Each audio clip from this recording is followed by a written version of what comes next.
Okay, how are you? Oh, carrying on fine, thank you. How are you? Doing well. Very nice. You are at Solan or Shimla? I'm at Chandigarh. You are at We'll Chandigarh. starting the program in 2 minutes.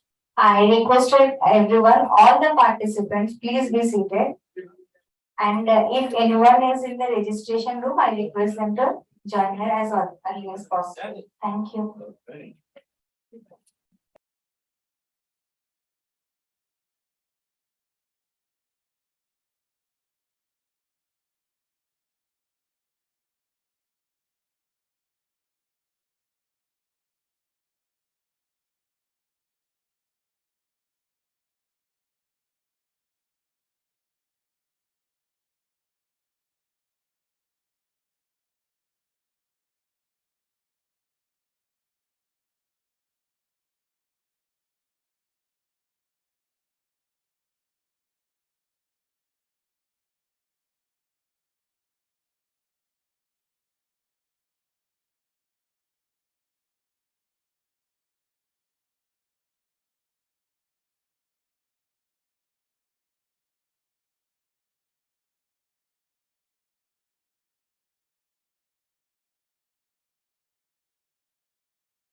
Very good morning to one and all. I welcome you all to the silver city of Odisha, that's Cuttack. Heartiest welcome to all the dignitaries on and off the dais to the National Brainstorming Workshop on Integrated Pest Management, Challenges and Way Forward. In short, WinPest-2023. To start the program, I request Mr. Swaraj to play the ICAR song.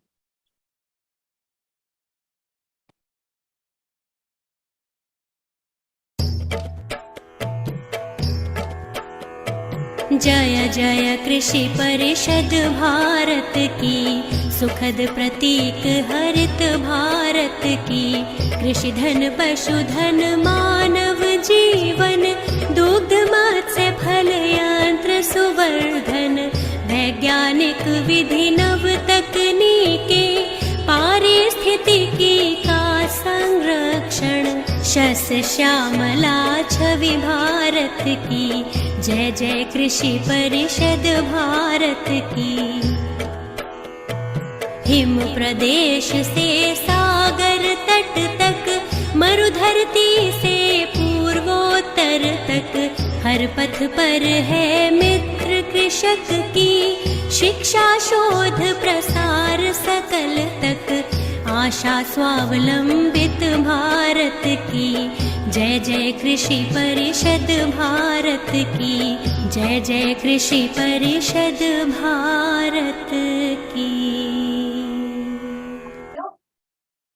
I request our beloved director, sir, Dr. A.K. Naik, to welcome chief guest of today's function, Professor S.K. Naik, Honorable Vice Chancellor, Revensa University, Uttari, and with their remark of respect and love.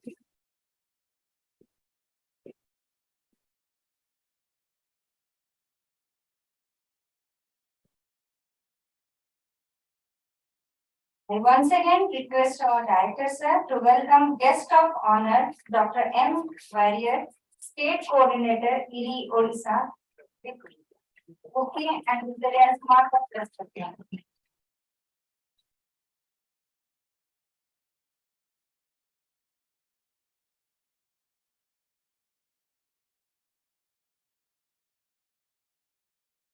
May I now request Dr. S.D. Mahapatra, Convener WinPest 2023 and Head CPTD, to welcome Director Sir with bouquet of flowers.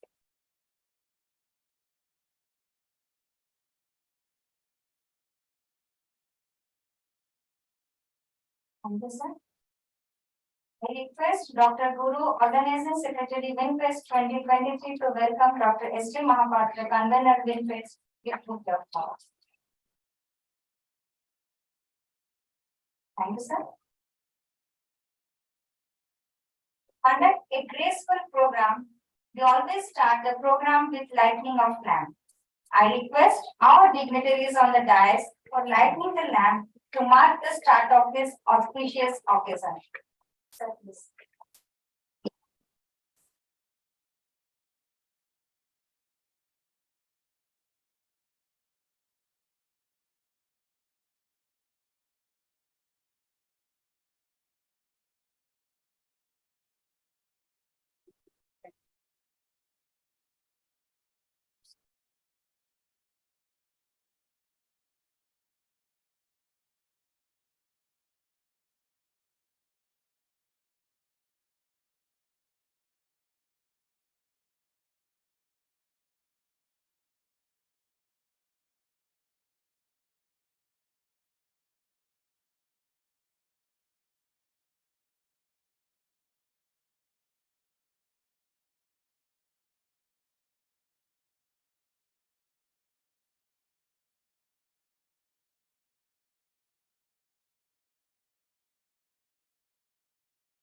One, sir.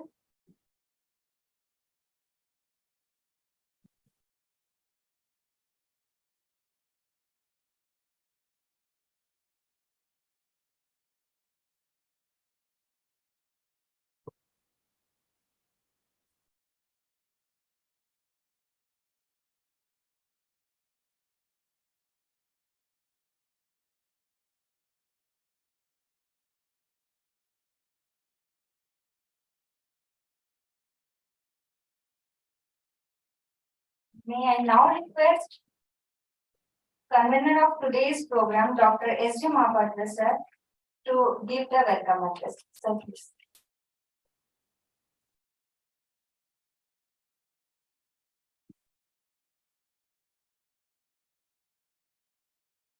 Very good morning.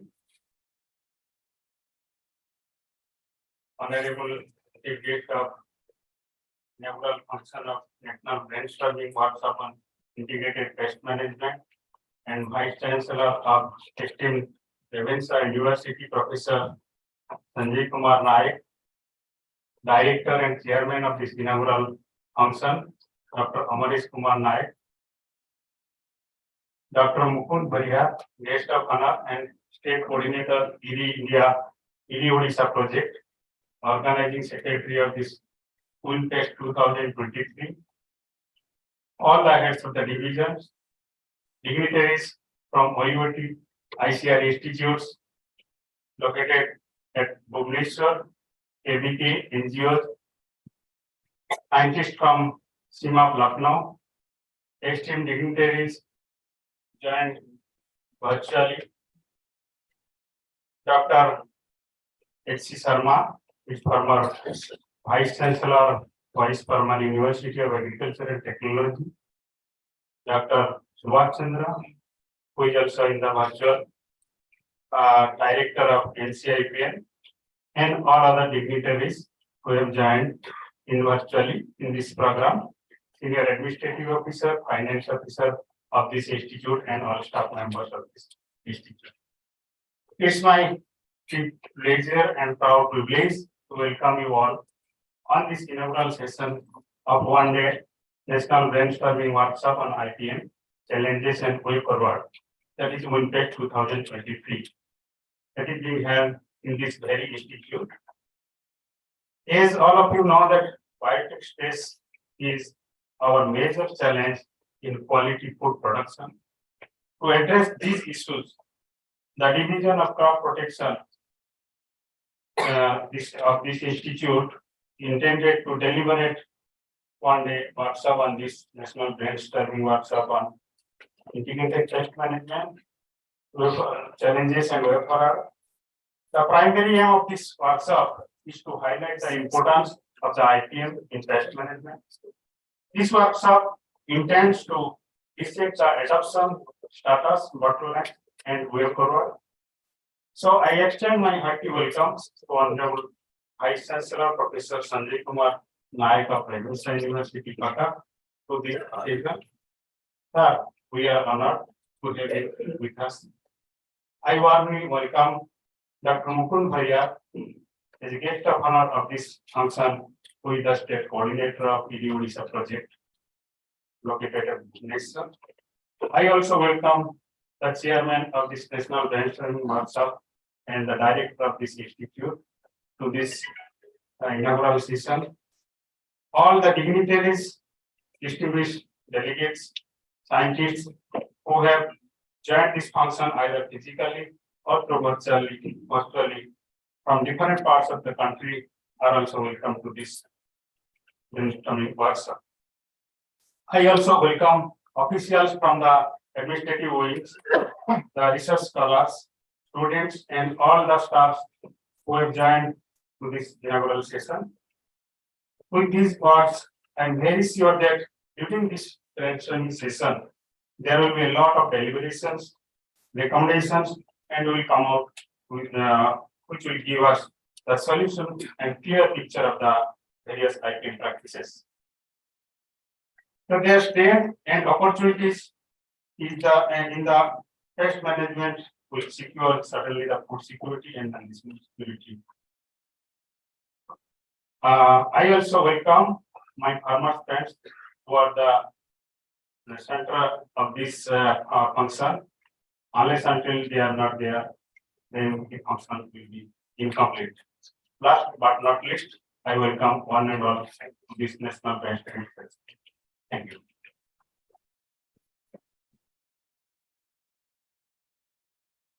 Thank you so much, sir.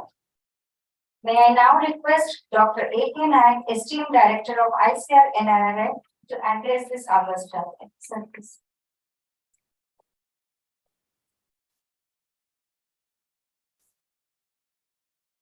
A very good morning to all of you. Most respected chief guest of WinPest-2023, Professor S.K. Nayak, Honorable Vice Chancellor of prestigious Riverside University. Respected Dr. M. Bariyar, our own family member, and now State Coordinator, International Rice Research Institute, Odisha. Dr. Mahapatra, Convener of WinPest-2023. Dr. Guru, the organizer. And Professor S.C. Sharma, former Vice Chancellor, OIS, former university, who has joined us online. Dr. Subhash Chandra, Director of ICAR and IPM. The other dignitaries, those who have joined us in virtual mode. Heads of the division of this institute. The delegates, scientists from the neighboring institutes, universities, my own colleagues, ladies and gentlemen, I welcome all of you to WinPest-2023. As already briefed by Dr. Mahapatra, the objective of today's brainstorming session, all of us we know the sign of climate change is aggravating, and we do have the concerns of food safety due to the contamination from pesticide applications, herbicide applications. So these twin problems needs specific scientific solutions, and we know integrated pest management, that is the ecosystem-based approach targeted for long-term prevention of pesticide applications in a unscientific manner, and managing the pest by cultural, biological, and chemical method in appropriate combinations. Despite the empirical evidence that IPM works and solid scientific principle, the adoption rate of IPM is not satisfactory in this country. Of course, in the developed country, the extent of adoption is much higher than that of India.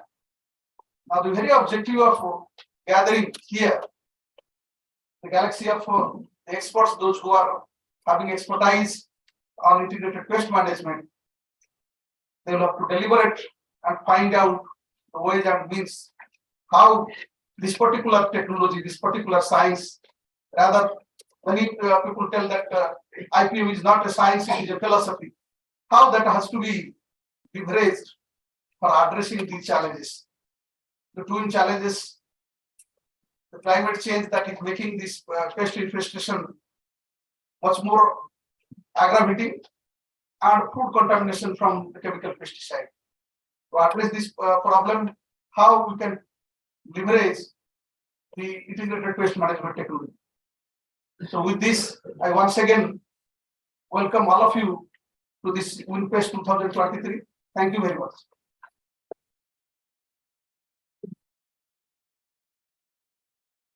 Thank you so much, sir.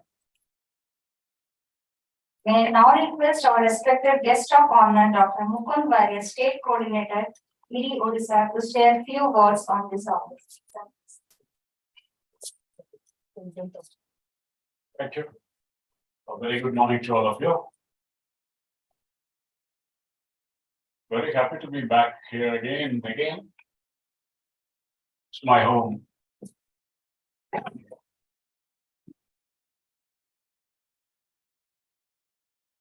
Professor Nayak, Vice Chancellor of University. Dr. Nayak, Director Naralai, Dr. Mahapatra, funding, that's the divisions of Naralai, scientists, those who are attending from online. all the delegates. Good morning again. The genesis of IPM, more than 60 years old. It will be foolish for me to ask whether you have read Rachel Carson, who wrote Silent Spring in 1960. She was the first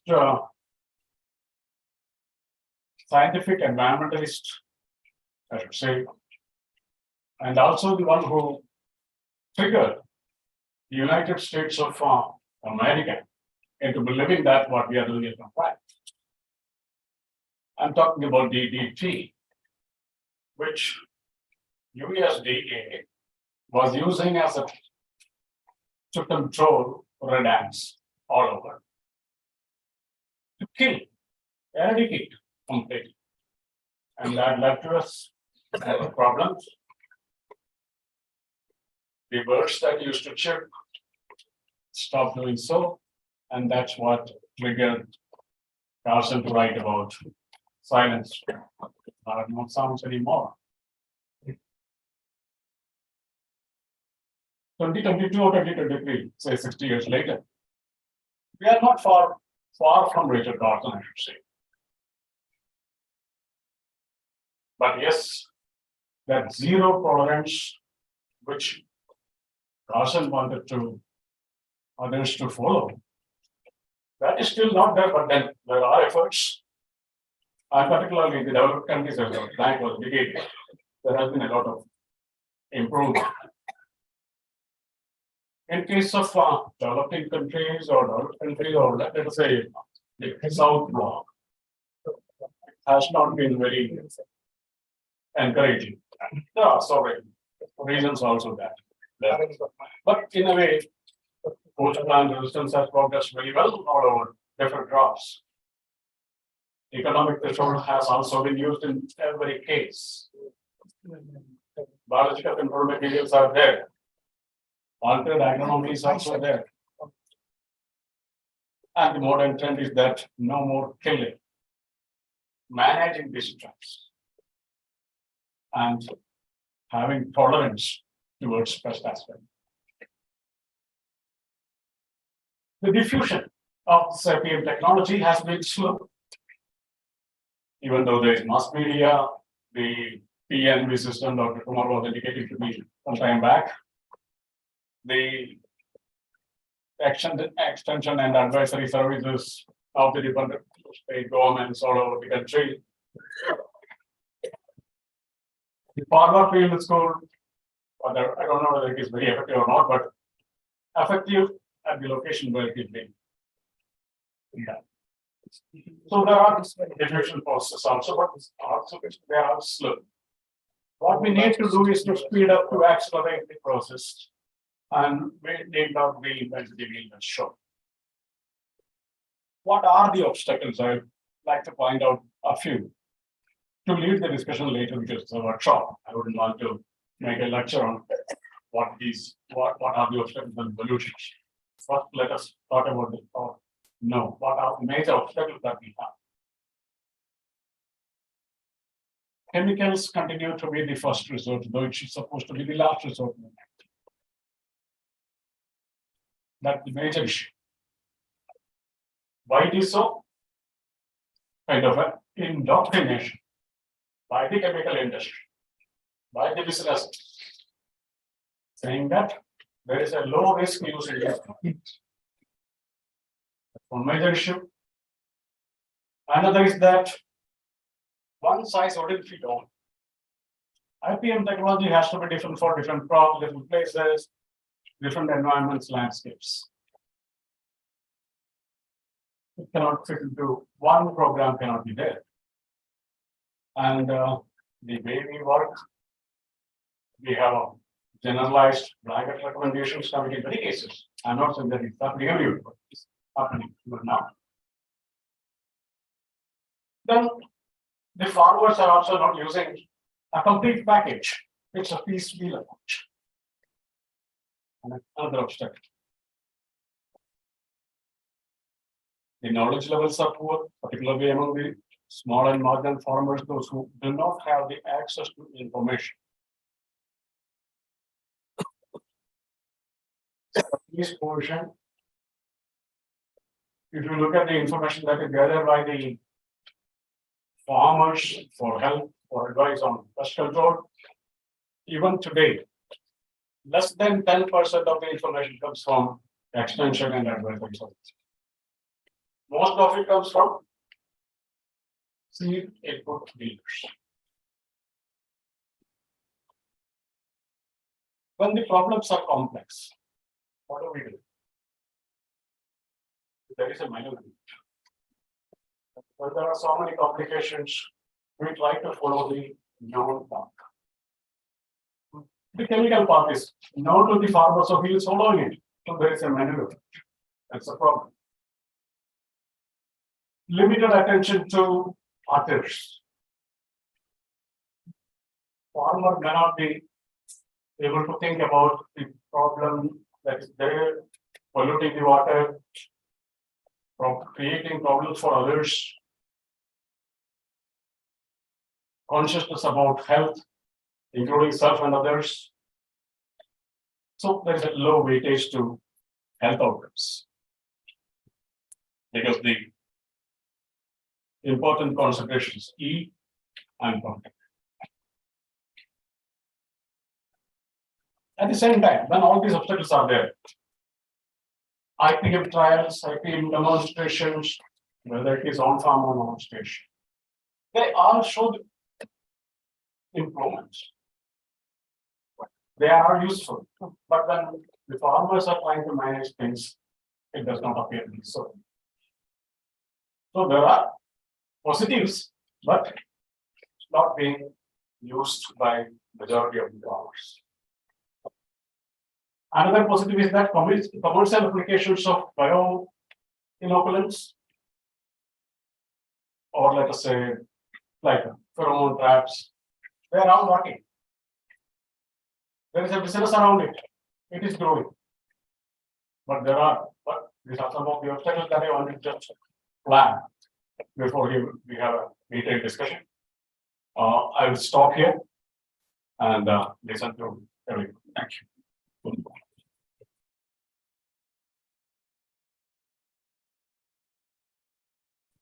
So much, sir. Ladies and gentlemen, it's time to listen to chief guest of today's function. May I now request Professor S.K. Nayak, Honorable Vice Chancellor, Revensa University, to share his.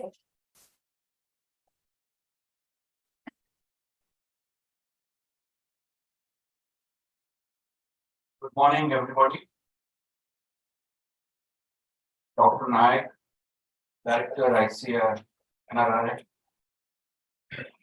Very experienced Dr. A.M. Bhalia from Palghat, who is so connected to Institute in Odisha.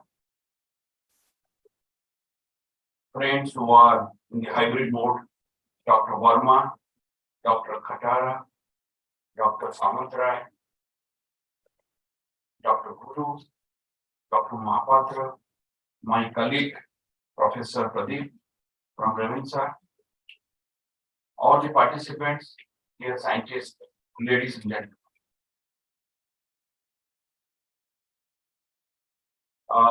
You have called me as in the capacity of Vice Chancellor Revensa University. Let me tell you some of the facts, because I always get excited when nobody introduces me about my background. Then only my speech becomes very attractive. Because if you listen from me, I don't speak much. I don't know much about your research. But just yesterday, my colleague Professor Pradeep told and we were practically working 24/7 for some of our very core issues. I told, okay, we'll go for 25. I'm entering here after 36 years. I have entered Qatar just exactly 2.5 years back. I was in Government of India. I was Director General in Ministry of Chemicals and Fertilizers.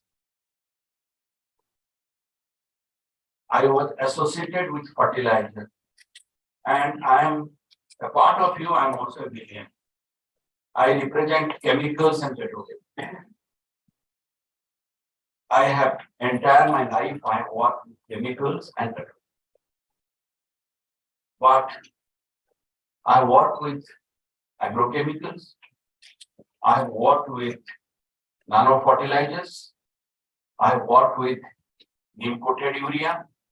I have worked with drip irrigations, sprinklers, canal linings, greenhouses, you name them.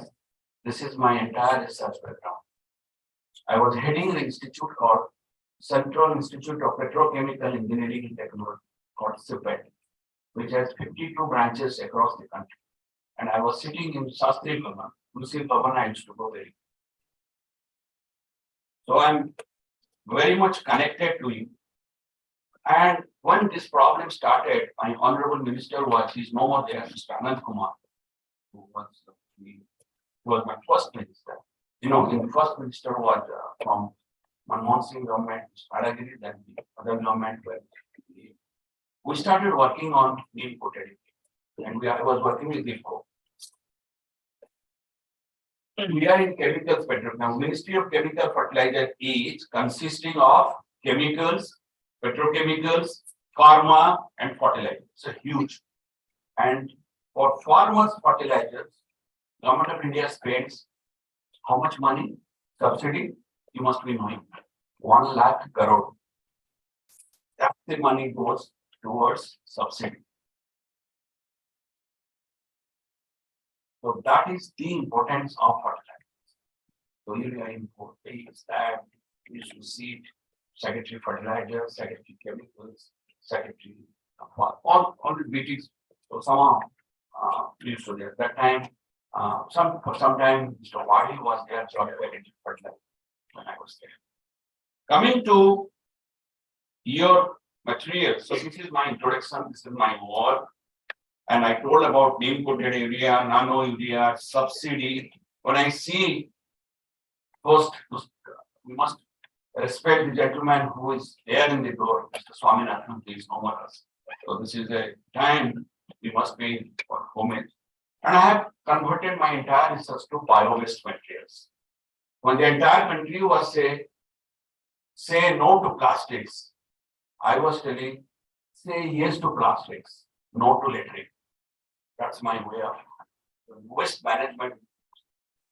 At present, I'm working on a material from called Art Food. That's a Germany company.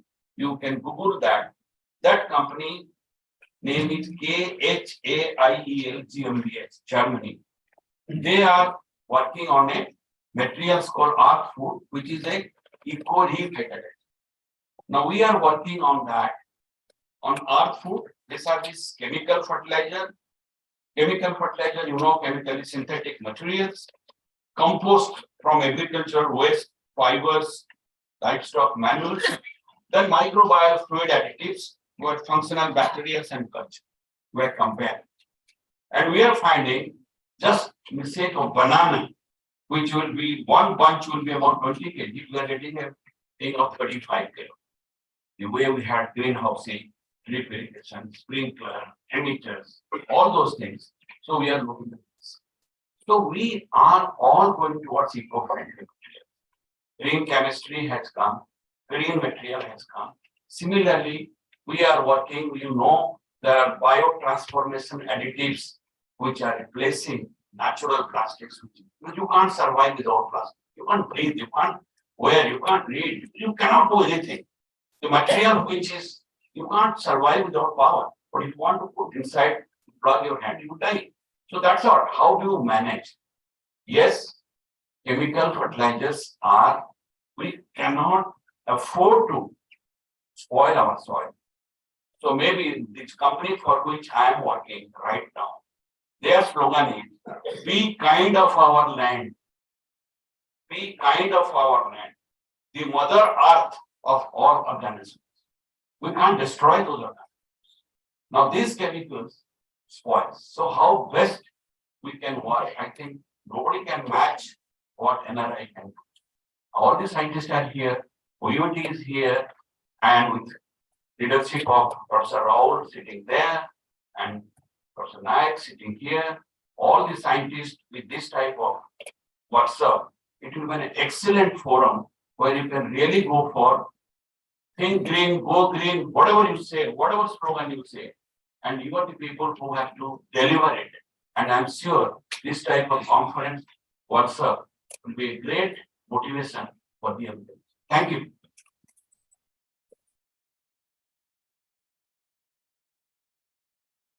Thank you so much, sir. I think we should give a huge round of applause for our respective speakers. Thank you so much. Thank you once again, sir, for introducing yourself completely in a different but a mesmerizing way. Thank you so much, sir, for your inspirational words. Thank you, sir. So, friends, to mark our token of love, we always do the felicitation program. So, I request our esteemed director, sir, to present a memento and pocket plan to our chief guest, Professor S.K. Naik, as a mark of love and respect. Thank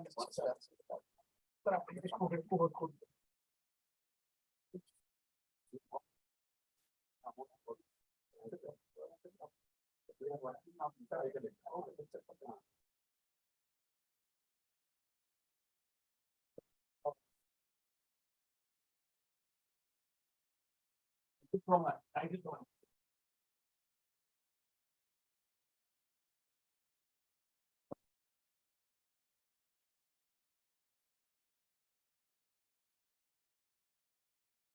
I once again request our director, sir, to present memento and pocket plan to guest of honor, Dr. M. Guardier as token of love.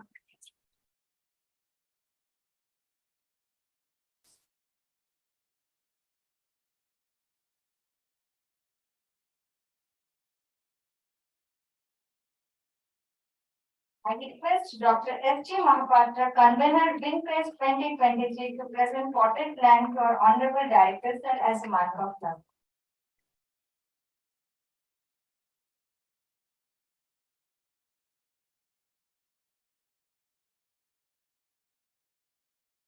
May I now request Dr. Guru, organizing secretary, WinPest-2023, for the following. Share your experience with the customer. So much So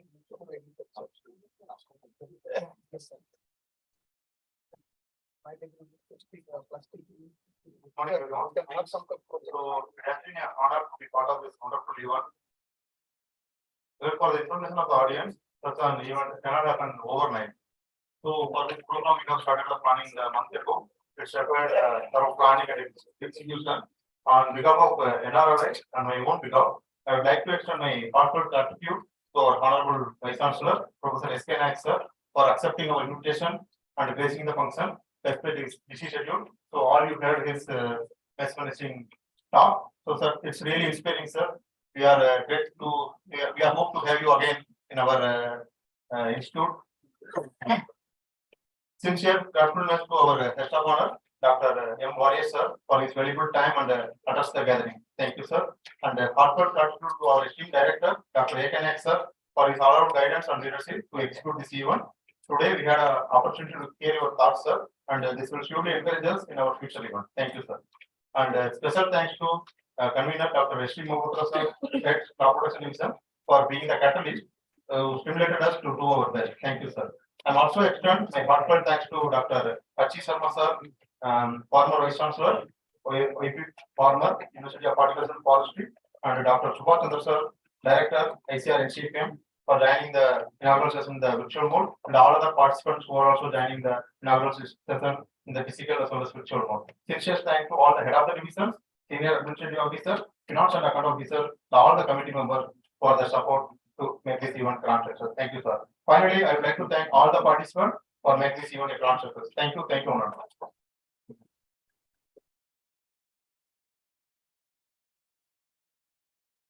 I request everyone to assemble in front of our institute for the group photo, and then we'll be having the we'll be assembling here around 10:40.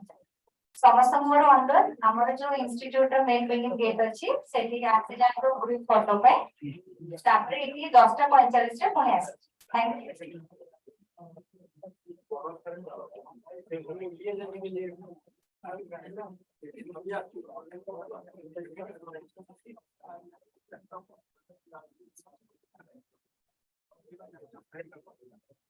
Our respected speakers for having the presentation, kindly hand over to Mr. Santosh.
Crop health management is one of the most important aspects of crop production.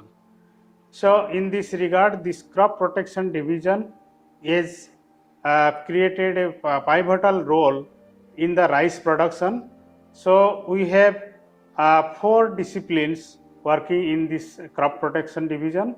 One is entomology, one is plant pathology, one is agrochemicals, and another is nematology. So, this division has acquired one of the most important significant achievement is the first patent of alternate energy light trap, and in the second also acquired by this division, that is multi-purpose trichogramma based composition. This division is working in the frontier areas of research, particularly the remote sensing based pest management, the pesticide residue, then the our pheromone technology, so also the molecular aspects of biotic stress management. 1943 is a disastrous year in Indian history. One of the most devastating Great Bengal famine happened and resulted in 2 to 3 million deaths due to losses of rice crop in large areas. This famine broke out due to the epiphytotic brown spot disease of rice. To intensify rice research, the then Central Rice Research Institute, now National Rice Research Institute, was established by the Government of India in 1946 at Qatar. For a consolidated approach to rice research, mycology and entomology sections were established in CRRI. In the year 2003, this was merged as Crop Protection Division, comprising entomology, plant pathology, nematology, and agricultural chemicals. The division is engaged in various frontier areas of research, including monitoring and identification of insect pests and diseases, development of a high-throughput screening techniques, standardization of rapid and sensitive diagnostic techniques for several pests and disease. The division had screened more than 130,000 rice germplasms to find out the novel sources of resistance and identified around 8,000 resistant accessions. Donor plants for BPH resistant was identified, which assisted in developing BPH-resistant varieties. The division worked on botanical extracts from various plants and made aqueous and essential oil preparation, which remarkably reduced the level of pests and disease incidence. The division is also working on drone-based pesticide application,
Fine. So now we are going to start our first technical session, that is lead lecture. So in this session, the chairman is Dr. H.C. Sharma, who is the former Vice Chancellor of Y.S. Parmar University of Agriculture and Technology, Vice Parmar University of Horticulture and Forestry, Solan, Himachal Pradesh. So he is a entomologist. He has spent his whole time in research. He is specialist in host plant resistance. So I welcome sir to this technical session. Okay. We have with us the co-chairman, Dr. Mukund Bharia, who is the state coordinator of ED Odisha project based at Bhubaneswar. I welcome sir. With us, our director and chairman of this National Brainstorming Workshop, Dr. Amaresh Kumar Nair. I welcome sir to this technical session. So the co-convener NK Bal and rapporteurs, I request the rapporteurs to you report this. So the first, I'm just handing over the speaker to our chairman to chair this session. Okay. Thank you, Dr. Mahapatra, and thank you for giving me an opportunity to link with and associate with the fellow scientists. So, Dr. A.K. Nayak, Dr. Mukund, then of course I see Dr. Suhas Chandar. Was nice to talk to Dr. Mishra and link with Dr. Khatarpal, who had been the old associates or the friends in entomology. So good morning to you all, ladies and gentlemen.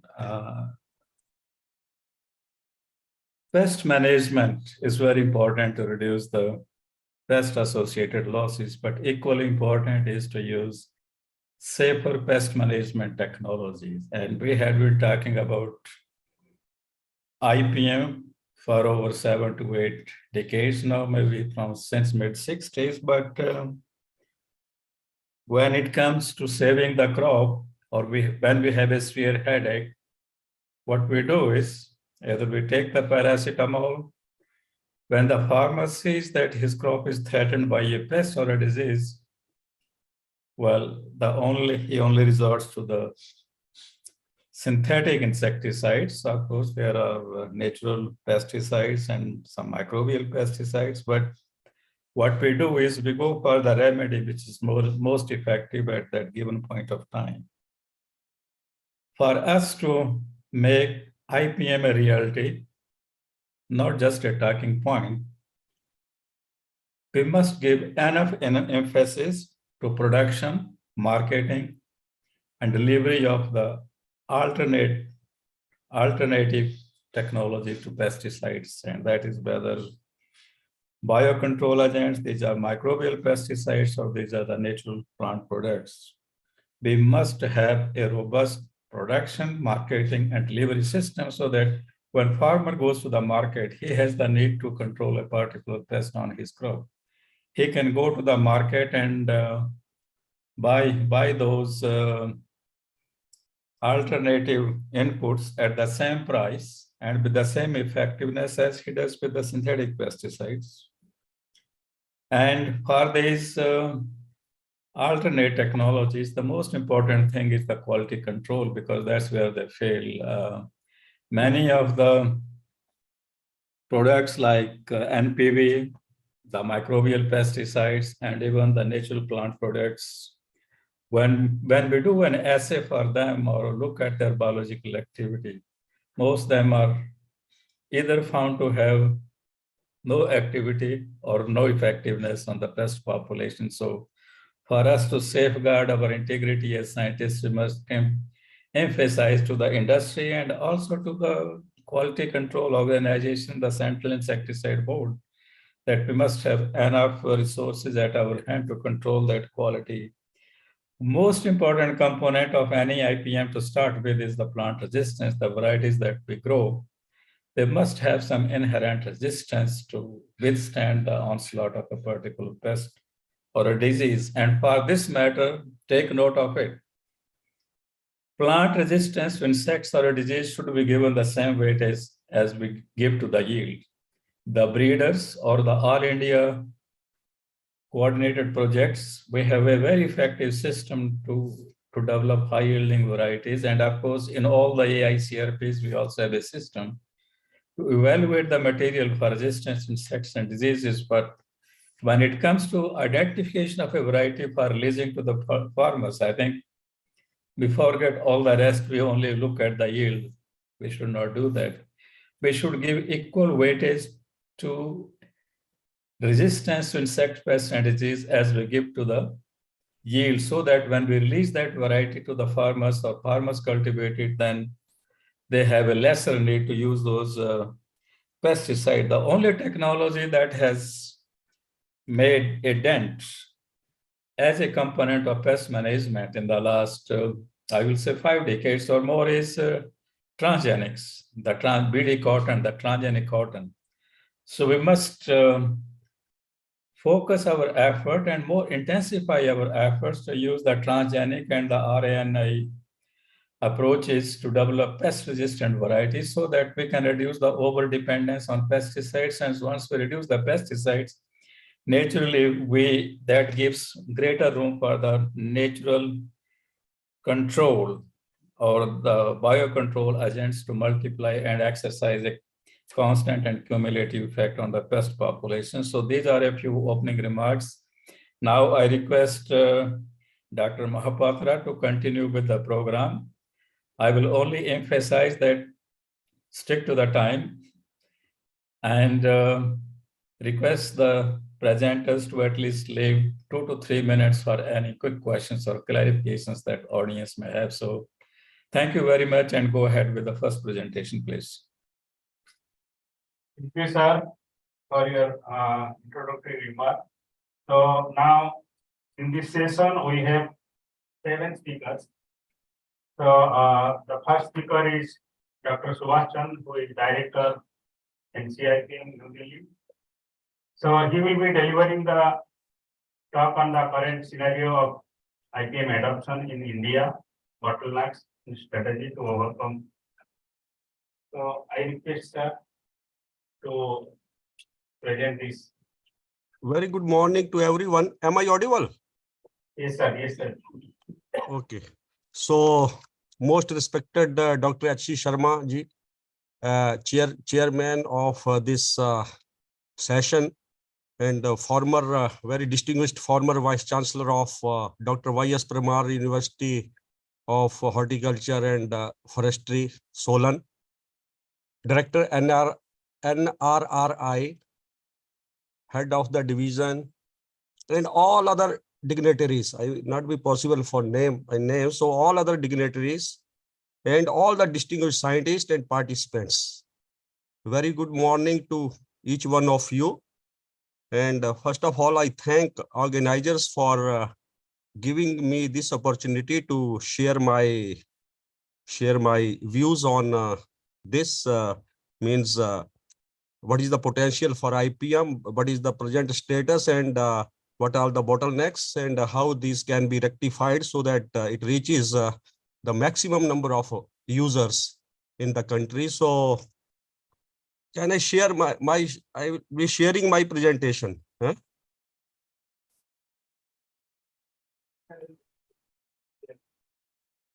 So this is the topic given to me, current scenario of IPM adoption and bottlenecks and strategies.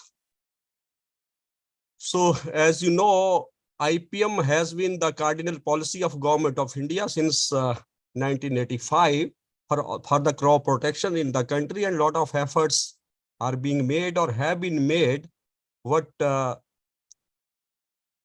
in means opinion of people is that it has not percolated to the intensity to which it would have been. So why it has not gone, that is the very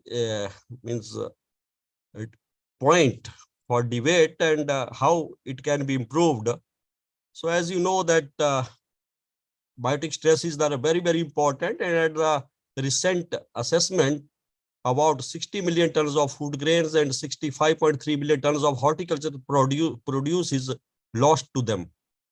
And suppose it can be salvaged, some portion of it, then it will be sufficient to feed 30 crore people. So that is a huge loss actually. And besides that, in recent times, there has been, intensification of pest problems owing to diverse, it means intensification of agriculture, climate change, and trade. And so there are so many factors. So how should we ensure that resilient agriculture and climate resilient agriculture, and also despite increasing pest pressure, how we can sustain or rather increase our productivity and quality of food? That is the point. As you know, there is every time we hear of pest outbreak or disease, insect pest and disease outbreaks in one part of the country or other, and the number of species associated with different crops, as well as their frequency of outbreaks, that has intensified nematode problems. They have become a big problem beside these invasive species. So this is that the government of India adopted, integrated in 1985, and under different schemes are their plant protection. So 1 minute, what is this is there, and we have under Directorate of Plant Protection, Quarantine and Storage. At the moment, we have 36 central integrated pest management centers working in 28. This is our cardinal policy. It's the duty of everyone to promote it. Why not? At the moment, if you say general popular opinion is that IPM is only 5% coverage, but I differ on this, and I believe that it is more, because if you see now, area government is projecting about 10.17 million hectares under organic farming. So in organic farming, there is no indiscriminate use of pesticides. Besides, our center is involved along with the different ICAR institutes like CICR and others in Maharashtra and Haryana, where we are covering under pest surveillance and advisory around 18.3 million hectares. So there also we go for judicious use of pesticides, and then other areas, Directorate of Plant Protection, Quarantine, they are doing monitoring and giving advisory. So I think this area is more than that 5%, but we need to systematically document it and report it.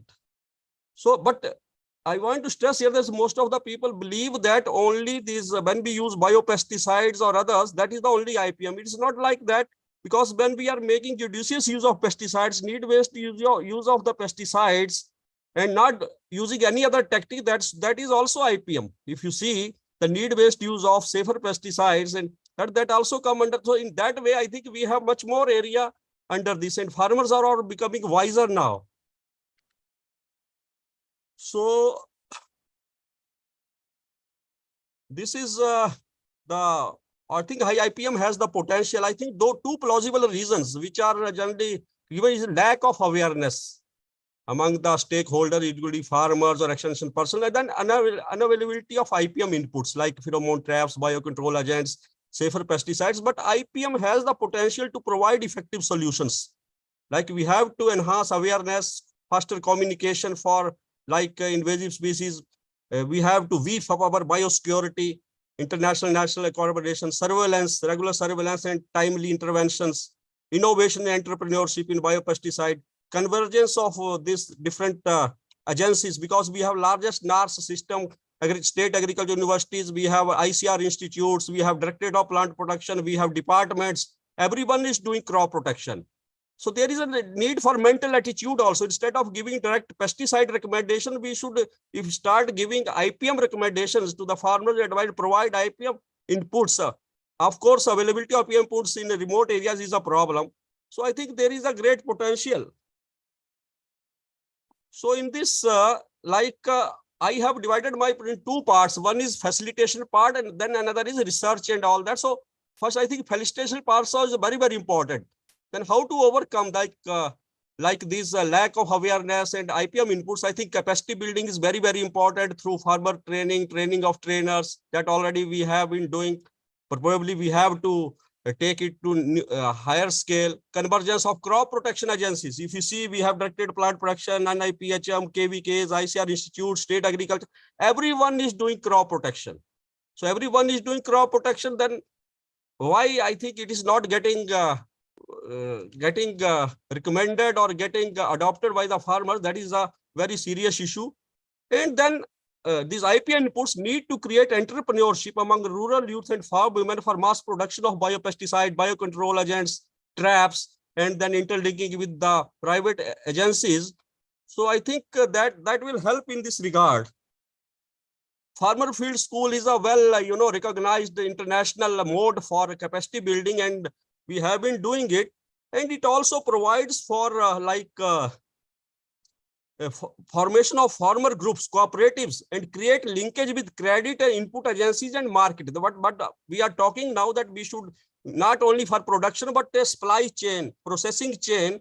So if we link, and that is one of the, I think, imperatives of this farmer field school, whether we are doing it or not, linking farmers with input agencies like pesticide agencies, biopesticide agencies, or pheromone trap agencies, and then marketing, then processing. So this will make a complete, these inputs are available to the farmers. Biopesticide, another area like global biopesticide. If you see, we are using less biopesticide compared to other countries of the world. So if you see, this is international level, it is projected at 134% growth. In India, it is only projected 1.01% during 21 to 28. And otherwise also we are using less pesticides. So there is a very good scope. China is increasing at very fast rate. India's share is not very appreciable. So there is very good scope for means manufacturing, or what you call producing this biopesticide and making it available to the farmers. This is how much biopesticides we are using. We are using only about total 14.3% of pesticide consumption is the biopesticides. And neem is potential is highly underutilized in the country. We have around, they say about 3 million trees in the country. But if you ask farmers in the villages whether they have got some training or exposure how to use neem seed kernel, because it gets wasted. So I think there is a very good scope. And then further these biopesticides like exploring native strains of microbes, and then develop efficient mass culturing techniques. Quality, as sir also told, that quality of biopesticides is very, very important. Dr. Ashish Sharma. Then registration, ease for registration. That is, I think some work is going on that. Then public-private partnership, and this will entrepreneurship development, rural youth, and that is one of the, it will provide employment as well as availability of these IPM inputs to the farmers. Then what are the research and extension needs? Like when we go by stepwise procedure, because IPM is a very systematic procedure, a stepwise procedure like IPM algorithm, we need pest diagnostics and surveillance. And then there are different tools are available with us for these. Now molecular tools are there, geospatial tools are there, artificial intelligence is there, remote sensing is there. And then pest forewarning, that is also very important too. Then biointensive tactics like host plant resistance, as sir also told, one of the most important, he will talking in details on this. And then biocontrol and all that, conservation, biological control, safe use of the pesticides, behavioral control and all that method. So pest diagnostic actually very, very important, but is as you know that the pest status is going under drastic changes, and it is very important to document changes of new species. But at the moment, when come to know through students or we get this, I think many new species have emerged, but people are still continuing with the old species. I think there is a lack of taxonomists. So in that, due to that, many species are going unreported. So therefore, I think we need to strengthen this area. And then also we can utilize these molecular techniques like DNA war codes. so that even non-taxonomists, they can also identify. And for invasive species, actually, there is a need for in national international networking for quick detection and containment. What is happening at the moment in most cases, whether it was in case of Spodoptera frugiperda or it was in case of tuta, once it is reported from one place, suppose Bangalore, then suddenly reports pour in from all the states or places. That means that this pest has already spread in the country and we are late or caught napping in quick detection of it. I think that is a very important issue, and pest surveillance is very, very important, because timely action, when we want to talk of judicious use of pesticide, lot of pheromone traps, light traps, yellow sticky, all these are available with us. But how to ensure their availability? They are used for monitoring as well as for their, suppression. And then splat has come. So, but how to ensure their availability to the users? That is the issue. Another thing is like this ICT-based pest surveillance can play very important role. ICT-based pest surveillance, that important role, reach distant areas in the country and create awareness. So, and help farmers and giving advisory. Our institute is doing in state of Maharashtra and in Haryana. Recently, we have started covering around, now it is, I think, more than 183 lakh hectares, or 18. I told you that more than 18 million hectares. So that way, I think this has a good scope that from distant areas, inaccessible areas, we provide them access to our software and system, and they can send us the report. On that, we can give advisory. And beside these mobile apps, artificial intelligence based mobile apps are being developed, which will give that on the spot, help in on the spot detection of the species, and then management measure, including non-chemical and chemical, followed by that. But for that, we need a lot of clear pictures. I think training of the systems, that work is also going on. We need to strengthen it. Remote sensing is another area. We can detect through these sensors, and pests, they are detectable diseases, insects, nematodes, damage is detectable. And I think we need to develop spectral signatures for different species, so that when we get imagery information through drones or through satellites, I think we can make out what is the likely cause of that stress through ground truth. So this also has, we have to work in this area. So quick detection and containment, and large areas can be covered in quick time. Drones, another area, it has been allowed for pesticide use, but we don't have formulation that much. Very couple of pesticides, they have that ultra low volume type, but at the moment, I think this CIVRC has allowed this conventional formulation for 2 years on trial basis, but we need to standardize the spray protocols. What height should be there? What are the biosafety and phytotoxicity and all that still need to be standardized. So these techniques, and then remote sensing techniques are also used in drones for that. Pest forewarning is very, very important. If you have idea what we can, we can use that information for preparedness and timely action. Most of the time we are using the regression models, which are location specific, and then they don't provide us like how these different biological factors, they are responsible for this population dynamics. But there is a mechanistic approach, this degree days models based on thermal constant. I think we have worked in this area, so they take into consideration like different biotic and biotic mortality, fecundity, and thermal relations. I think they can prove better, and they are universal in approach, so they can give us better predictability.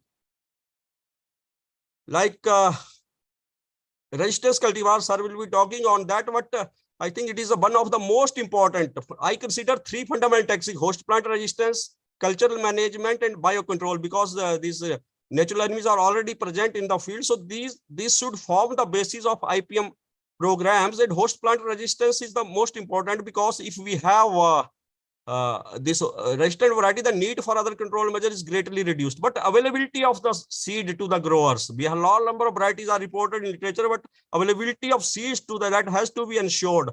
And there are certain problems like biotype development, BT resistant pink bollworm, climate change, breakdown or thermosensitive resistance. Like that, we have to look for thermostable sources and then pyramiding of use. So sir will be talking on that, but it is a very, very important area. Biocontrol agent, I think lot of we are killing them with pesticides. And therefore, there is a need for awareness and enhancement there. In farmers' field, we need to create, and conservation biological control is very, very important through ecological engineering, putting flowering plants on all already this practice is going on. Thermotolerant strains of natural in view of the climate change. And then microbial, they will play a very important role under climate change due to their short life cycle and better adaptability. So I think we have to develop native strains and develop quality formulations and reach to the farmers, entrepreneurship, and then introduction of additional species. So that this is all part, but only quality of biological control and biopesticides. That is very, these are, I consider them as a nature's gift. What we are killing them. So how to conserve them through judicious need-based pesticides. This is ecological engineering, very, very important concept. I think tried it, and it helps to conserve these natural enemies by providing sources of pollen, nectar, and shelter when we treat this field with pesticides. So this has a very good potential. And another thing, what we have been talking this like pest defender ratios, natural enemies or conservation biological control, but we are rarely considering them in decision making. Thresholds. When we talk of ETL, I think natural enemy populations are not considered. So if we make, because there are techniques which make us to involve the natural decision making that actually enhance our ETLs, and unwarranted pesticidal applications, they are reduced. We need to promote them and popularize them. So people, and if you see this sequential sampling and all that, they help to avoid unwarranted pesticide applications. Cultural management is very, very most ignored part of culture control is very, very important. No extra expenditure, routine agronomic practices to be only, modified or timing, etc. So, but farmers not use because they don't involve much money, so they don't have value. But it is very important. We need to promote it. Like change in sowing dates, time is going to be one of the major adaptations under climate change. So naturally, we have to see whether new dates, how they affect the pest and disease dynamics, and there need to be good conversation between the crop production and protection scientists so that pest problems do not flare up. Conservation agriculture is another area, mulching, etc. How they, of course, they have beneficial effect on biocontrol agents, but what happens to a population? Crop diversification, very, very important. Like this maize is emerging, very good crop of vegetables and all that as a barrier crop, as well as it dilutes pest effects. Nutrient bind management, very, very important because it mitigates pest incidence as climate change. In most of our recommendation, if you find in IPM recommendation, we say that go for judicious use of nitrogenous fertilizer or avoid excess use of nitrogen fertilizer. That mitigates pest and disease incidence, but it also mitigates, nitrous oxide emissions. So mitigates climate change also. Like alternative bedding and drying in rice, we have done reduces methane emissions also besides pest and disease. So these technique, cultural control and other techniques are also there, like so many are there, but they are generally ignored, but need to, because they can be easily adopted by farmers. Safe use of pesticides is very, very important, but pesticide used as a last resort and not as the first option. Based on ETL, and natural enemy population should also be considered. Already provision is there, but on the field, how much it is implemented, that is not there. Seed treatment, seedling, these are precise pesticide application methods. And then safer formulations, of course. IRM, insecticide resistance management, as an integral part of IPM programs. Now the safe use of pesticide applicator protection, pollinator protection, consumer protection, that is very important for our internal consumer as well as for our exports. And climate change will also affect the efficacy of insecticides through changes in canopy as well as in absorption, etc., and metabolism. So spray volumes and doses in view of that need to be revisited. Whether so we have done some work on that, but still more work is required. So this is like conclusion, what we need to do, like strengthening pest surveillance and forewarning, ICT, more use of these harnessing conservation, augmentation, biological control, and host plant resistance, entrepreneurship in IPM inputs, safe use of pesticides, convergence among various agencies, and climate adaptive management. So this is I wanted to share with you. Thank you very much. Thank you, sir, for your nice deliberation. We will take the questions are in last. Chairman, sir. Should we take the question right now or ask the of this? Sir, you are muted. Sir, you are muted, sir. People can also write the questions on the chat box, then it will be easier to monitor this.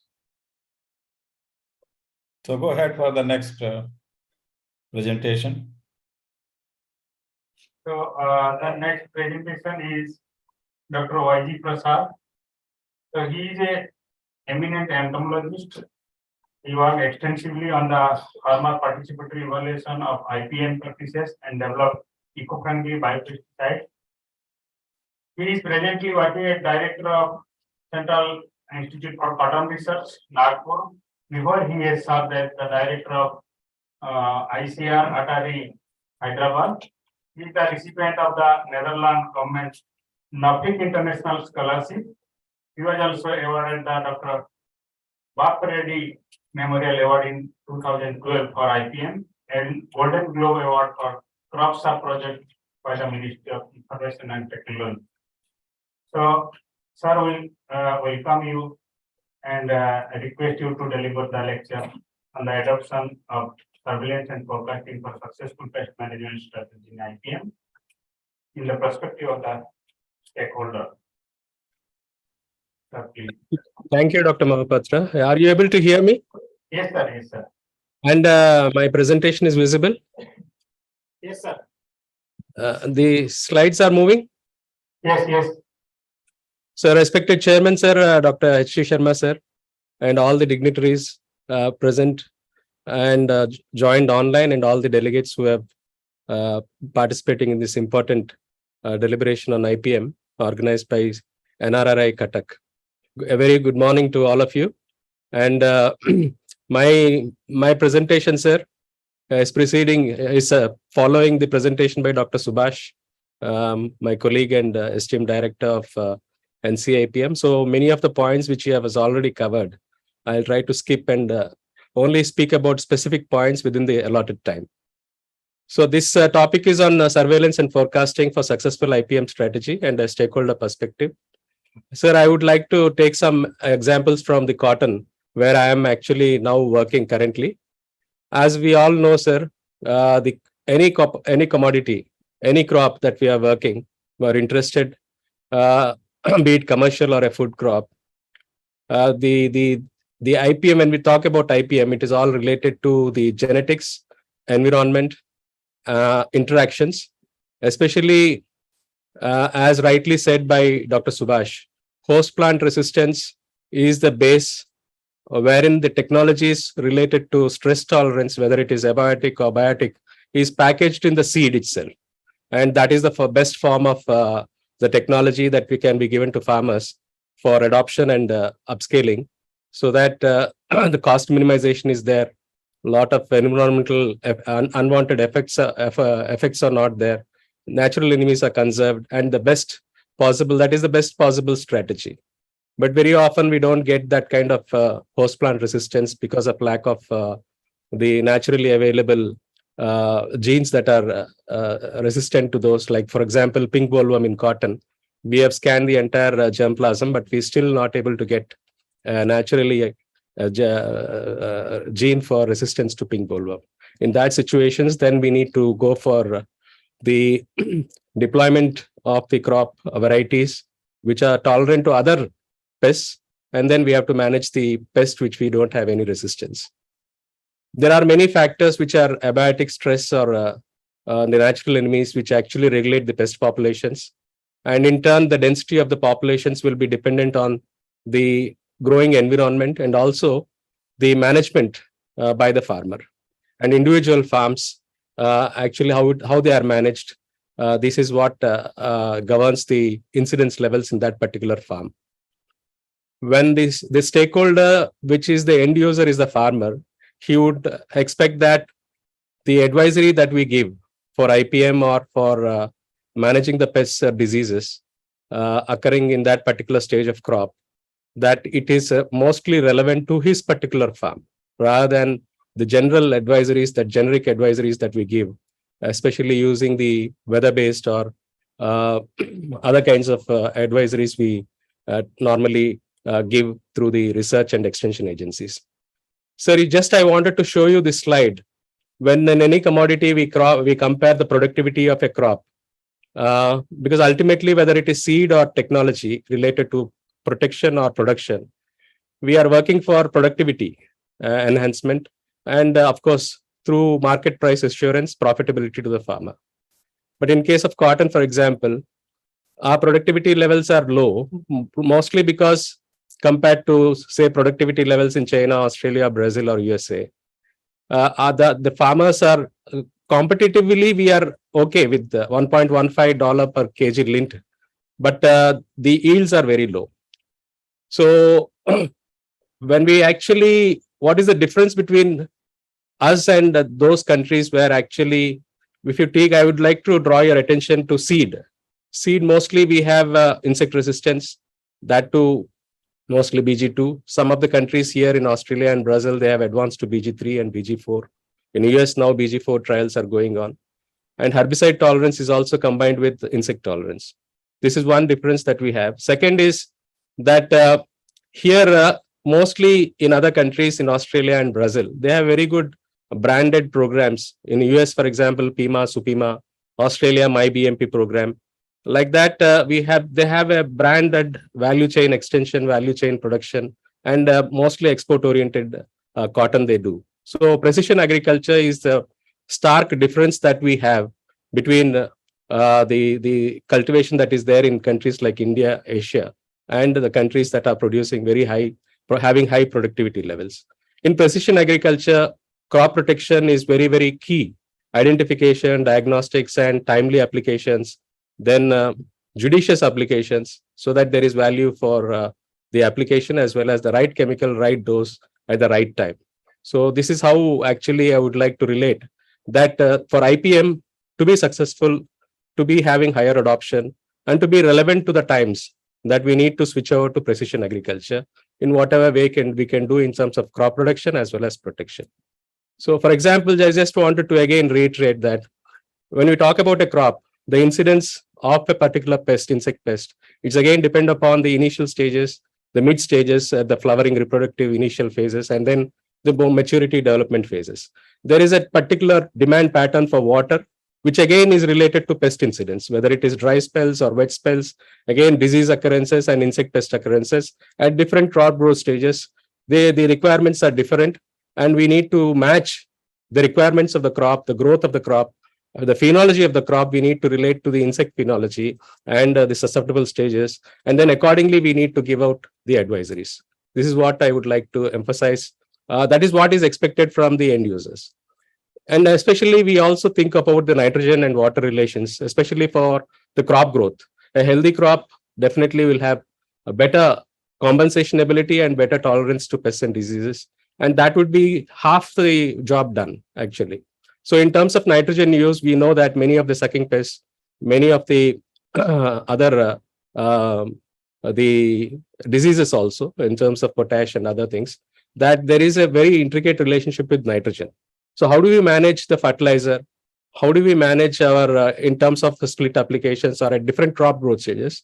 That also increases either the susceptibility of a particular genotype or resistance. So this is also intricately related to the crop, the pest and disease incidences, occurrences in the crop. This also we need to keep in mind when we actually talk about, think about IPM and related to pest forecasts or surveillance and advisories. So precision farming, I would like to say that we are now trying to move towards precision agriculture, especially when it is nitrogen monitoring. Again, the spin-off will be the pest and disease occurrences in these kind of experiments, how it is happening, that we are trying to do in our research stations using the multispectral remote drone-based surveillance for the nitrogen variable rate of applications. This initiation we have done, and then we are pursuing with this. We have established spectral libraries. Many times the abiotic stress expression of the leaf and the pigmentation, the water stress, the structures, cell structures and all, they are related actually between disease, pest and abiotic. Unless we study the three and able to differentiate, then the end user, the whatever advices we give, they'll be able to relate to whether it is due to abiotic, nutrient stress or nutrient limitation or water stress or any other. So such libraries is also required when we talk about an integrated approach, especially related to crop nutrition as well as crop health. So this is different stages. Stage-wise also we need to relate and then draw out when we relate it to the pest and disease scenarios that we are trying to do under the National Initiative on Precision Agriculture Project and Network Project, which is led by IRA, and all of us are involved in that. When it comes to the pest forecast and surveillance work, in the pest forecast, especially when we talk about in any crop, there are three parameters which are very important. Host, the development, sowing to harvest, how it actually various crop growth stages occur depending upon the weather, and how the environment occurs, temperature, other parameters which actually influence the crop growth, humidity, sunshine, all these parameters. And then the pest itself, how actually it arrives, it grows, and then what are its natural life cycles. So three dynamic entities which are involved in pest forecast makes it all the more difficult, especially in tropical areas where actually we don't have any distinct separate seasons like Kharif, Rabi and winter. There is almost throughout we have the crop cycles, and there is no marked winter or a phase where there is a clear differentiation between seasons. So all the more it is very difficult for us to actually be accurate in the pest forecast.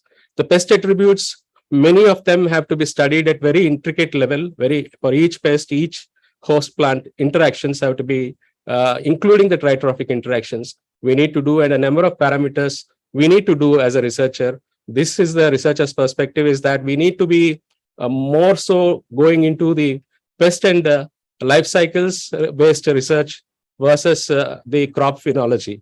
These two we need to match together so that we'll be able to come out with any advisory that is very relevant to different stakeholders, either the extension functionaries or the state department officials who will be actually dealing with the ground situations. I would like to draw some attention where many of us have an understanding, because we have been working, although we may not have very intricate or very dense data that is required for developing a robust models, whether it is a phenology model or a universal model which is applicable to many growing regions, as Dr. Subhash was telling, or a location-specific empirical model where we actually relate with regression equations and then come out with a model. Many types we pursue, but of our common understanding is that, for example, in jacids in central and southern cotton regions, we have the continuous rainy situations, the high relative humidity and cloudy conditions.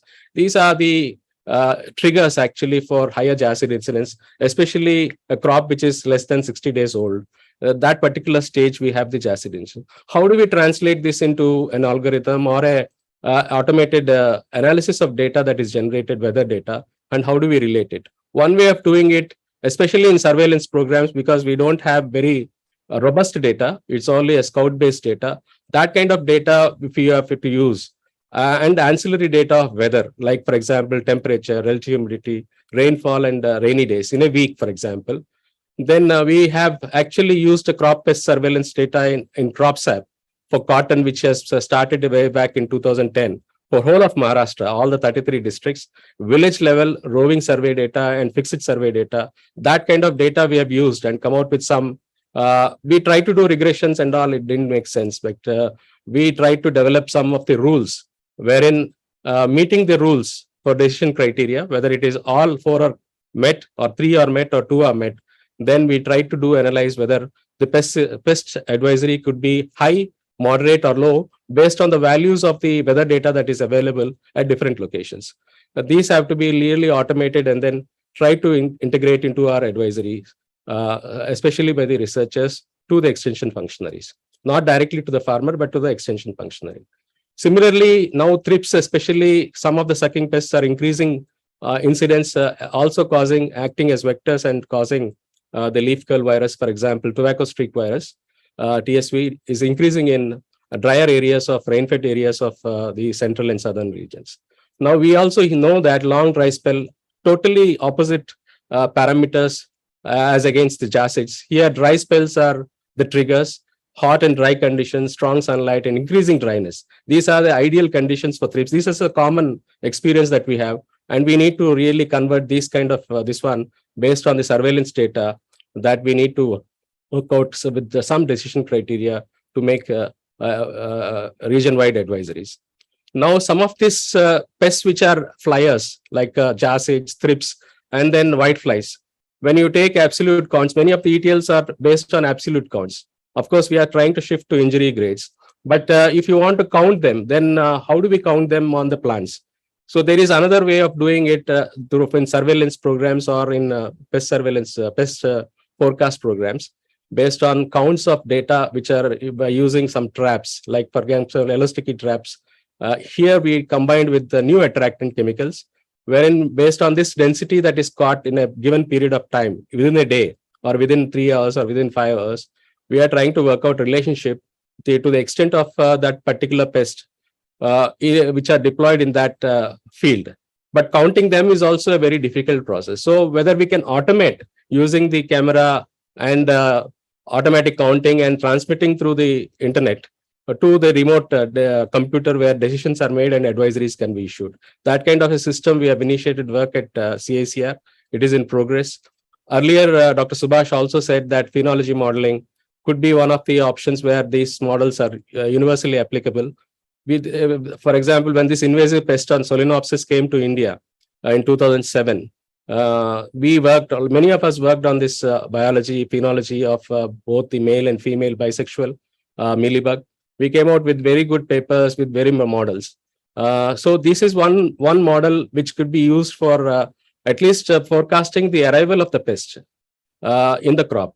But unfortunately, in tropical areas where we have overlapping and multiple generations, the phenology models have their own limitations. That is what we realized. We actually, whatever knowledge that the relationships that we did, we hosted a website which is still active, which is called as Crop Pest DSS, which some of you can access. Some of these models are already there and working still, these phenology models in rice and then cotton. Another one is when we actually come out with the ETL-based decisions, like, for example, 10% flower damage, by easily identifying a field identification of this particular injury parameters caused by pink bollworm, which is a very difficult pest and increasing menace in cotton. So how do we actually relate the phenology to this rosette flower damage, which is the first stage of infestation in the cotton crop at flowering at around 60 days time. So that is the first generation which actually warrants much decisions by the farmers, because they resort to a lot of combination chemicals and insecticide mixtures, which are unnecessary, including involving in the combination products synthetic pyrethroids as early as 60 days, which is not generally advised in IPM programs. Their synthetic pyrethroids are only recommended after 120 days. But so here what we are trying to do is to understand this tendency of farmers to go for insecticide combinations. We have now come out with, after studying multi-seasonal data, long-term data of moth catches, we have arrived at a relationship between the rosette flower damage and the period that is actually correlating with the moth catch data preceding 1 week, 2 weeks, 3 weeks, like that. Now we have come out with the one decision criteria that 2 weeks prior to the rosette application, if the moth catches are 2 to 3 per trap, then definitely rosette could be expected in the next 14 days. So that intensity, again, ground-based decisions, scouting, if it is exceeding the ETL, then only sprays need to be taken, that too specified insecticide. This is how we are trying to move towards the IPM in cotton, a window-based strategy. So this is, again, we know that in surveillance programs and scouting programs, pheromone traps, sex pheromone traps are mostly widely relevant. But the problem is, even at the rate of 2 traps that we are recommending for cotton, farmers are reluctant because of availability issues, quality issues, and also they feel that who will count and who will do this. So they are in North Zone, especially where pink bollworm is becoming such a menace, which we didn't have 4 years back. Even simple 2 traps per acre, it's very difficult. They're not so costly also, but still they are not being practiced by the farmers. It is a very good tool, and it has been proved that ATL of 8 moths caught in a trap for 3 consecutive nights. So that is a very good criteria for initiating sprays. But unfortunately, the trapping itself is not being installed. To overcome this, we have been working for the last 2 years for automating the trap counts, even at a village level. A machine that costs about 15,000 rupees, wherein the trapped insects, moths, can be counted automatically. And then by transmitting that kind of data to the remote computer, we can have the count and advisories can be issued. This Vadvani and others have actually now doing it, but this kind of automated trap we have come out with now. The Vadvani group, which has been testing at different locations, is on photographs taken by farmers, and the photograph quality, resolution, so many angle, distance, so many variations are there, which makes it very difficult. But this is a fixed trap, a very fixed setup, and very reliable. 90% efficacy is there. So we are now trying to standardize and making it one trap for one village, if it is possible, giving an indication of the right timing of the spray for pink bollworm. Much of it we can solve the pink bollworm problem. It's a management issue only, pink bollworm. So these are some of the other criteria which can be related to this kind of trapping. And IPM alone, based on forecast or scouting alone, is not enough. It has to be a season-long experience. Especially, we have seen this in PBW. In the North Zone, we have studied very deeply last 3 years, and the crop stock that is kept left over in the field and used as fuel and all, this is actually triggering, and then ginning extraction units which are crushing and importing infested seed from South and Central in the North Zone. This is also creating a lot of trouble, especially coinciding with the flowering stage in the early sown crop in North Zone of Punjab and Haryana. So there are a number of factors which are relevant, which need to be integrated into our forecasts, into our advisories, which we are trying to do for pink bollworm. Especially in Maharashtra, this program is going on from 2010 CropSap program, wherein very dense data is collected at village level, at farmer level, and this is available in a web-enabled through the web portal. So this kind of data we tried 10 years back itself to develop a geographical information system, wherein we overlay with the weather data, the incidence, density data of different pests. And then we can see in a map, right, for every parameter. For rainfall, we can do temperature, we can do minimum temperature, we can do relative humidity. And then these superimposed maps could be a very visually easy to interpret. And then through the university, the advisories can be issued. So this we have been practicing for the last 12 years in CropSap program. And not only that, not only GIS, using the surveillance data at the village level, we have tried to set out some criteria, for example, Spodoptera, because the whole CropSap program initiated because of outbreak of Spodoptera about 12 years back in Maharashtra. So that we have analyzed long-term data and then come out with some decision rules based on sowing data and rainfall and other parameters, which are very crucial for Spodoptera. Towards precision agriculture, we have also demonstrated, especially for using wireless sensor networks to monitor the microclimate canopy, especially leaf wetness, which is very crucial for diseases like Tika leaf spot. And this we did with CDAC way back 10 to 12 years back. But of course, to be able to commercialize this and then make it usable, operational, we try to do with the State Department of Agriculture. But the problem is groundnut is such a high area, but productivity is less, resource poor farmers. So again, industry interest to do this kind of to upscale this kind of wireless sensor networks based advisories. It works very well, and this particular wetness index is actually the work of from ICAR-Central and also Dr. Das, who together developed this model. It's a very robust model. We have tested it and then fine-tuned it, and then it's an operational model. And IoT, 12 years back, we tried to do this work. It can be applied to any other crop. So, but whatever decision criteria or through research or through extensive surveillance data, we try to make sense out of this data unless this actually reaches the farmer. And nowadays, generic advisories are of no longer value. Text-based, mail-based advisories are of no relevance now. Now they have to reach to the mobile of the farmer. Personalized extension is the key now, is the social media. So we are now trying to focus on voice messages every week based on the decision rules, and then crop stage. We give 30-second voice message to the farmers, registered farmers. And this is methodology we have been practicing for the last 3-4 years. So this is a very successful, especially those farmers who are finding it useful. They are repeat. They always lift the phone for the voice message. So these are the different perspectives. While presenting itself, I have said that farmer looks for a comprehensive solution right to his mobile, his personal farm, whereas the extension functionary would never understand the complicated advisories that we issue. We need to issue the simple advisories for pest and disease management with diagnostics. A researcher would like to, the perspective is always to have an output that is applicable through the entrepreneur, through the service provider, so that it is commercialized. And the department, of course, would like to not to experiment with too much.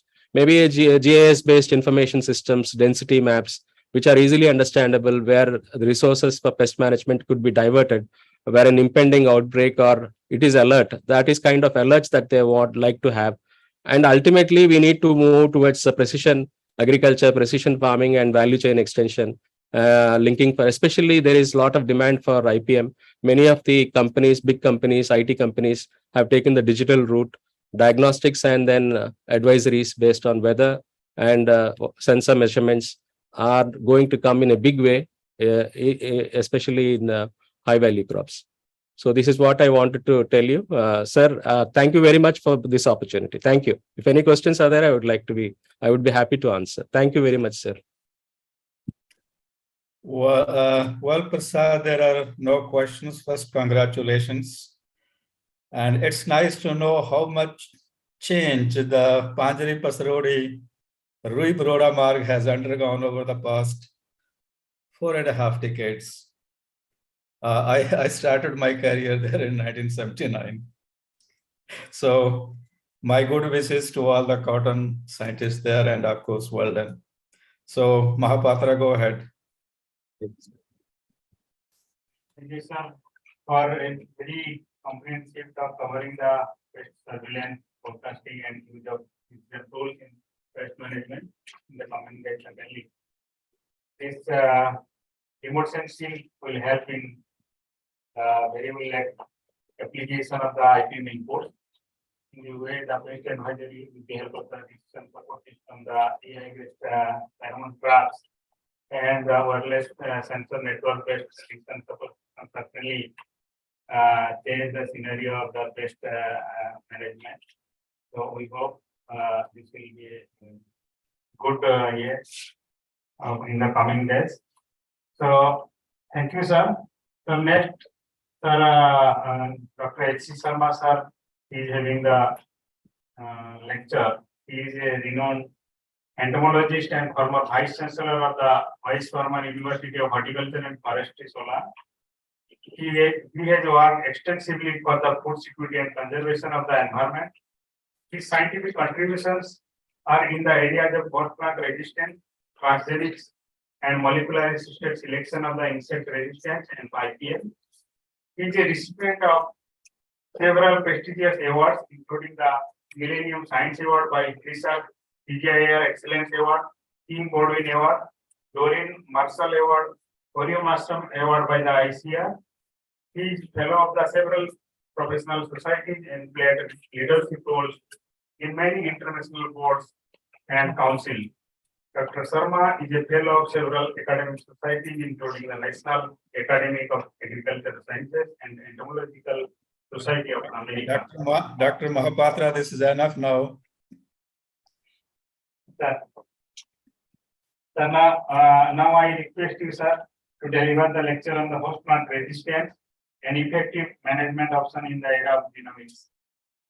Okay, thank you, Dr. Mahapatra, for giving this opportunity or linking with the fellow scientists, and of course, listen to the advances that have been made in pest management or IPM. Two very good lectures by Dr. Suhas Chandar and YG Prasad. So it was a pleasure to listen to them, and of course, to all the rest of the speakers today during the day. I had been working on plant resistance static research for over 37 years, and of course, my areas of research or focus were largely on the rain-fed crops like sorghum, chickpea, pigeon pea, and of course, pearl millet. And of course, these crops now figure as health foods, the three and that we call it, and of course, many people are discussing the value of these core cereals now in our daily diets. I will now just focus on probably why we need plant resistance. First is the population is growing at a geometric rate. And of course, we need to double our food production by 2050. Not only we increase more quantities of food, the people are no longer, the daily diet is no longer a sambar, rasam and rice, or chapati and curry, or some simple things. Now people need more of the processed foods, and the people prefer more of the animal-based food. So the moment you process the food into any of the present day, what you call the food preferred by the young generations is like noodles, and in that process, you lose about 20% of the grain.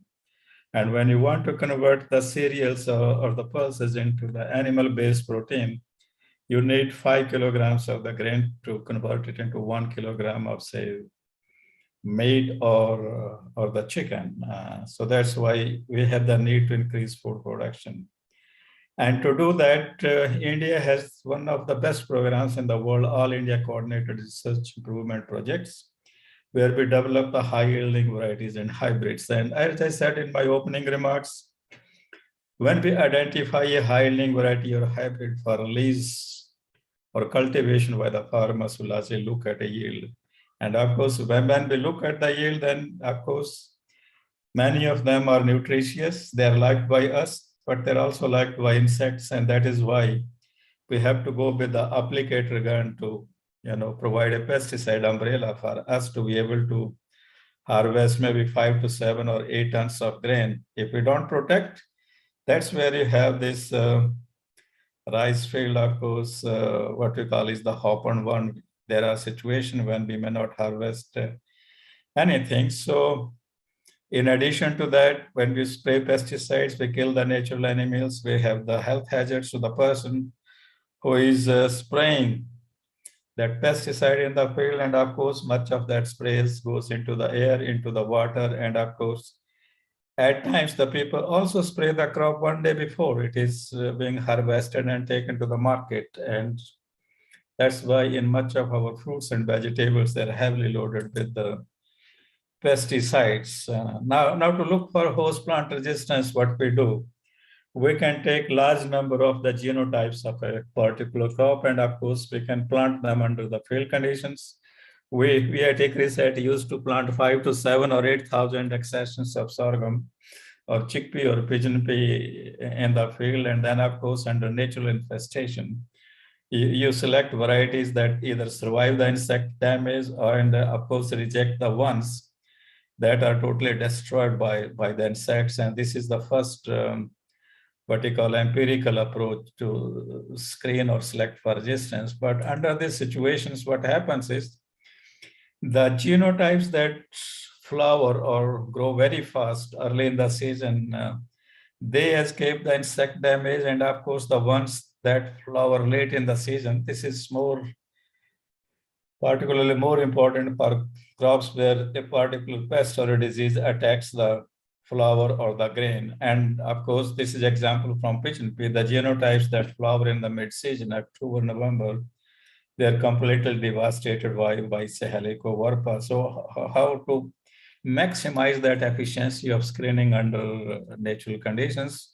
because for each and every pest and each and every location, we cannot have a program for artificial rearing of the insects and of course then release them under the field conditions or under the greenhouse conditions. So first is we should adjust the planting time such that our crop is at the susceptible stage when you have the maximum pest numbers in the field, or we can also use the infector or infestor rows and sequential plantings, means make 2 plantings of the same set of material at 15 days interval, or we can group the material according to maturity height so that we can make meaningful decisions as to what is resistant and what is susceptible. Or if none of these things work, then of course we have to infest the plants under artificially reared insects. And these are examples, for example, of chickpea here infested with 20 neonate larvae of Helicoverpa armigera inside a cage in the greenhouse. And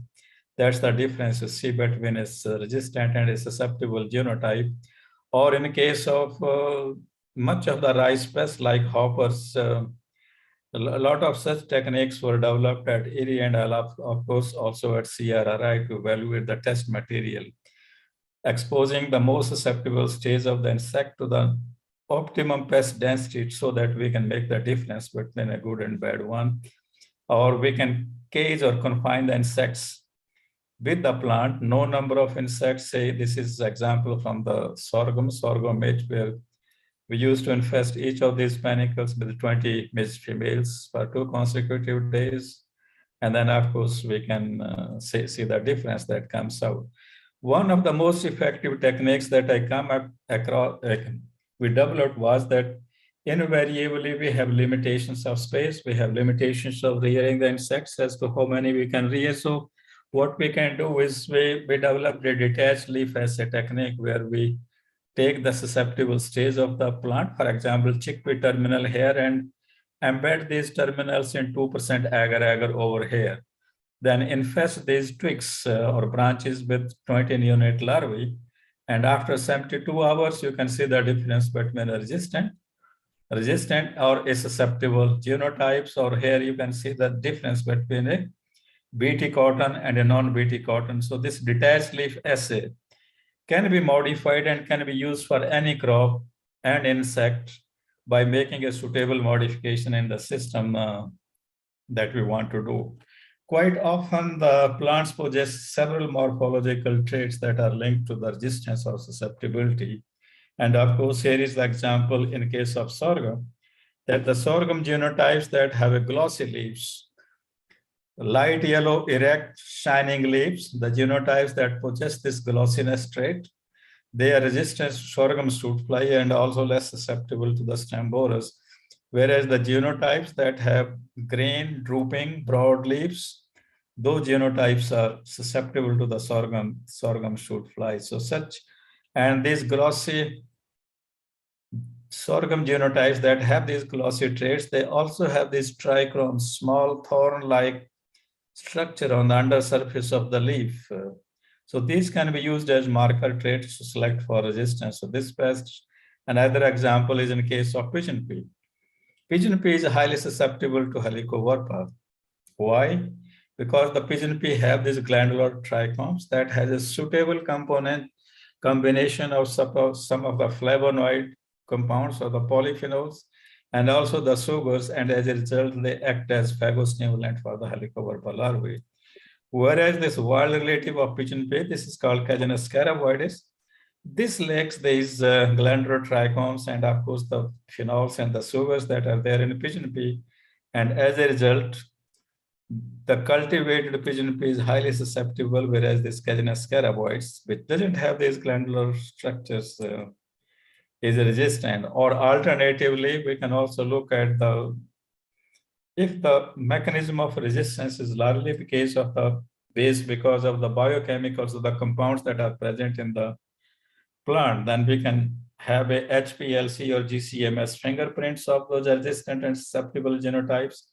And then we can use the HPLC fingerprints as a component of, for example, this is the HPLC fingerprint of a cultivated chickpea ICC 506, which is resistant to Helicoverpa because of the presence of malic and oxalic acids. But some of these wild relatives of pigeon pea have these flavonoids present, which impart the antibiasis mechanism of resistance to Helicoverpa, which has been lost in the cultivated chickpea.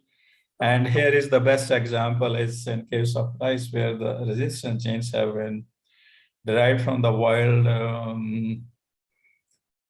species and introgressed into the high yielding variety ICAR-64, and then have developed these lines that are resistant then BPH and the stem borers.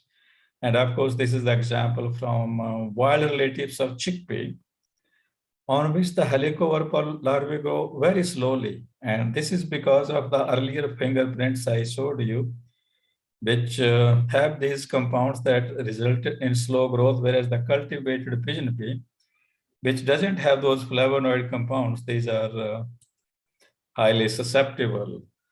Now, the question is, when we identify these sources of resistance, we identify the mechanism, whether that is morphological or chemical, then of course we have to transfer those resistance traits or genes into the high yielding varieties. For us to be able to develop a resistant variety or resistant hybrids, what this slide shows is that in case of sorghum, the resistant genes have to be both in the male parent and in the female parent for us to be able to develop a resistant hybrids. If the resistance is present only in the female parent, but not in the male parent, then we get a moderately resistant hybrids. But when both the male and female are susceptible, then of course, then you get a susceptible hybrid. So for us, it is very important that we understand these underlying mechanisms of resistance, the nature of inheritance, and then of course, we develop an appropriate strategy how to develop an insect or disease-resistant variety or hybrid. And of course, now there is a lot of emphasis on the molecular markers. Everybody talks of marker-assisted selection and how it can be useful in case of insects. First is, when we screen a large number of genotypes for resistance to a pest, and then we identify those lines which are resistant to insects. And if the levels of resistance are only low to moderate, then how we develop pyramid those genes for resistance to particular insects. So here is an example of use of molecular markers along with the phenotypic traits to identify that this first dendrogram indicates that all the lines above this line, these lines are resistant to fruit fly. But these molecular markers and the morphological factors, they indicate us that IS 1057 and IS 4664, they are different than the lines like IS 18551 or IS 182312. So if we want to increase the level of resistance, then we should cross this line, the genotype, which is marked in red, with the line that is marked in green, so that we can add up the gene pyramid, the resistance genes, and then of course we can develop these resistant lines. Of course, for us to use marker-assisted selections, we have to first develop a genetic linkage map. Here is an example of the stem borer in sorghum called Chilopartalis, and of course, the regions that are marked in red, these are the quantitative trait loci or the genomic regions that are associated with resistance to stem borer.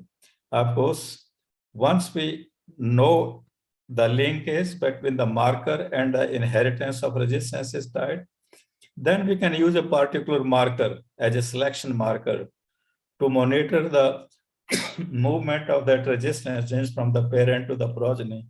And that way we can use this marker assisted selection for developing insect resistant varieties. I'm only giving you the examples, hoping and go about it. To explain the whole approach, probably we will need a lecture on each of these aspects. Of course, as I said in the beginning, it is the Bt cotton or the transgenic plant that has made an incremental or quantum kind of a contribution to pest management in the last 2 to 3 decades. And of course, this is an example of a cotton hybrid, one with the Bt gene and another with the no Bt gene.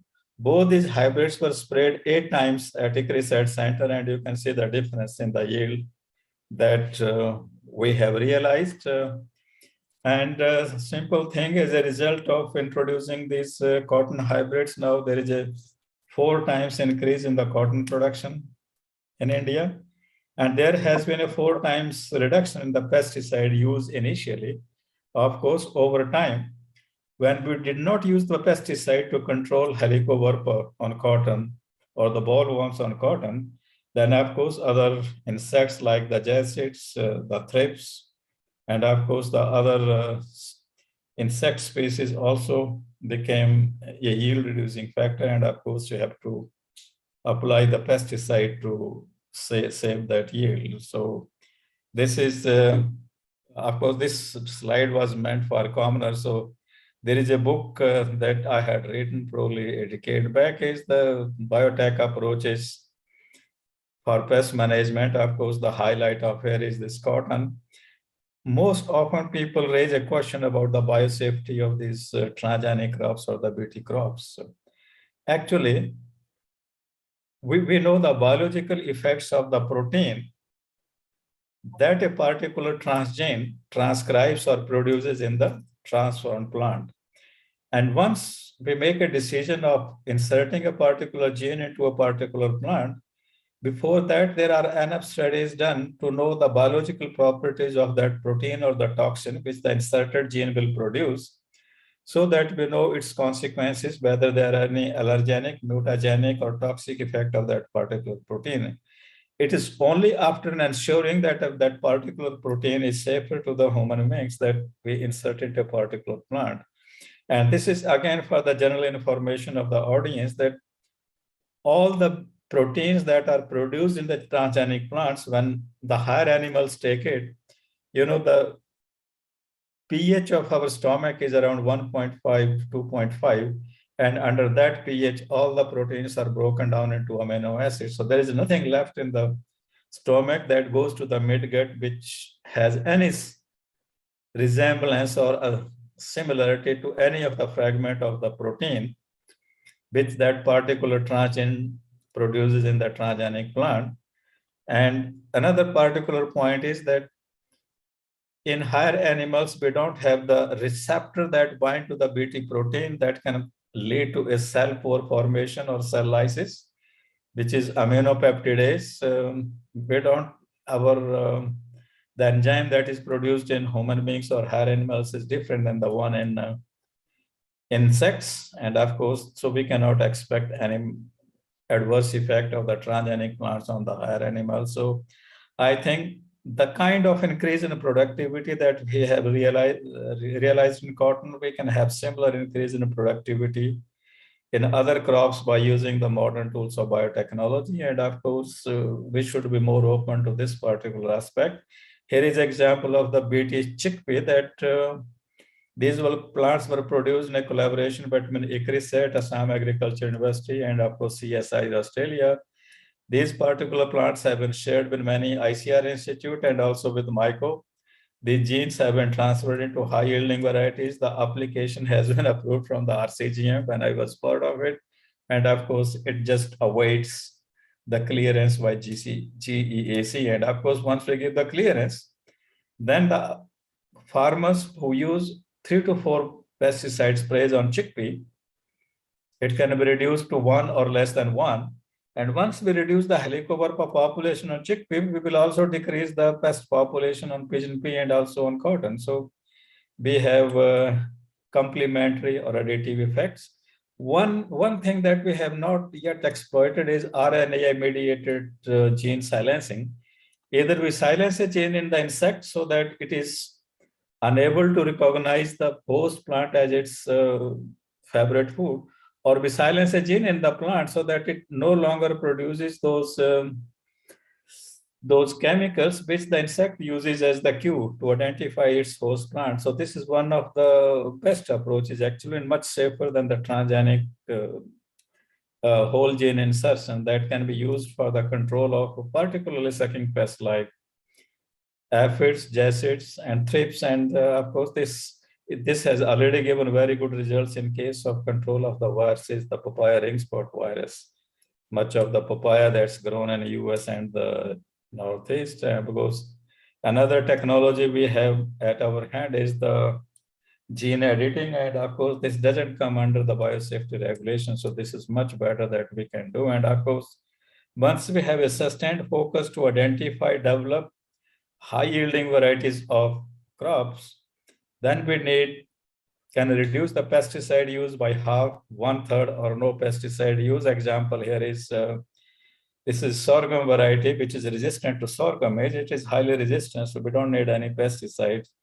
This is ICAR-Central, which is moderately resistant to Helicobacter, and this can reduce the pesticide use by half. And of course, you have many good examples of high levels of resistance to rice gall mitch. Many of these varieties have been released, whereas the levels of resistance to BPH and stem borers are moderate. And of course, there we might need some intervention. But the most remarkable effect of this plant resistance is that once an area is planted to a susceptible cultivar, for example, this line, the pest population increases at a geometrical rate, and that's where it becomes an epidemic. And the best example is till CSH1, which is highly susceptible to fruit fly, was not released in the country. Fruit fly was not a pest. But once this was released, that's where we had the problem. But even if we have moderate level of resistance, we can reduce the rate of multiplication of the pest by more than half.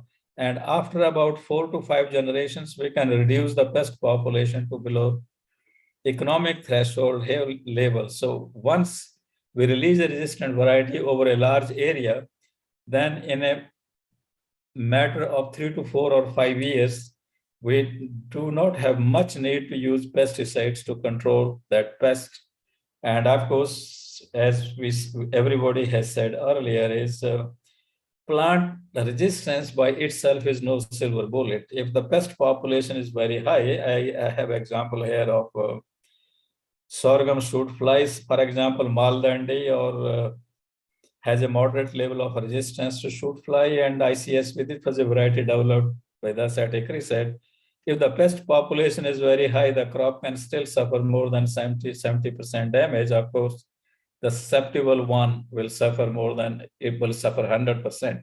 But if we can treat the seeds of these resistant varieties with carbofuran, then a combination of plant resistance and insecticide can reduce the pest population to below 30% or 20% level. So hence, do not have the need to use those pesticides. So in summing up, plant resistance is and will continue to be important component of IPM, and that is where we should place emphasis to select varieties that are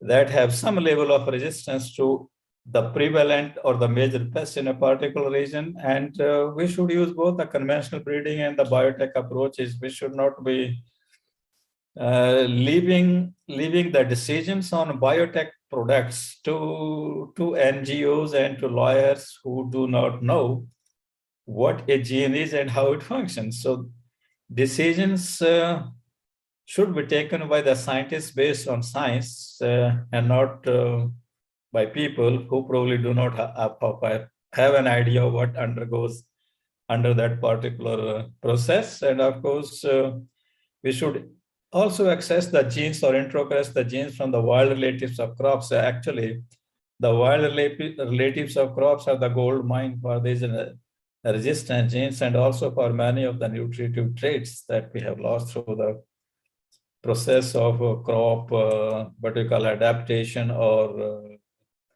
domestication. And of course, we need to combine it with all the other components. And of course, that's what our intentions are. So thank you, everybody, and have a nice day. If you have any questions, you can put them on the chat box. And then probably we can interact in person or through the chat box or whatever is. So Thank you very much and see you. Thank you very much, sir, for enlightening the audience the role of resistant varieties in IPM, how the biophysical and chemical approaches and molecular approaches have been exploited in the pulse crop in particular. So the pest resistance has a major role. Thank you very much, sir.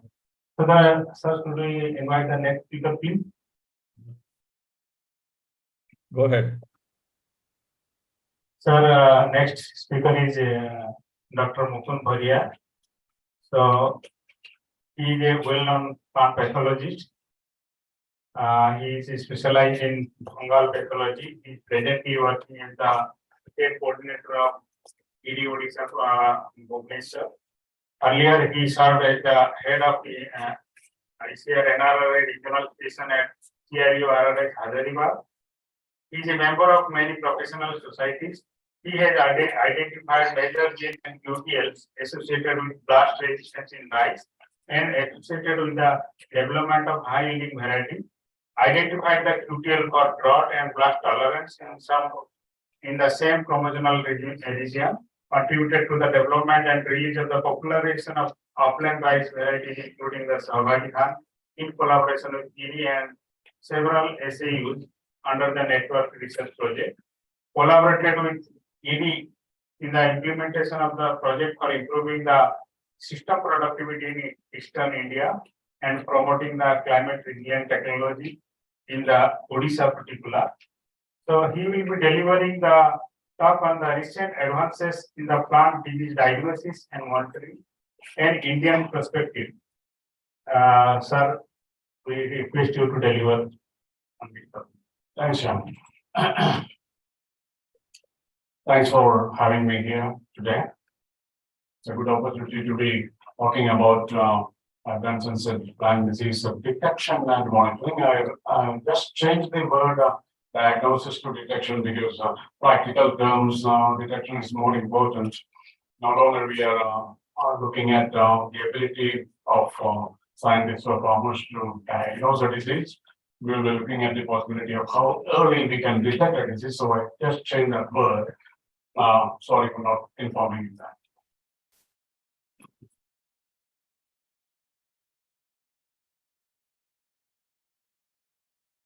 So what is needed for detection and monitoring?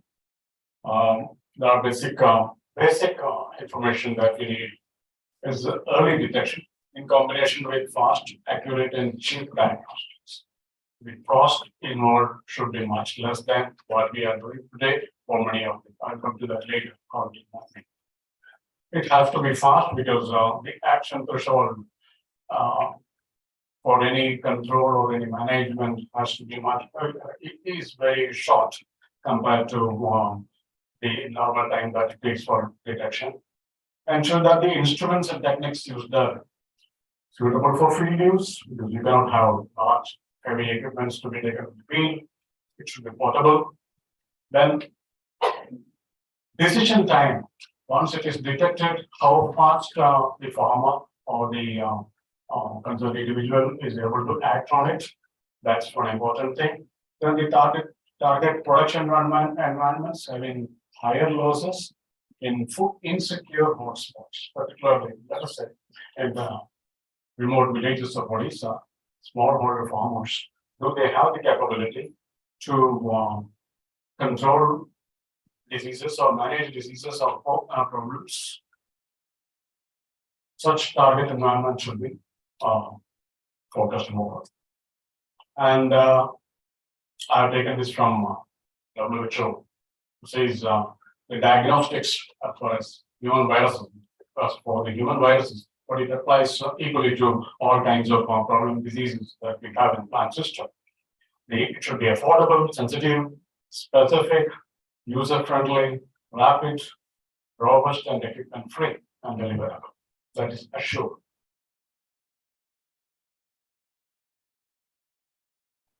Coming to the ways what we use for detecting the diseases, mainly what we should focus on is non-invasive.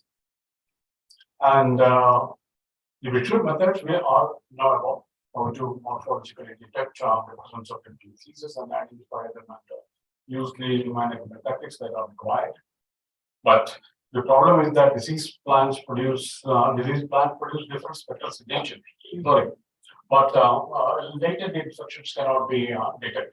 What we practically need is that before the disease comes to a certain level where it is unmanageable to be managed, we should be able to detect with other techniques if that is available. And that's where we are fortunate that we have different spectral signatures produced by the plants under different conditions of stress, whether it is building or leaf lesions, which can be detected by different systems. What we have today is single leaf, drones can be used, satellites can be used, and detection can be done in real time by continuous monitoring. Remote sensing has evolved from the visible to the NIR and also the hyperstructure that is how it has evolved. But even now, we do not have the discriminative capabilities of what kinds of disease are there. We are able to detect the presence of a virus, but what it is, what kind of a virus it is, or what kind of a fungal infection it is, sometimes it may be difficult. For example, in the case of blight, I know that any hyperspectral signature would be difficult to be used for detection of blast versus brown spot. Just as an example. There are other validated assays for detection, but I should tell you that many of those these programs are not required for the field detection and management. There are opportunities for lab detection employing different lab techniques, but mostly is used for international trade, where plant or plant products are transported across the globe. So due to the growing global trade, the risk of spreading pathogens has constantly increased. So many of those techniques that are now evolved and now evolving, they are mostly for these purposes because that involves a lot of trade and of course the value for it.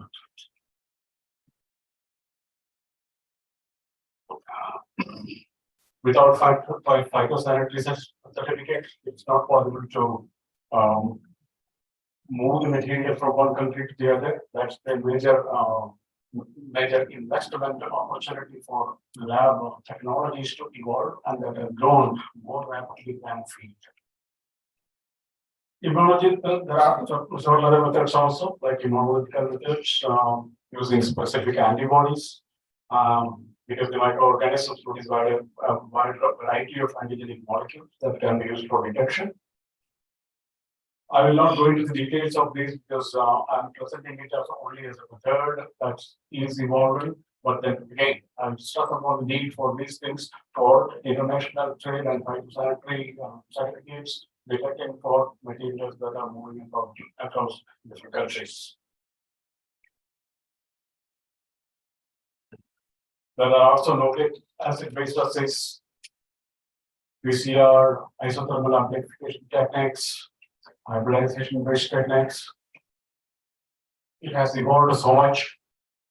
It's conventional PCR, reverse transcriptase PCR, multiplex PCR, net PCR, quantitative PCR. So many different nucleic acid methods are there. LAMP and recombinase polymerase amplification is used. Hybridization assays are there. CRISPR-Cas, though it is used for editing, but it is also useful for detection systems for plant pathogenic viruses, particularly.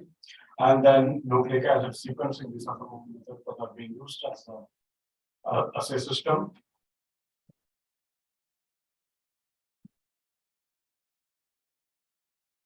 Okay. There are certain limits and advantages of using this. I will not go into the details of this. The limit of detection is based on the number of colony forming units that are available, that is there to make a detection possible. And there are certain advantages of using PCR, like it's a maximum count technology now. But in case of fish, ELISA, and others, the sensitivity is higher or lower. ELISA is an older system, and it is a low cost visual color change can be used for detection. Next. There are other innovative technologies as well, like sensor platforms, electrochemical impedance spectroscopy, volatile compounds are used. VOCs are very commonly used nowadays. Microfluidic based devices for pathology applications. There are also wearable sensors. Next.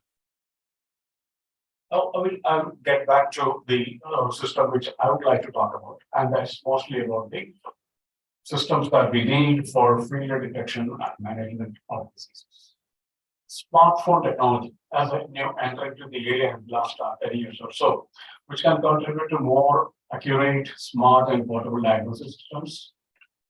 What we need is connectivity, high quality images are required, and the processing of these images through servers and then giving the information to the farmer for action on based on the image that's uploaded by the farmer. It has a great potential. It's also being used, including in our area, many of the institutions, not only in rice-based systems, but other crops also. Some of these technologies are fast developing. Next. Really, develop Price Doctor, which is a mobile-based app, which is able to detect about 80 problems of diseases or stresses in rice. Not only diseases, but it also includes insect pests, nutrient deficiency, or nutrient toxicities. So this is a program that we have been promoting in the state of Odisha also. Yes.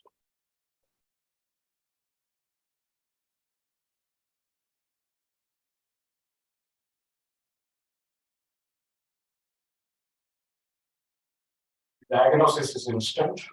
The farmer is able to detect the problem easily with the app that can be downloaded on his phone. Over a period of time, it takes about a week or so to get familiarized with the system. And once that is done, instant diagnosis is done, and then management is there. If it is not possible for the farmer to detect or diagnose properly based on the app, there is a feature that you can upload the photo. And what we did in Odisha was to engage the services of the Department of Agriculture, the Plant Protection Division, who helps in the identification. Next. The target audience is actually extension and advisory service farmers and also farmers. It can be used by extension audience also, such as like students, and that becomes easier for them to, let us say, the universities, they get familiar with these things. They can also improve the system because this is also only a rice doctor, and there are possibilities of improving that for other diseases also. Next one. What are the lessons learned from our experience with Odisha? That the content development for rice doctor had to be a little different because the rice doctor as such, when it was evolved, that was for a global feature. But then the rice cultivation systems, rice management systems differ, varieties differ, management systems differ, and the productivity also differs in different environments. So we had to contextualize it for the state of Odisha with the help of scientists from OUAT, NRRI, and also the Department of Agriculture. We fine-tuned some of those features that are required for changing the rice doctor to or contextualize the rice doctor for the requirement of Odisha, and that was used as a user testing. And then the capacity development program was taken up for the department officials. Next.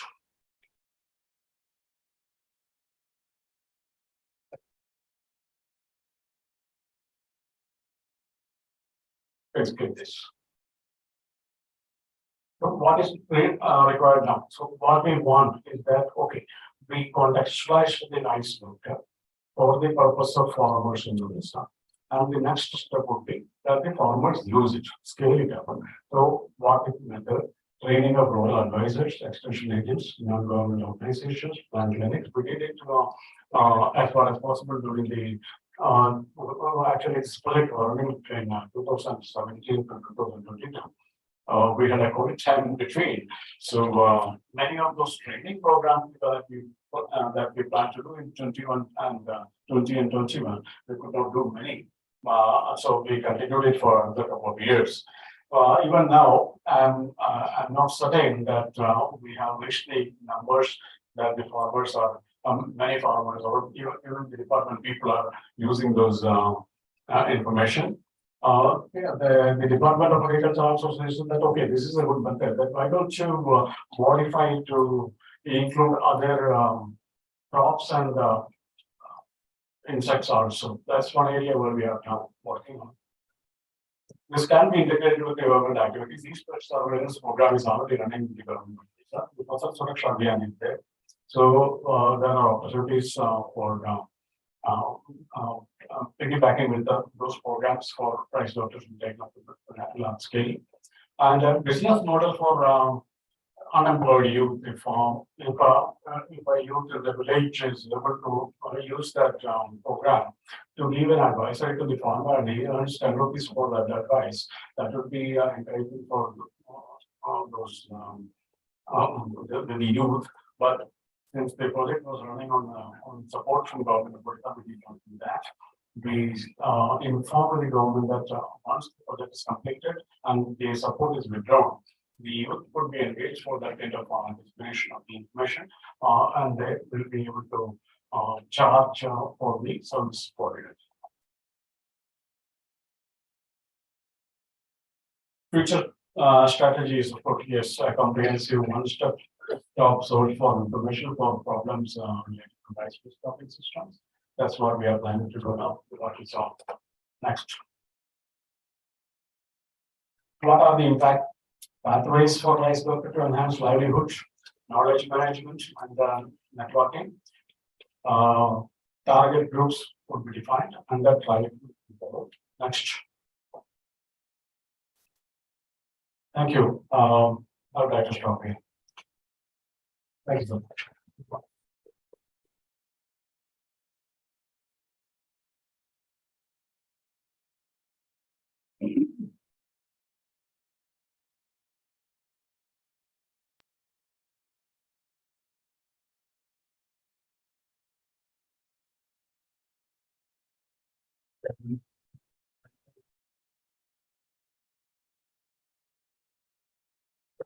Thank you, sir, for enlightening WHO approach of this issue and rice data. So one of the mobile app that has created a lot of impact on this pest management diagnosis and the decision support system. So the next speaker is Dr. M.R. Khan. He is an eminent nematologist from IARI Division of Nematology. He has vast experience in the area of nematode biosystematics and biocontrol. He identified foliar nematode problems in the tube rows in West Bengal and developed a management strategy. He was a recipient of Young Scientist Award in 2005 and has been awarded the fellowship from different societies and academics. He is a fellow member of many plant protection societies and acted as an editorial board member and lecturer and many reputed peer-reviewed journals, and also convener of many international symposiums. So he will be delivering the topic on the integrating nematode management in IPM, Indian perspective. So I request Dr. Khan to present. Thank you, Dr. Mahapatra. I am audible? Yes, yes. Yeah, my slide is okay. Can you see it? Yeah. Yeah. So I first thank this organizer for inviting me on this brainstorming session.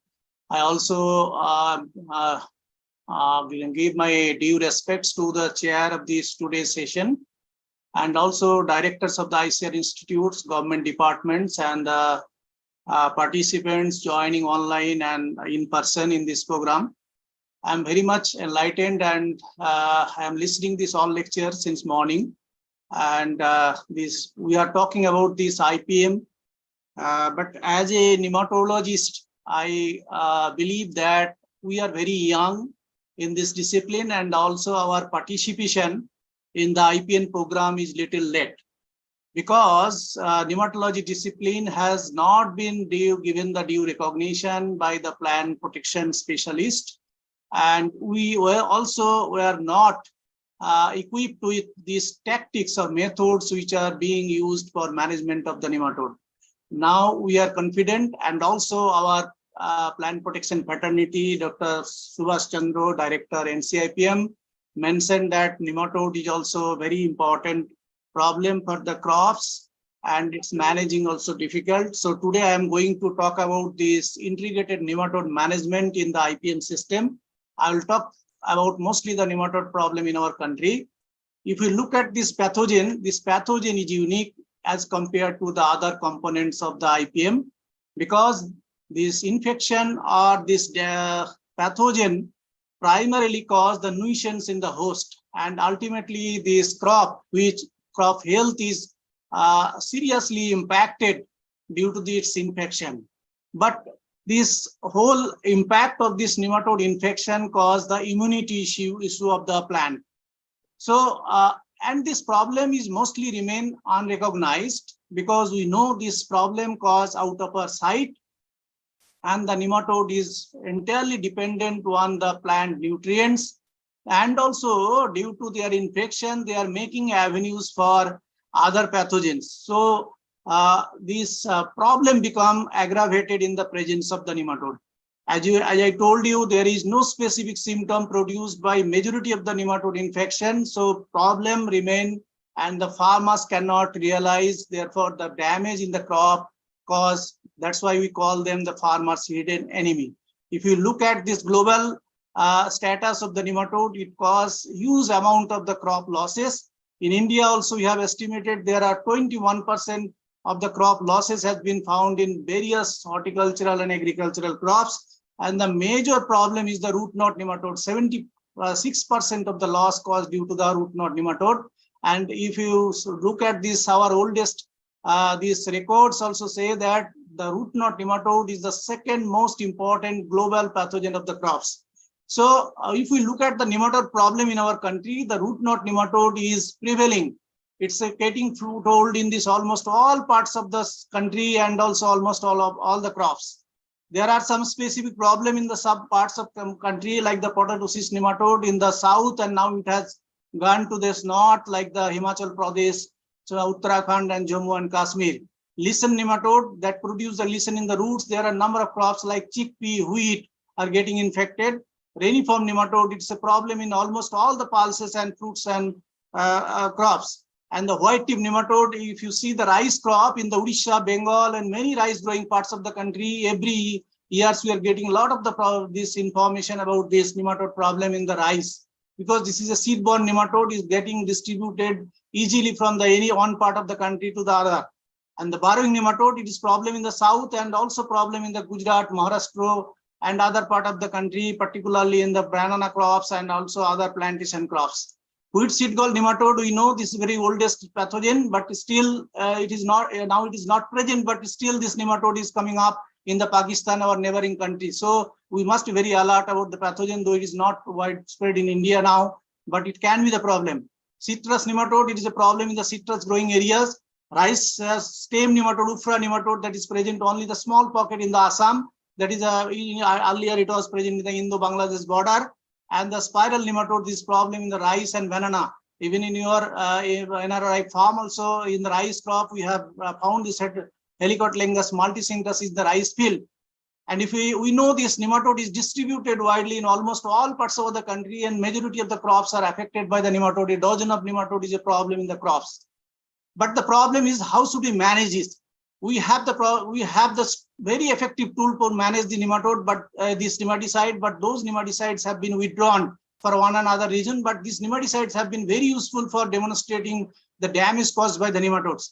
Then we were dependent on these non-fumigants nematicides like the organophosphate and carmamate, but they are not very economic in terms of high doses, and also many times you have not given this acceptable level of this control of the nematodes. Then what are the alternatives? Alternatives we have with those good management practices, because we have to depend on the managing the crops. Then we have these other approaches like identifying the nematode suppressive crops and crop sequences. Then also the nematode suppressive soils, also new concept is coming up, that how nematode is getting suppressed in the field itself. Botanical biopesticides are also being used. Biofumigation is another approach. Brassicaceous crops can be applied and incorporated in time so that it can reduce the nematode population. And recently there are 3 nematicides have been registered in India: the fluvirum, fluensulfone, and fluazoindolizine. And these formulations are available in the market, but only issue is that these nematicides are not have this many crops level claim. So these companies are trying to expand their level claim, and in future we have these very important nematicides can be used for nematode management. If you look at that, our participation, I told you, we are very youngest partner of this IPM system, and there are few nematologists. We are working as a nematode specialist in the nematode extension specialist, and we had the very little awareness of the nematode problem in the crop. Therefore, our participation in the IPM program is little late. But we are now, I told you already, these good nematicides have been withdrawn from the markets, and only the OP and carbamate have been effective in this nursery bed applications or localized application in the peat and the bare root treatments like that. So we as a nematologist, our role is in the IPM system. Also, IPM is also is a part of the ICM and also sustainable agriculture. We are equipped with a lot of the techniques available with us, and we can join with hands with the IPM system. But IPM, integrated nematode management, is our compulsion, because we know that hardly any components or tactics effectively works when the nematode is there in field and crop is affected. Therefore, IPM is the only solution, or integrated nematode management is the only solution by which we can manage this nematode. And some of the cases we have seen that nematode informations was not available for many crops, and the ETL level was not available, population dynamics was not available, and some of the other alternative tools were not available. But a lot of the techniques and methods have been developed. Now we can decide that IPM can be, INM can be effectively implemented, and almost all these efforts have been made by the nematologists throughout the country. And problem is still remaining managing the nematodes in the large areas, because we have the very patchy distribution of the nematode in the field. So getting this nematode problem in the large areas is a major problem. Threshold of the many nematodes are not known. Resistant or tolerant varieties are not available. Bioformulations are available in only few, and there are also inadequate these tactics. Many times we cannot demonstrate to the farmer that how the nematode management will effectively improve their yields. And the poor awareness, literacy, and the extension service, these are our hurdles in the implementation on the INM. Now the INM practices involve some of the cases we follow the basic principle of the pest management, like the exclusion. This is very important. There are new the invasive pest is coming up, that we have recently found that a Melodogony enterolobi has entered in the guava field, and now it is distributing throughout the country. But our main approach should be in the nematode management to reduce the nematode population by use the low cost inputs like the cultural practices, planting time, fallowing, intercropping, some of the nematode antagonistic crops like marigold, sesame, then like maize can be implemented in such situation where they are not the host. High input cost like techniques like the nematicides, like the botanicals can be applied, or biological control methods can be implemented.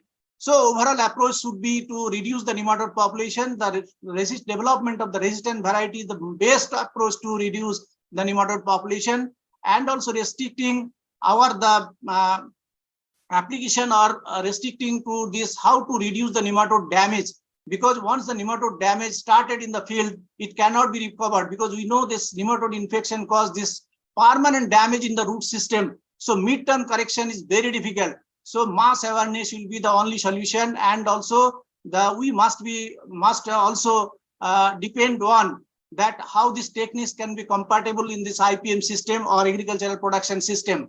We have the little information on the INM, but some of the cases we have demonstrated that INM or integrated nematode management practices has worked very well, like Heterodera aveni, Globodera, Melodogaini, Rotalinculus have been developed. And this combination of the treatments or the treatment has been used in isolation, like biological control resistant variety has been evaluated, but we have not participated as in the IPM system, which was required. If you take the few examples like potato cyst nematode, it was very effectively controlled by using this resistant variety like Kupli Sorna. It was developed and identified in 1985, and it has been used in the crop rotation system like the potato followed by the cabbage, cauliflower, carrot, radish, and wheat. This rotation reduced 99% of the nematode population. Recently, there are 2 new varieties have been identified because 5 varieties are grown in the woody areas. Out of the 3 varieties have been found as resistant to the potato cyst nematode. So it can be managed well in that areas, but problem lies that nematode has got spread to Uttarakhand, it has got spread to this Jammu Kashmir, it has got spread to the Himachal Pradesh, but that we have not yet known that which variety is dominant in that area and how this nematode can be managed. Similarly, the case with this tuberose foliar nematode, it has been effectively managed by implementing the development of this identifying the resistant sources like Projol is a field tolerant variety, and 80% of the variety in the West Bengal has been replaced by this Projol, because earlier Calcutta single and double was the only variety being grown, and the farmers were facing huge problem in the nematode. Now nematode problem has been tackled by this identifying the Projol varieties. Cultural practices using the non-host or the application or this clean cultivation have been effective very for managing the nematode. Like the jute, we have seen that seed treatment has been very effective for managing the nematode. In the rice, Graminecola is the widespread problem. It is present in almost all the states, and it can be managed very well in the nursery system. We have seen that carbofuran has given very good result. Pseudomonas fluorescens has also given very good result in the nursery treatment. Now new molecules has come and it needs to test it against the rice root knot nematode, but still it has not the level claim, so we cannot recommend at this stage. But some of the practices we has been adopted like summer plowing, then crop rotation with some of the non-host crops, and the field application with the carbofuran 45 diaphora transplanting have been very effective. But carbofuran needs caution, but it has been banned, so we can replace with this Nimis or like the fluparam, or can use with the some reclamel which has been developed by the Cortiva, so that needs the level claim for the rice crop. Similarly, we have seen in the pointed goat, it can be effectively managed by vine dipping. It can be managed by application of this biocontrol agent like Perpusilium lilacinus, and it has been very effective for managing in the field condition and avoiding the vegetable crop rotation and incorporating the organic matter in the field. We can see this some of the infestation in the root knot nematode in the pointed goat. The whole root system you can see has been completely damaged, and the vine has become restricted its growth and become yellow. And the biocontrol agent, it is available in the market right now in the Perpusilium lilacinum and the Poconia chlamydosporium. And bacterial bioagents is available like Pseudomonas fluorescens, and Pasuria penitens is not available in commercial in India, but it is very effective in managing this nematode. We have seen how the crop rotation can effectively manage and reduce the nematode population, but again you have to be very alert that you should not introduce any of the susceptible crops in the cropping sequences. We have seen how the nematode population is declined to this 110 nematode per 200 cc soil. Again, it increases to 8,000, then 9,000 like that. So cropping sequence can give the effective management. This is the field where farmers grown this pointed goat without following in crop rotation. In whole field was damaged. This is one the bitter gourd field. This is the jute field. We have suggested the farmers to early harvesting. They can save the crops. And this is the infestation of the jute field with the nematode infestation. So what is the gap in the IPM system that we see this poor awareness? This is the only reason. And we don't have the threshold for all the nematodes. We have the scarcity or non-availability of these bioformulations with the have adequate spore contents or the spurious products are being available. And the transdisciplinary approach is very important. Recognizing this nematode problem or any other pathogens in the farmers field is being causing the problem. It should be identified by joint actions of these all plant protection fraternities, so that the problem can be diagnosed at the early stage to manage the crop. So why we need the mass awareness problem, because the nematode problem is widespread. Many times it is not identified.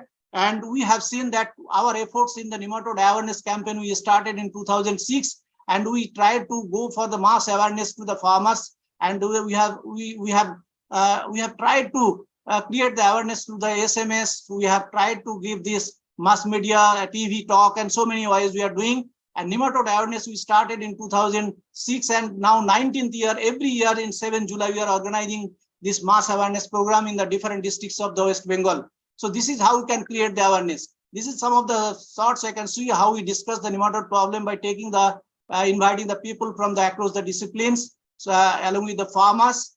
And these are the few. And also we have seen that how nematode problem is taking shares in the overall plant protection problem. You can see 17% problem out of the total problem of the nematode.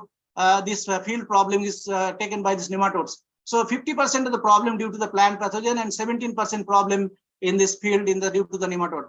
And we also district wise and crop wise also we have surveyed. We have seen the nematode problem is present and it is widespread in the West Bengal. So only our future plan can be taken that this we can take this new IPM problem in the location specific. This nematode problem is not present uniformly in the field, not present uniformly in the all parts of this country. There are some localized problems. We have to develop technology taking in consideration of the resources of the farmers and also considering this some of the other crop cultivation practices followed by the farmers. So these are the few of the suggestions I have made it. But recently there is a problem in the polyhouse conditions, and many people are jumping on to understand the problem in the polyhouse situation, how this nematode problem in the polyhouse and can manage, because polyhouse situation is different, the varieties are different, and all those are to be taken into consideration in future for managing this nematode problem in the polyhouse condition. With this, I thank this organizer for inviting me and giving my brief lectures. I will be very happy to interact with the farmer scientists if you have any queries in this discussion platform. Thank you so much, sir.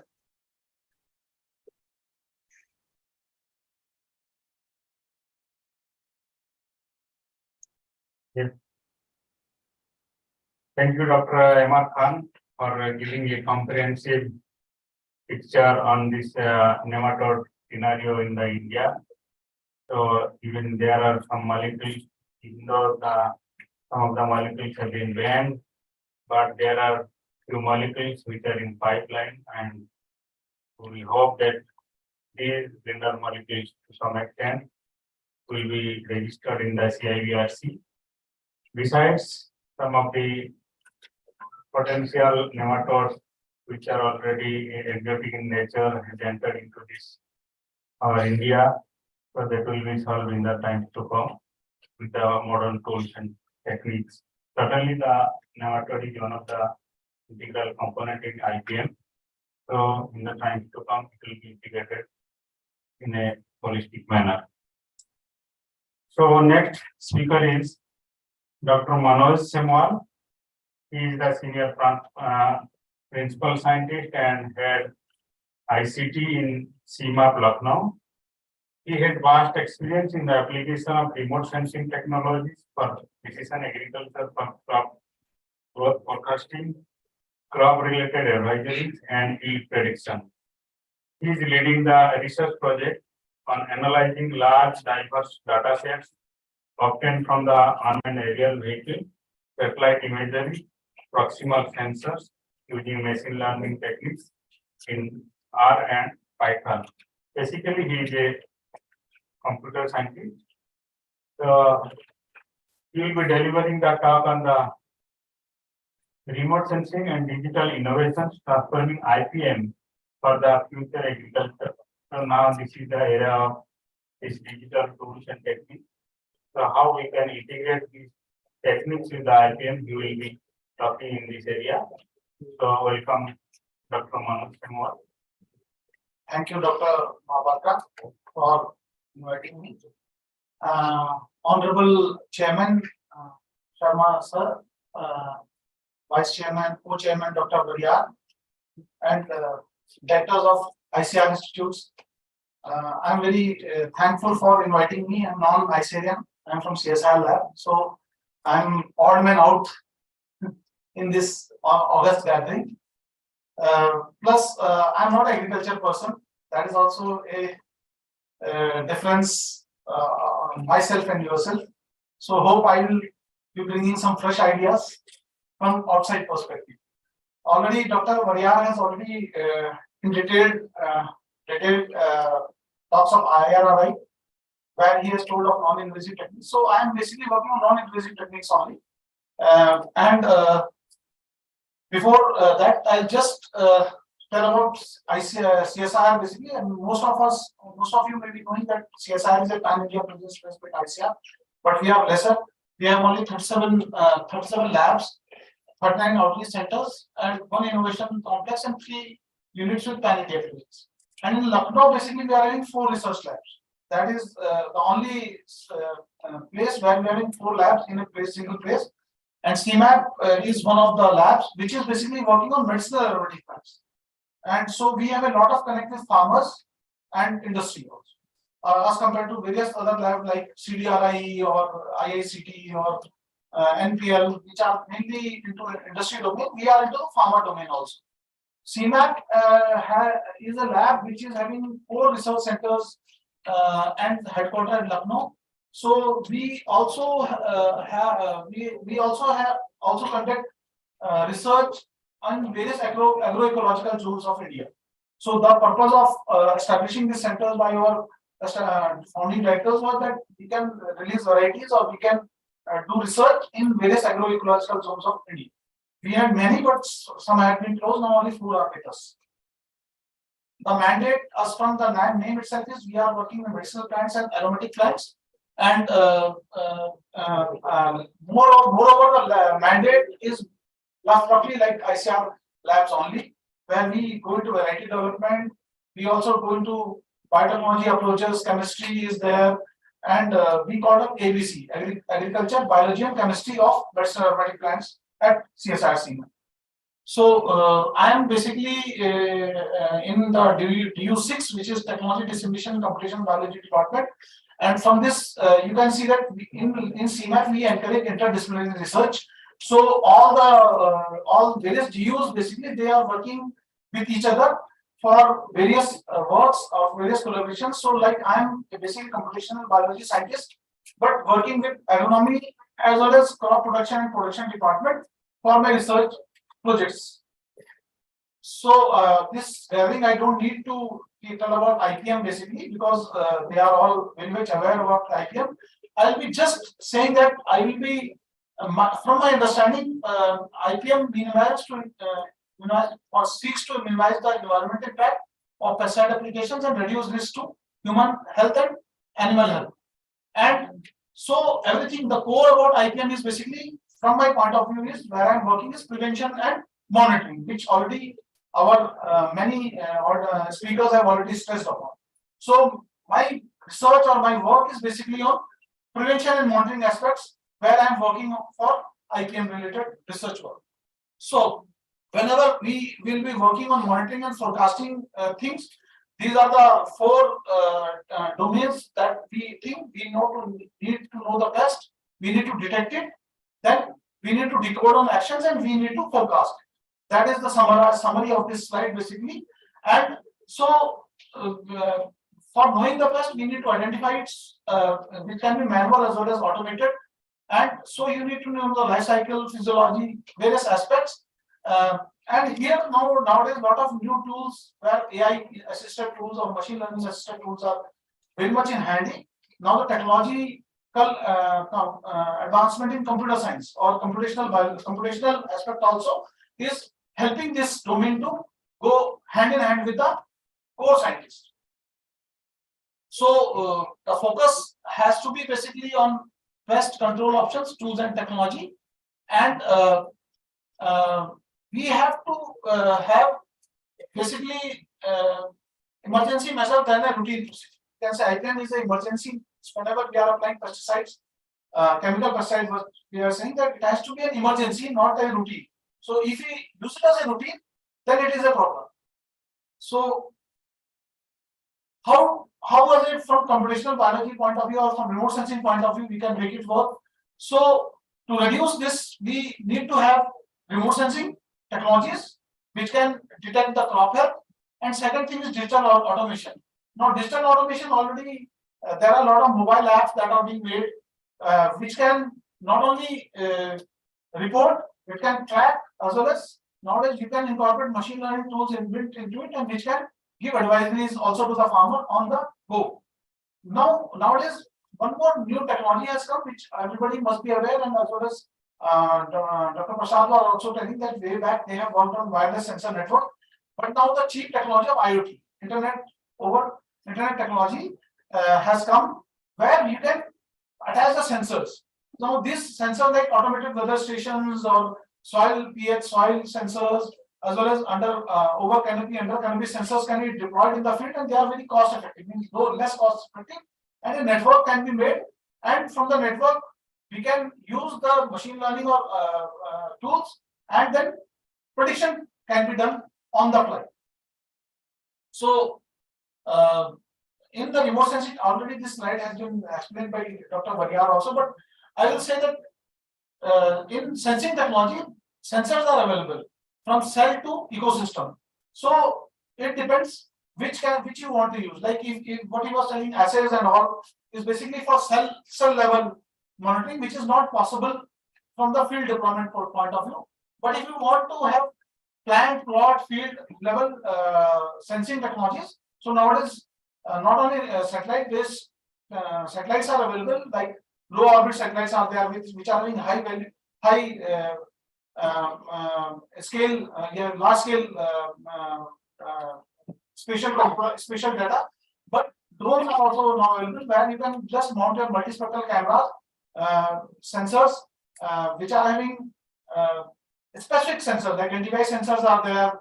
Even Altum, if you talk of, so Altum is having radar sensors is there, thermal sensor is there. You can even have hyperspectral cameras, which are having around about 300 bands or 400 bands sensors, very lightweight, 3 kg, 4 kg sensors. They can be mounted on the road and flown over the field, and you can get the status of the field immediately. So similar, just a slide to show you that how remote sensing will help in crops. Basically, we work on solar radiation. So the whatever there are two types of remote sensing, active and passive.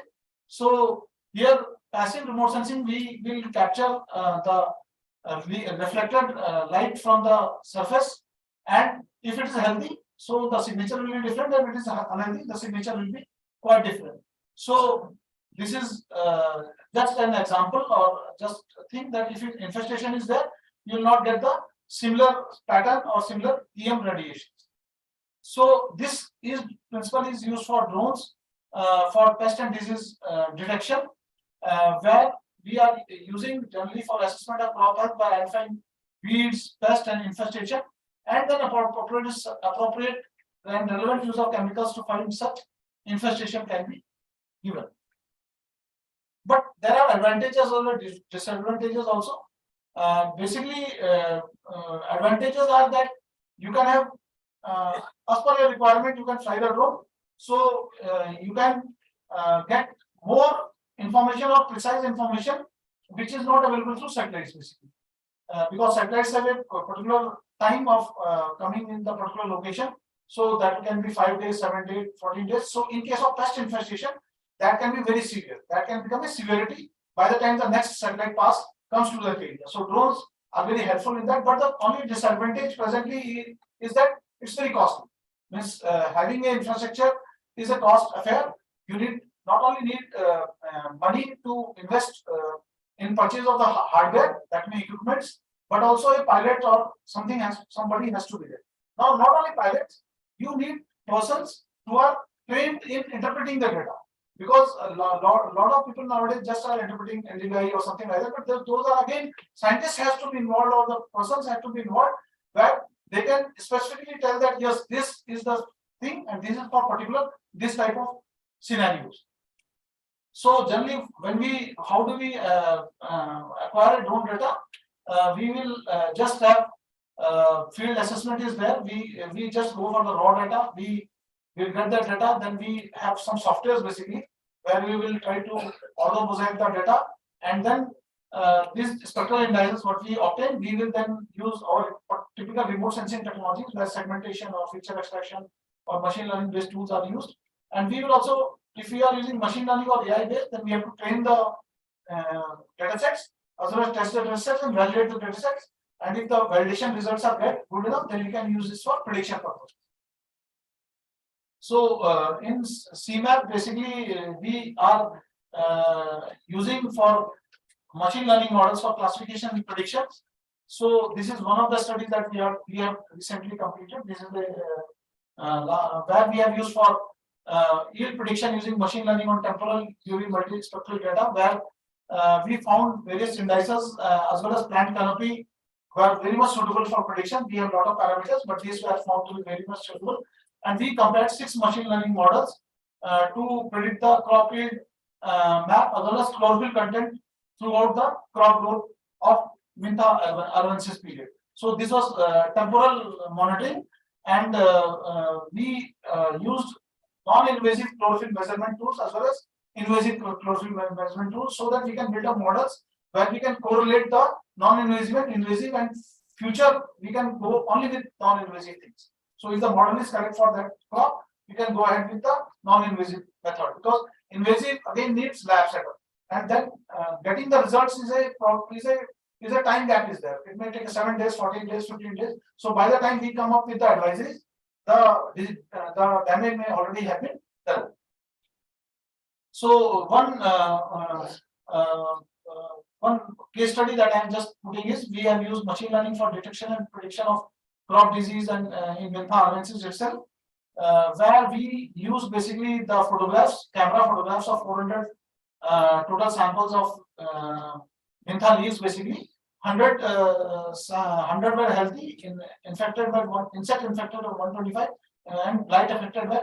We have done only for one disease, leaf blight, basically, because you need to train the model for each and everything. So this is one study that I'm showing. And we generally did data pre-processing, where we have a lot of image processing techniques. We use it. So you can just in nutshell or in layman, we can say original image was there. We remove the background noise and we enhance the image, and for segmentation and other purposes. And then we used 4 machine learning algorithms: decision tree, random forest, support vector, and convolution neural network. So as we know that a lot of studies are being done on decision tree, random forest, and support vector machines. But especially it has been now reported and published in various lectures, various publications for insect-related, pest-related convolution neural network. CNN is the best model, and that we found in our study also similarly. So we have also used Google TensorFlow. This is a basically Python, open source Python platform, where we can do machine learning. Framework is available there, and it is for everyone. So you don't need to install it on a machine or something like that. You can use open source platform for reducing the cost. And we could found that CNN was very able to get 0.9905% accuracy for the two case studies that we have taken. And then we further went ahead and we made an interface where we used 30 images, and we could immediately see that the result was like, it will immediately give result is healthy. If the leaf is okay, it will give you result is healthy.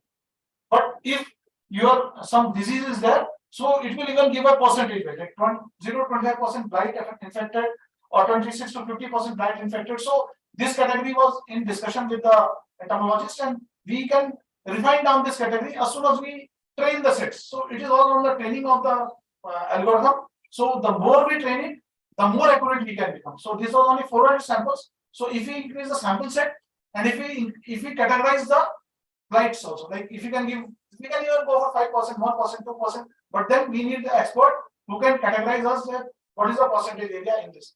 And similarly, you can say that insect also, it gave very good results, that it could we could have seen that the area was like 26 to 50% affected by insect. So this was one of the things we have used CNN network. Basically, what we did, we first compared all the machine learning models. Then we found that CNN convolution neural network was best, and this convolution neural network we use for prediction of the any sample which was not in our database set. So we will give us just one random sample, and based on that, it will give you some outputs. So they were wrongly validated also, like two in this case and 3 in this case. So there are wrong validations. So now we need to improve the data sets much better. So we are going ahead with this this particular study in future. Similarly, we at CMAP has also similar like you have made rice export, and RRI as well as rice crop or rice doctor, which Dr. Baliara was saying. So we have also made a Mintha Mitra app basically, and in this map basically we are crowdsourcing. So like the farmers are basically giving us the input whenever they are seeing a disease. So this has more than 10,000 downloads, and we are getting a huge amount of repository, which you are now planning to use as a machine learning tool and go for some prediction related thing. Because this crowdsourcing approach gives us huge data set, which can be used for getting the disease from the crowd itself, not by the researchers. Similarly, we are working on hyperspectral remote sensing and machine learning, where we could easily detect between the closest that comes in the citronella crop and the healthy crops. The signatures we have already developed, and one of my PhD students is working on this type of problem at all. This is a very important slide, which, as our earlier speakers have also told, that excessive nitrogen is also a problem in IPM. So here we have published this in Frontiers in Plant Science, and we have predicted a full nitrogen map for the area using drone imagery. Here we have used this invasive means gel-down method we use for nitrogen sampling. This was invasive, and based on the invasive, we use machine learning tools, and we have come up with a special map. So this type of map can be further used by drones for spraying of nano urea or vessel dose of urea. This we are planning in the future projects as well. We are having one project of which CSIR sponsored project, RSSA, region specific smart agricultural technology. So I'm applying that. So we are going ahead with this. Similarly for chlorophyll also. So this type of predicted maps can help us in a lot of insights into the, because my domain is not pest basically. I'm basically working on machine learning for yield estimations and predictions basically. So collaboration with is entomologist or some pest persons can help us in the specific things also. Similarly, we have used white grub in albinous sugarcane crop was identified. We at CMAP are also having spraying drones. We have purchased a spraying drone, make in India. Now here we are trying to have what the earlier speaker was saying, that difference of the sprayer parameters, fly parameters, environmental factors, and we are trying to come with some scientific data, because presently there is lack of scientific data, especially in medicinal aromatic plants. Because ICR is mainly focused on the cereal crops or the cash crops, but our being a minor crop, so we are focusing major on Mintha, citronella, aromatic and medicinal plants, and optimizing of parameters for spray quality and efficacy for medicinal aromatic crops. These are the facilities. We are having three drones basically with different payload capacities. We are having hyperspectral camera, multi-item and parrot sequoia.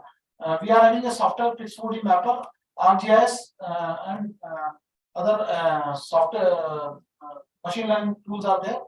And my conclusion or my way forward is that remote sensing and digital tool adoption toward data collection, analysis, and mitigation is a very prominent for pest management, which can definitely indicate the pest in the crop without having to pay attention to spatial distribution when collecting the data. Because generally, when we connect, we need counts or something like that, but you can immediately get from a Nadir view the view that how the thing is there, and then using AI-enabled technologies can get some very good results. But then the catch here is that we need very good specific data for building AI models, because it is like GIGO, garbage in, garbage out.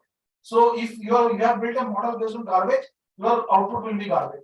So you need quality data, which has to be from the experts for development of such type of model. Because nowadays you can see a lot of papers on machine learning and things like that, but how accurate they are, because without collaboration that will not be possible. So the computer scientist can run the model, but for validation, for data quality checking, that has to be some expert has to be there, some domain expert has to be there. And last thing, what I think is that AI, as we all know, is a capital intensive because hardware and software, both things will be required. So collaborations and policies has to be there. So where a lot of collaborative research can be done to nurture an AI-enabled ecosystem in India, where a lot of entrepreneurs can be supported. But the problem with now entrepreneurs is that all the data is with government organizations, whether CSI or ICAR or government organization. So these entrepreneurs are now working to generate the data that has already been generated. So the data is not in the public domain. So that is a very big bottleneck in AI-enabled ecosystem in India. So that has to be looked forward. That is from the IPM point of view. I thought that this should be put in, that the data has to be there, whether collaborative or something like that. So this is all from my side, and this is one of the slides that says that how we can use for IPM all the technologies built up for at least monitoring and giving advisories. There will be many facets, but monitoring and detection and giving advisories, this can be the way forward. I can take.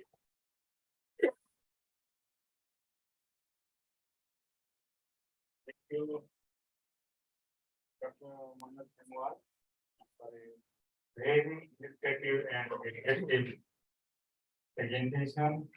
So this is the era of immersion and IoT, artificial intelligence, machine learning, and deep learning.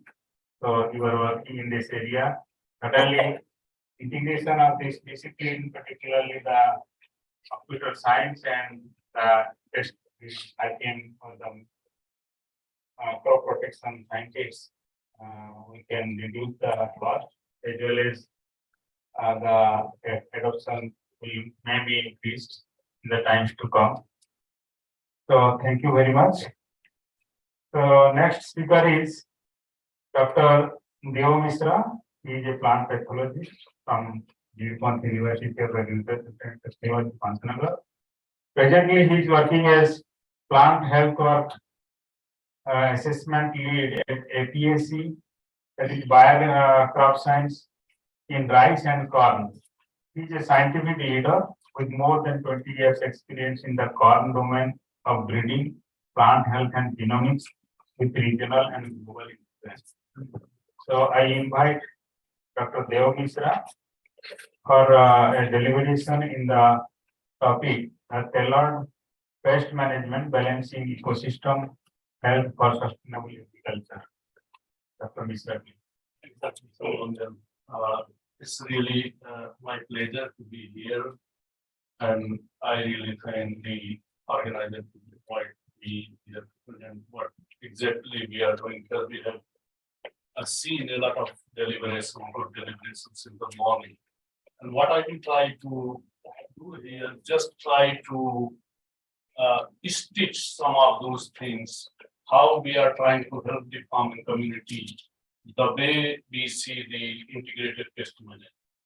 Because what we say like a tailored pest management, because when we go for a tailor to stitch our shirts and all those, everything should come in proper way so that it is very effective. So same day, we are trying to see this management, pest management also in sustainable agriculture, so that whatever approach, whatever solutions we are providing to farming community, it is going in well balanced way, not only the chemistry, not only other approach, but everything should go, because that is the way what nature.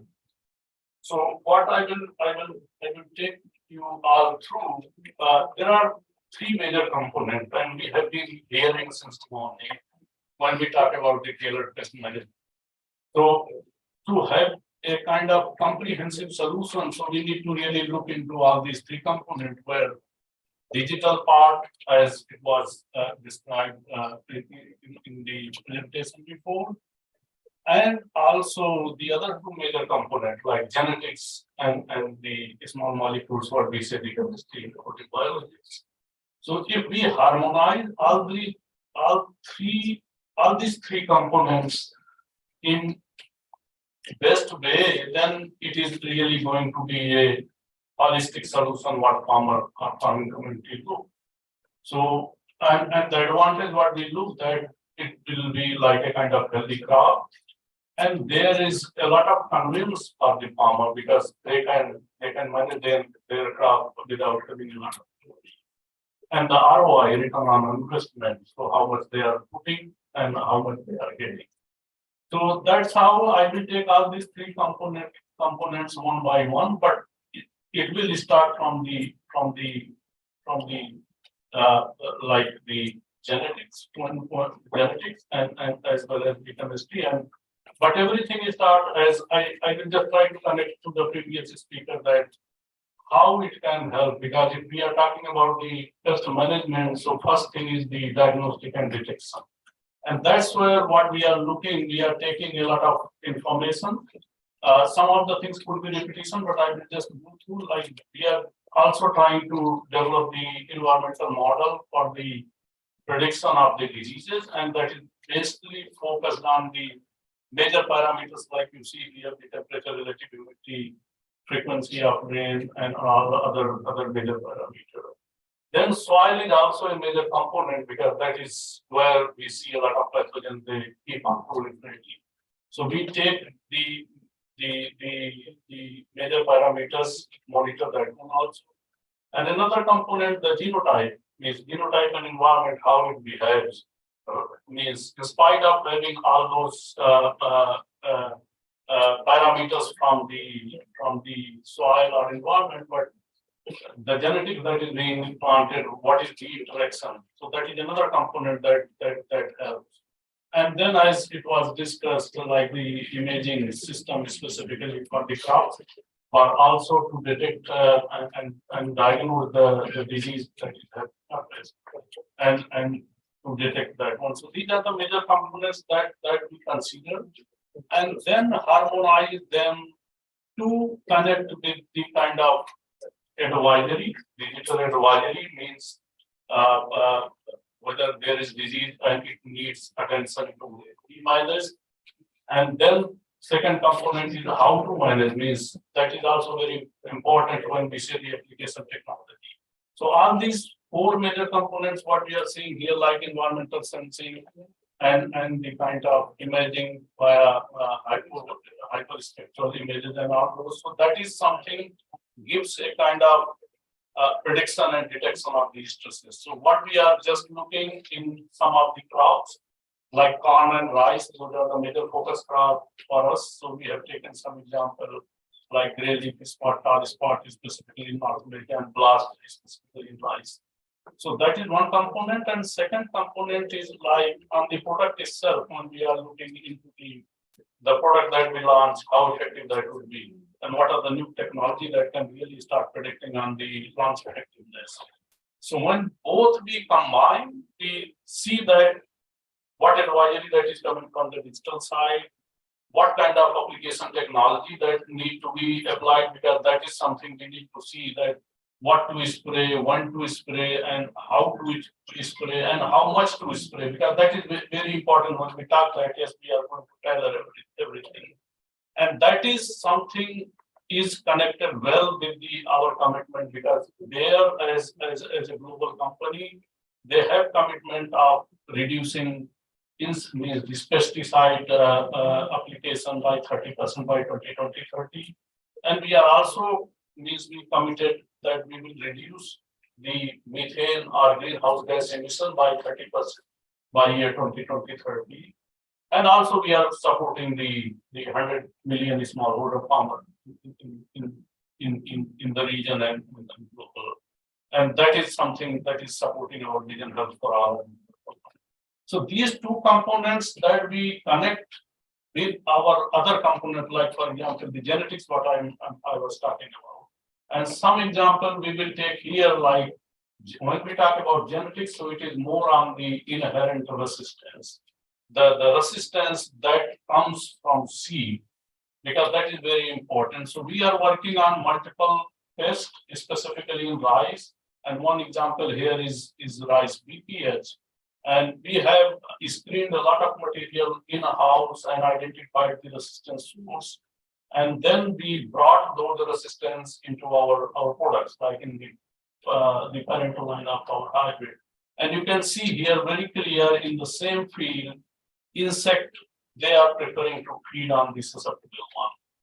And that's where means you see the resistant one, they are standing there.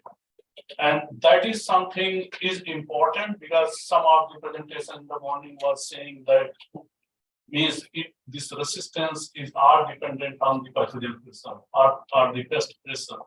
Because if it goes beyond ETL, you need to interfere with the chemistry. And that's where having resistance is really important, and that helps when we are going to intervene with the chemistry. Because every time, what we have seen in this case, farmer used to spray 4 or 5 times if crop is susceptible, and many a times it is not controlled if population goes beyond LEV. So that's where this resistance becomes very important. And one more component in resistance, it is not only when we talk about integrated pest management, it is not only for one pest. When we are talking about, for example, in rice, then we need to manage other important pests also, that is diseases, insect, or other conditions, because having resistance to DTL is not going to solve the purpose. In same geography, we are seeing DLP, for example, bacterial leaf blight. In same geography, for example, if it is lowland area, we see submergence also. So we need to have comprehensive solutions. So we have worked on the bacterial blight also, looking into the pathogen diversity, what kind of genetics that would be effective. So we deployed those genetics in the product, and that product is already launched way back in 2008, and it is working well since last almost 13, 14 years. You can see some of those pictures from all over the Asia. So the genetics that we have deployed, it is working really well. So the component what I was just trying to highlight here, the genetics, if we have that is really good, but that need augmentation from other parameters and other approaches. Third component, what I was trying to put here, the chemistry part. Chemistry, and if you see, I'm not going to explain all those things, but you see historically, there is a lot of chemistry that has been discovered and deployed. And it takes a lot of time to develop a chemistry, starting from molecular identification, then developing it, and then going into multiple process, and then registration and repeat performance. All these processes, it takes around 12 years, 10 to 12 years. And you see the number of compounds that we start with. So 160,000 compounds we start with, and finally the probability of getting one is there out of all those 160,000 compounds. So, but the good part is that if you see in this graph, so initially there were only few compounds, those were available, like starting from 1940 to 1990. In those 50 years, we had only few options. And that's where, because there was not much investment, so whatever chemistry was available, people, they were just started using, and you see the example of DDT and all. And later it was realized that they are putting a lot of risk on the environment. But after that, there are multiple approaches that has been taken, and now we are going towards more safer and greener chemistry. And in last 27 years, you can see that there are a lot of chemistry that is being researched, and that is being coming into the market, and that is being community. So they are more safer, and that's why we are looking into that direction also. Our forthcoming approach will be like a kind of combining like genetics, having the prediction model, and the need-based chemistry, and that chemistry too, if it is more safe. Like now these days, the recent advances is happening in plant defense inducers, for example. So those kind of chemistry, if you apply, your plant health become more robust, and we get a good management. And you can see in the below, it is the phase that I was describing. So starting from more than 100 molecules and reaching to the market, it takes almost 10 to 12 years. So, and it requires a lot of investment. For example, for one molecule, it needs at least $2 billion of investment in each one molecule. So that is something I just wanted to highlight. But the major part, when we look into the holistic approach, how we are going to combine all these three components. So we are testing in multiple diseases, and we have seen the kind of success. Like, for example, if you are combining the digital advisory, and also we are deploying the kind of genetics that is really having moderate or high level of resistance. And then when we are going to intervene with the chemistry, like for example, as Dr. was explaining before this, using drones, using prediction and all those. So we have seen the success in the pictures. If you see in rice BPH, rice blast, when based on prediction, when one chemistry indication was done. In corn downy mildew as seed treatment, there are different sequences with what I told, like the isotianil and all those. If it is applied as seed treatment, you can measure the corn downy mildew. And then DLSB, like this disease in corn, that is also becoming measured. So you can see here in this picture, there are all the components what we talk about the IPM, integrated pest management. So that is what we are trying to do. And one example I will just put here in rice BPH, and you can clearly see the difference. In Odisha, for example, in 2017, there was a kind of epidemic of BPH.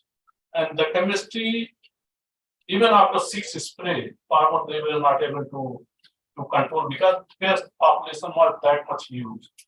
But if we have trade, for example, genetics, moderate level of genetic and judicious use of chemistry, so farmers are able to save their crop.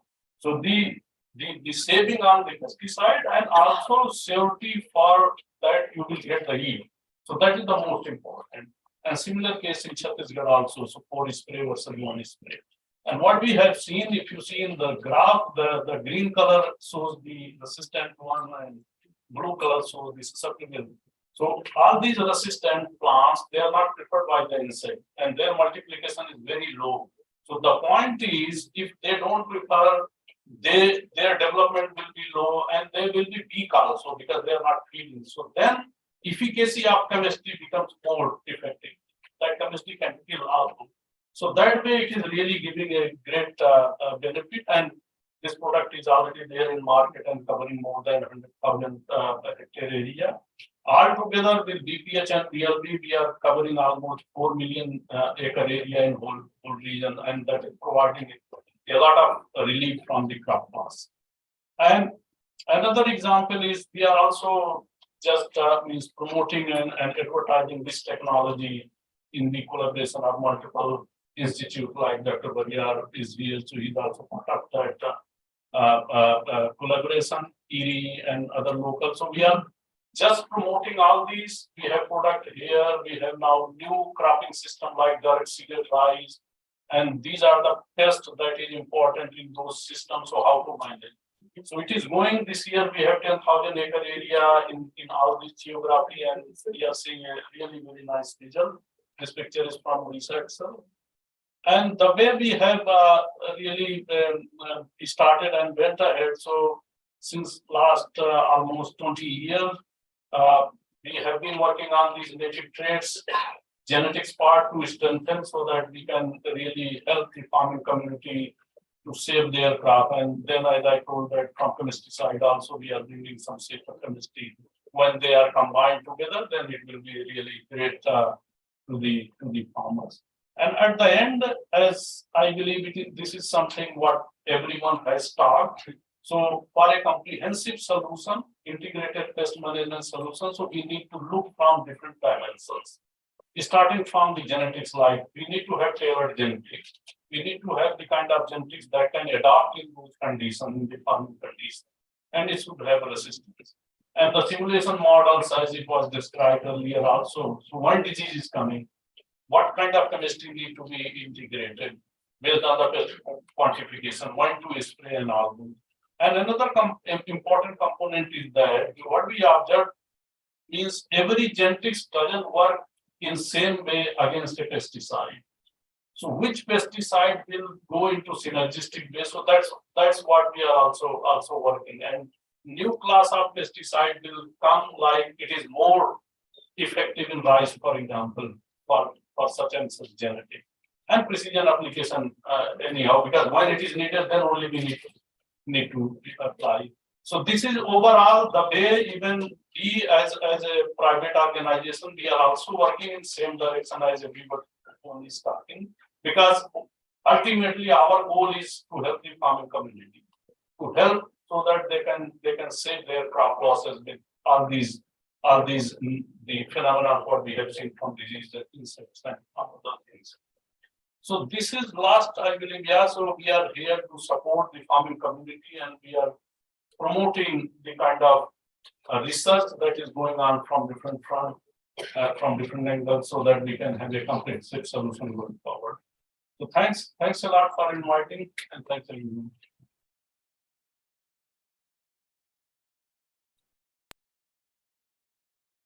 Thank you very much, Dr. Deo Misra, for a scintillating talk. So this is the era when pesticides, genetics, the tailor-made pest solution. So certainly, it is the time to think not only in the single methods or techniques, but tactics for pest management. So the wire crop science, they have developed a very good pest-resistant varieties, resistant to BPS and ELB. So BPS is one of the major problems, particularly if we go back to 2017 in Odisha contest. So in Sambalpur, Bargarh and its Rangpur districts, it was a major havoc at the time. Government of Odisha has incurred on 1.37 crores rupees to save this and to give the compensation to the farmers. So in that light, the NRRI also has developed two varieties, Siardhan 317 and Siardhan 805, which is having the resistance to BPS. So suddenly it will have a collaboration and good work with this private agency. We can have a good solution for the farmers and the IPM adoption increase. Thank you very much. So now, sir, Chairman, sir.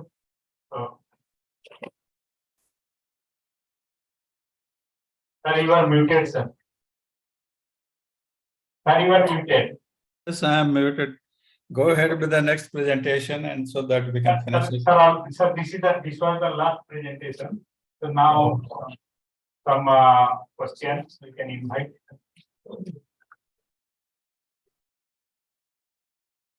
So any questions from the audience, from the online participants? We have with us Dr. Chirantan Chattopadhyay, who was the former Vice Chancellor of UBKB Kuchbihar and presently working as the Principal Scientist and Head Raijab Regional Station Bhujpur. We have with us online Dr. J.P. Singh, who is the PPA to Government of India. So he is the instrumental, particularly if we go for the policy point of view in IPM adoption, what can be changed. So if they can 1 or 2 minutes they can speak about, because I think in the afternoon Dr. J.P. Singh is having some assignment. And Dr. Chirantan Chattopadhyay is with us in the afternoon. So any questions from audience, from the online participant? One thing, you have told a nice comment, relative work. We are discussing here a lot of things, but actually the fact is they are not being translated properly to the farmers level. And the farmers' mindset is how to get the efficacy or controlling of insects quickly. So they are very much dependent upon the conventional pesticides. It is happening. And whatever things we are having, particularly plant doctors app and remote sensing, use of remote sensing for pest monitoring. These are not being successfully given to the functionaries, because the state government functionaries, they are ultimately busy with their own works. That is the main problem for implementation, proper implementation of IPM. So government should come forward how proper implementation of IPM should be there in the farmers' field, and any financial compensation for adoption of IPM should also be taken by the government.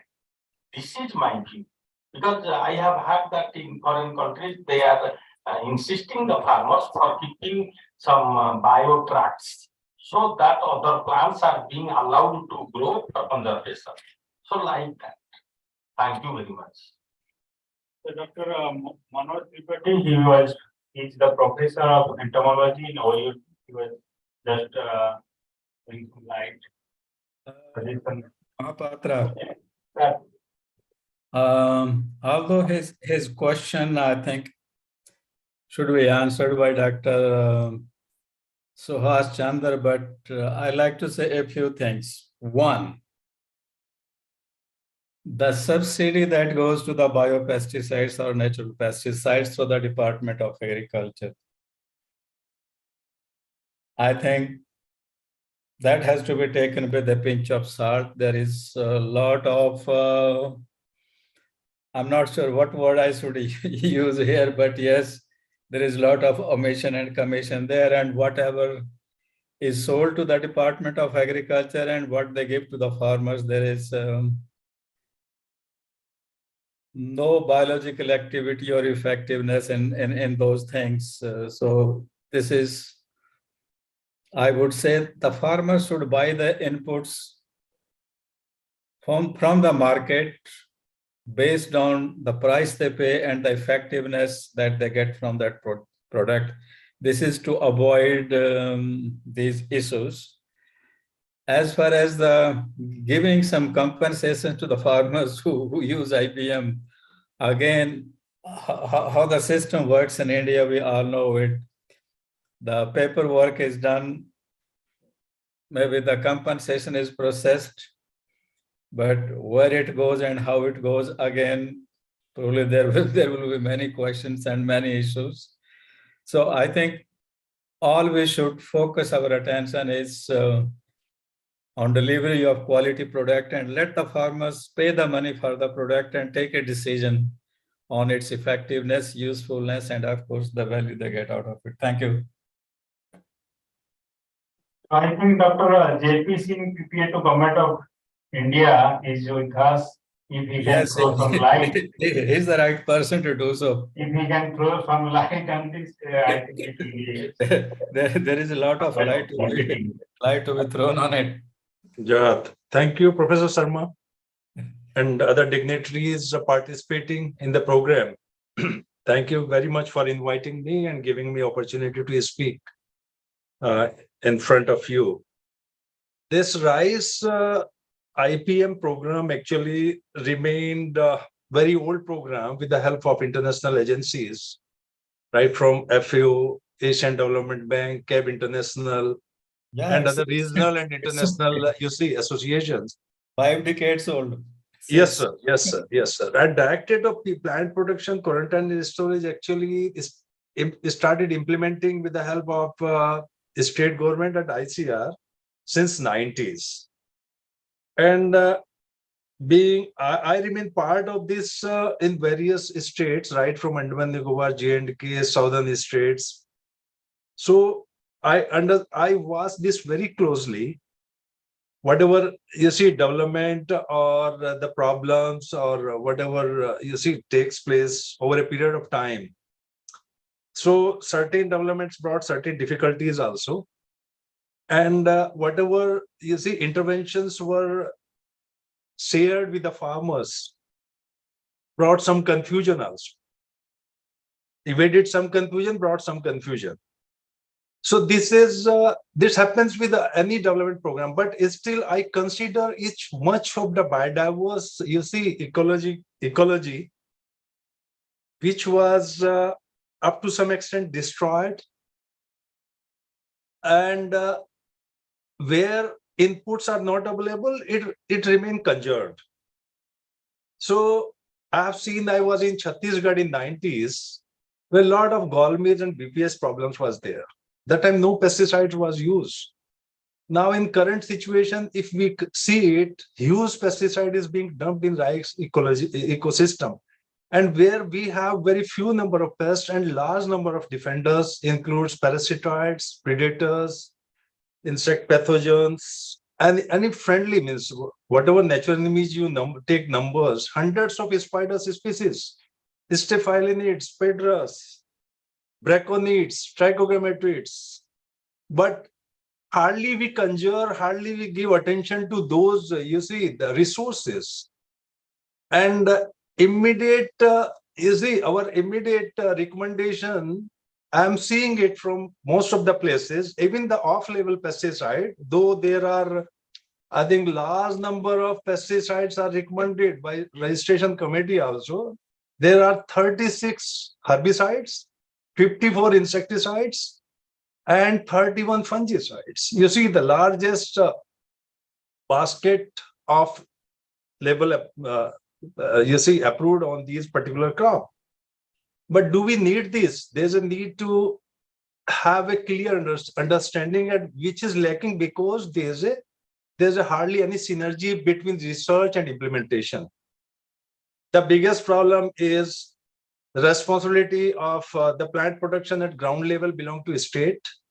Central government is supporting through IPM or Directorate of PPQS as a pilot. And whatever biocontrol potential was implemented, and whatever efforts was done in this endeavor, I think it's slowly evading. But same time, we need to understand a lot of technological development took place. Now you have done a lot of work, ICR, SAUs, other related institutes, private people also. They have done a lot of work, but there's a need to fine tune and bring this at one platform to bring some relief to the farmers. The ultimate aim is the farmers should be equipped with the alternatives, which is safer, considering the ecology and the bioecology of these pests, which we are targeting. If you see, I was watching this last 5 years data in rice ecosystem at national level. There are few major pests at national level, but there are certain the local issues which needs to be fine-tuned with the different geographical regions. And for that, we cannot have the same, interventions at national level. Rather, we should have these based on the geographical, areas. And for that purpose, now Government of India is taking initiative, like as Dr. Subhash Chandra mentioned, that the pest monitoring is the backbone of any pest management program.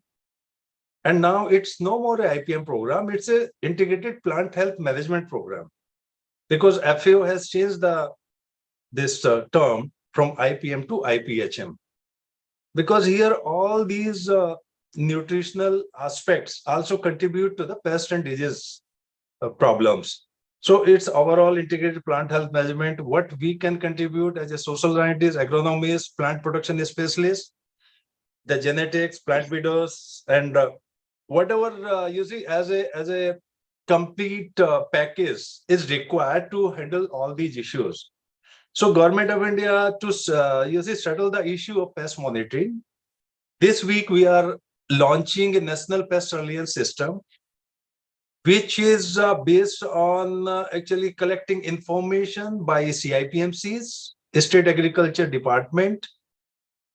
We are involving progressive farmers and considering the bioresources, natural enemies also, while issuing the forecasting or forewarning or immediate advisory. earlier advisory used to reach to the farmers, it take almost a month. By the time this problem will become very severe, because it will reach to the university or department, and then it will be discussed, it will be put up on file. So just to reduce, to address those issues, this system itself, in the state itself, with the involving different geographical regions, where CIPMC is in charges with consulting with ICAR Institute and SAUs, will issue advisory by same day or by next day, considering the local factors and evaluating all these pros and cons. So this is being done now. So for this purpose, I really want to invite all of you, those who are interested, to join this National Pest Surveillance System. We are implementing this with the help of IPM, ICAR, and we are taking on board all these state district level field functionaries to provide inputs, not only the pest, but natural enemies also, and other local factors. And whatever local interventions are being, found effective, they can also include in the advisory, so that we can just avoid the delay of reaching this pest status to the economic threshold level. Second issue is, there's a urgent need to fine tune all these ETL levels, and where ETLs are not there, because the rule-based and problem-based advisory can only be given once we have all these appropriately defined, appropriately developed. So this again a priority area. And third thing is, where are these alternate inputs available? Do we have? We can recommend a lot of biopesticide and biocontrol agents. Big question mark, because being this year, when I was conducting a committee, chairing the committee of FAD1 of BIS, even a single biopesticide standard is not available in India the last 70 years. So where we are now, we are started working very, very, hard on this aspect. Then where is we talk about pheromone. Where's the quality control system for pheromone? It doesn't come under any regulatory provision. So we are bringing this under regulatory provision, so that farmers get at least quality pheromone traps. Then no regulatory provision on biocontrol agents, quality arthropod biocontrol agents. Some people, sell it by using something, some people sell it by using something. So to bring, because not yet it is under any regulatory ambit, so we want to bring under FAD, and we will develop a standards, BIS standard on this as quick as possible, so that farmers or the states not gets cheated on this. So these are some of the areas. And second, we really need to have a close association with all those who are really want to work for pest monitoring, including this, what we are talking about, Vadwani and all, based on the pheromone traps, or based on the actual information, timeline for issuance of advisory. And advisory should be based on the real situation, not just the recommending pesticide. There are a lot of options available now, especially in the rice ecosystem. There are two ecosystems I've experienced in the country. One is rice and one is sugarcane, where we hardly need much of the pesticide uses. Yes, we have some other where we have some difficulties, but in this, actually, we should pinpoint and highlight the sport application, the precision, plant protection measures need to be applied, and we have to think about it. So my request to all of you is, whatever recommendation, end of the day, you bring some recommendation, please share it with us. We will include in this our SOPs or package of practices. And based on your experience, whatever best could be done, because science is always dynamic. Whatever was effective 20 years back in the SOP is not at all effective now. And because why is a need of the hour? Because we are facing a lot of difficulty in the front of export of rice. We are getting a lot of consignments rejected because of residue problem. Now, no country want residue, the consignment with residue. So even the pesticides which are not at all approved on this rice ecosystem are being detected in the country of arrivals, and we are facing a lot of difficulties on this. And despite the fact that rice, this sector is such unorganized, when we talk about basmati, in the states like J&K or Western UP or Haryana, or where it is being grown primarily, so where lot of pesticides are being detected, even then lot of efforts are being undertaken by the state government, ABIDA, the Ministry of Agriculture and Farmers Welfare, but there's a lot of needs to be done. And from ICR or all these scientists associated with the rice, plant protection program or plant health program. So I would request bring out with such a strategy or such a the package of practices so that farmers at least get some relief, and we are the largest exporter of rice, get some reputation that we can export residue-free rice, and not only export, we can provide residue-free, rice to our own population.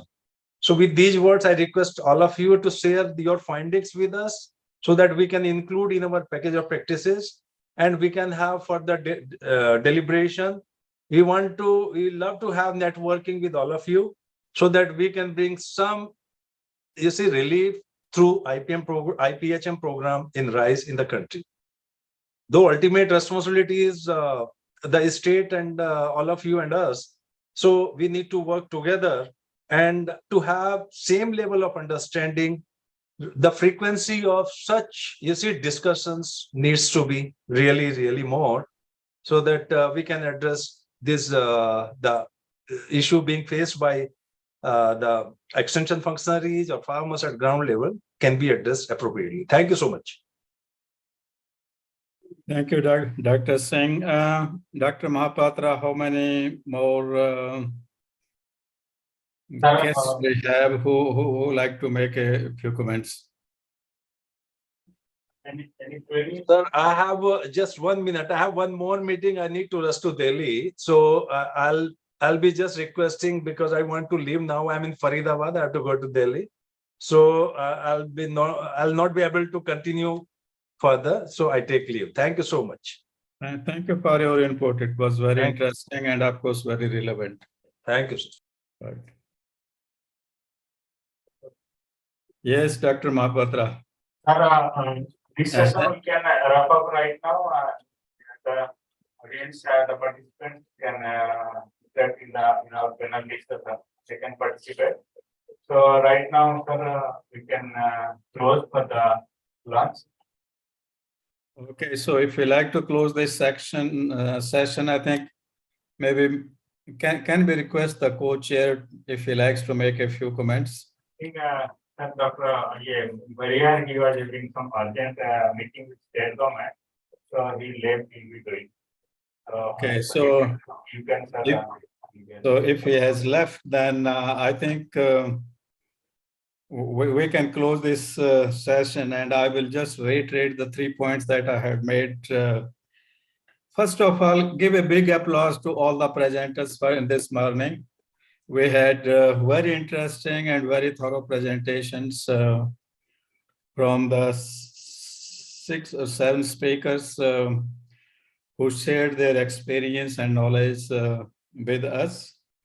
So, and of course, these points were also highlighted by other people. One is production, marketing, and of course, delivery system to the farmers for this alternative technology for pest management. Alternative, I mean, other than synthetic pesticides. And of course, there is much more to be done, advised on the safer use of synthetic pesticides. And there are several molecules which are of plant or fungal origin themselves, which can be used more effectively in the system. And of course, quality control, all of us know, is very important issue. And of course, giving a weightage to plant resistance while identifying new varieties or hybrids for cultivation by the farmers. And probably lastly, I would like to emphasize we should do more and more on the use of genetic transformation and use of RNA technology for pest management. They are far safer or much more safer than probably what we otherwise have to depend with the synthetic pesticides. So finally, thank you, the authorities of the CRRI, Dr. Mahapatra, and of course, nice to connect with the fellow scientists. So thank you very much. I think have a nice lunch and have a nice day. So that's all from my side. I'll request our director to present the memento to the speaker who are physically present here.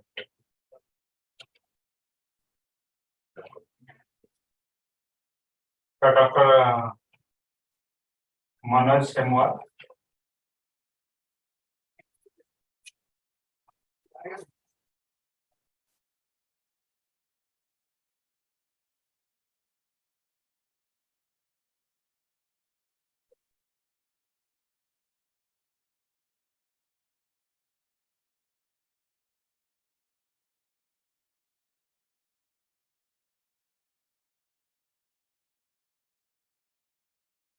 Dr. Deva Misra from Biocrop Science.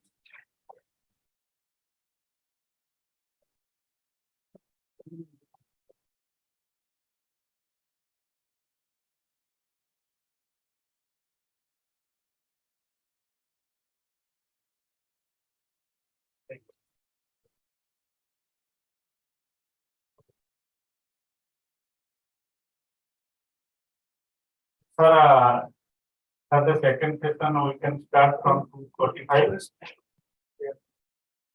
2:45, sir.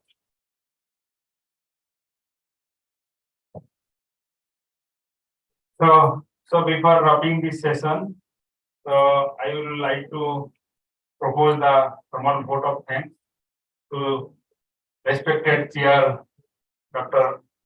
H.C. Sharma, who is very much kind enough to chair the session.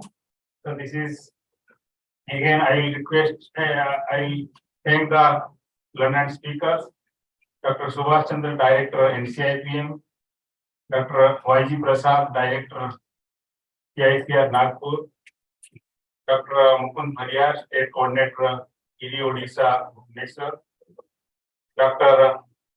M.R. Khan, Principal Scientist from Division of Nematology, IRI, New Delhi, Dr. Manoj Semwal, Principal Scientist and Head ICT, CIMAP, Lucknow, Dr. Deva Misra, Biocrop Science, who has kindly agreed to deliver the lecture in this session and enlighten the participants in this brainstorming session. So last but not least, I thank our director, the co-convener and rapporteurs, and all the participants, my former friends who has been here for the morning and listening all the lectures.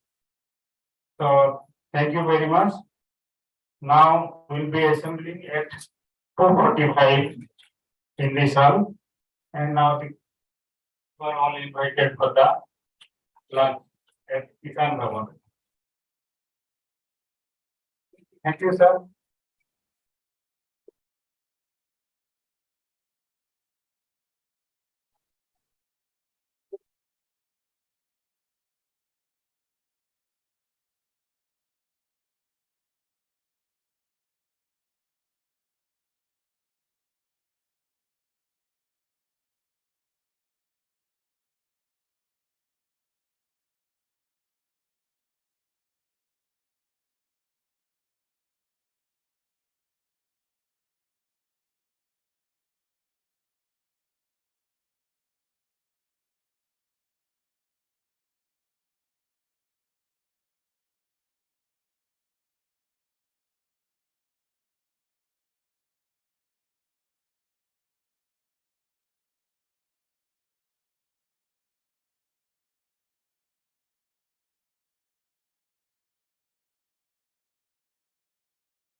Rice, the golden grain, satisfies the hunger of more than two-thirds of the Indian stomach. National Rice Research Institute, Cuttack, a premier rice research institute of India, presents its glorious 75 years of journey. The seeds of Green Revolution were sown at National Rice Research Institute and spread to the rest of India. Once India was dependent on other countries for food. Under the leadership of Indira Gandhi, Chidambaram Subramaniam and M.S. Swaminathan, first semi-dwarf rice variety Taichung Native 1 was planted in the field of this institute in 1964, which led to the famous Green Revolution in the country. In 2015, National Academy of Agricultural Sciences awarded NRRI for its contribution to Green Revolution in making India self-sufficient in food grain production. During its 75 years of remarkable journey, NRRI released 140 rice varieties and developed many crop production and protection technologies for the country. In 1968, the institute released its first variety, Padma. Successively, several mega varieties like Jaya, Ratna, Pooja and Satabdi were released. Today, varieties of this institute occupy 18% of rice area of the country, producing about 28 million tons with Rs 48,000 crore gross return annually. 1943 was a disastrous year in our history. India was at the forefront of the Second World War, while internally trapped in the devastating claws of the Great Bengal famine. Its outbreak was chiefly attributed to the deadly brown spot disease of rice. To intensify research in rice, Central Rice Research Institute was established in Cuttack on 23 April 1946. Dr. K. Ramya, the first director of CRRI, Dr. P. K. Pareja, Director of Agriculture, Orissa, and Maharaja Krishna Chandra Gajapati, Prime Minister of Orissa, were the founding father of this great institute. In 2015, CRRI was renamed NRRI, National Rice Research Institute.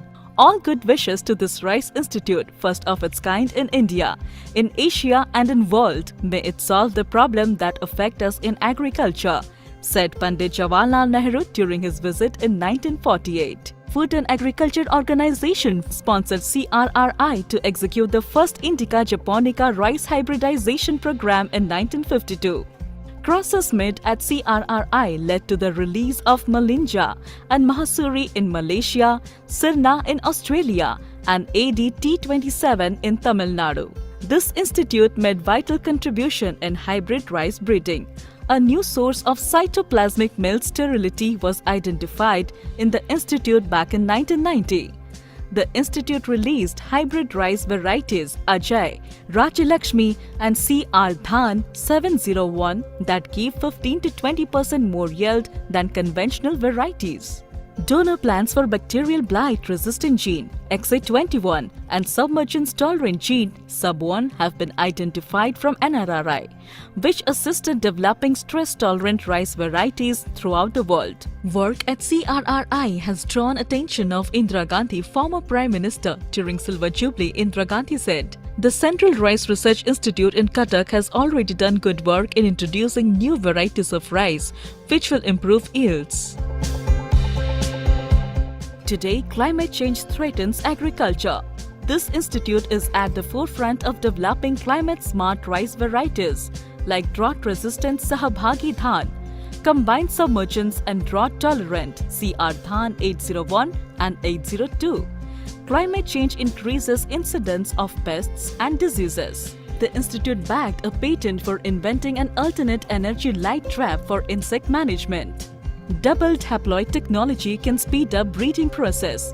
Being a leader in double haploid technology in the country, the institute released 2 double haploid varieties, Satya Krishna and Falguni.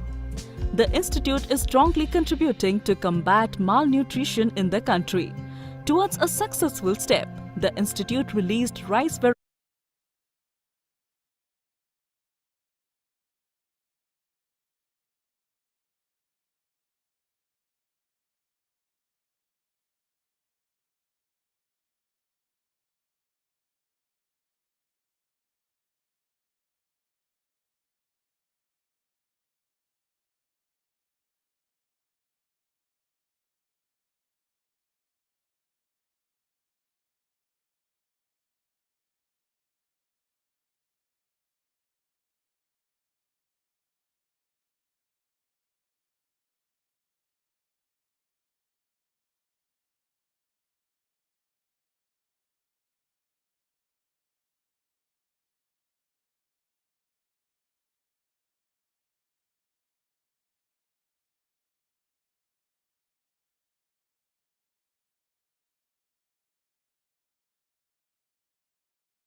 come back to the next session, the panel discussion. So in the morning sessions, we had a very good presentation, good number of presentations, and excellent deliberations were made. And now these panel discussions, the organizers have made a format that I will briefly discussing about through the format. And I think the panel discussion has to be made as per the format. So the number of panelists here are 9. To begin the proceeding, the conveners I will briefly introduce the parts of the panel discussion, and there will be a structured 3-round discussion, structured discussions. Out of this, the first round comprising 5 minutes each for each panelist will be for the introductory remarks by each of the panelists on the particular core area or topic which has been assigned to him or her. In the introductory round, no interjection, queries or clarification is expected from other panelists. In the second round of the discussion, each panelist will address the pre-assigned topic given to him or her, 5 minutes for each panelist. In the second round, interjection, queries, clarification, complementation and supplementations are expected from other panelists. In the end, there will be an audience round where the audience and other delegates can interact with the panelists. That is for 10 minutes. In different rounds of deliberation, no PowerPoint presentation is expected from the speaker. So these are the rules for the panel discussion. And one by one, the questions will be asked to each panelist, and the panelists have to give their briefing within the stipulated time. I think this is acceptable to all. So we can start our panel discussion. I think I will request Dr. Mahapatra to introduce the panelists.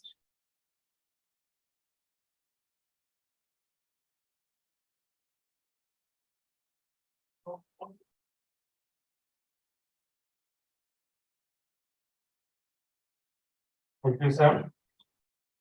So in this panel discussion, we have 9 panelists. So previous in the session, some panelists are also, some speakers are also panelists here. And Dr. Subhash Chandra, who is Director NCIPM. Then Dr. Y.G. Prasad, he is the Director ICAR Nagpur. Then Dr. S.N. Sushil, who is Director NBIR Bangalore. Then Dr. Chirantan Chattopadhyay, who is former Vice Chancellor of UBKV Kuch Bihar and presently the Principal Scientist ICAR Regional Station Budbud. Dr. Dev Misra, who is from Biocrop Science. Dr. Manoj Semwal, who is Senior Principal Scientist CMAP Lucknow. Dr. Rakesh Warrior, who is Program Director by BEP Development Foundation. Then Mr. Radheshyam Biswal, who is a progressive farmer, Lokpal Puri, Odisha. So 9 panelists are with us. So first we will, as per the norms directed by our chairman of this session and director of this institute. So there will be 5 minutes given to each panelist in the first round. So first panelist will be. That already been discussed. So the first panelist is Dr. Subhash Chandra, Director ICAR NCIPM New Delhi. Sir, this particular question is for you. IPM practice has been advocated since 5 decades in India, but IPM area in India is only 3 to 5% of the total cultivated area.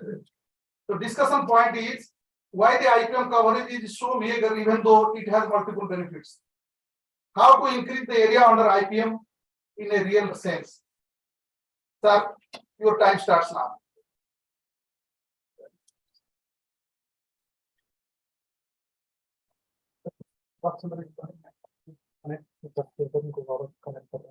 Okay.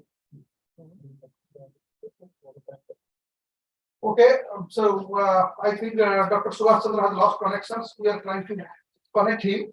In the meantime, we can go to the second panelist. I think the second panel, our second panelist is Dr. S.C. Sarma, former Vice Chancellor. I think he's not there. So now we can go to third panelist. Third panelist is Dr. Y.G. Prasad, Director ICAR, CICR Nagpur. Sir, this question is for you. In fact, both the pest forewarning and forecasting are the outcome of an effective surveillance program. The discussion point is, can you please throw some light on the pest forecasting based on advisory service in India? What should be the roadmap to increase the coverage of realistic pest forecasting and surveillance at the field level?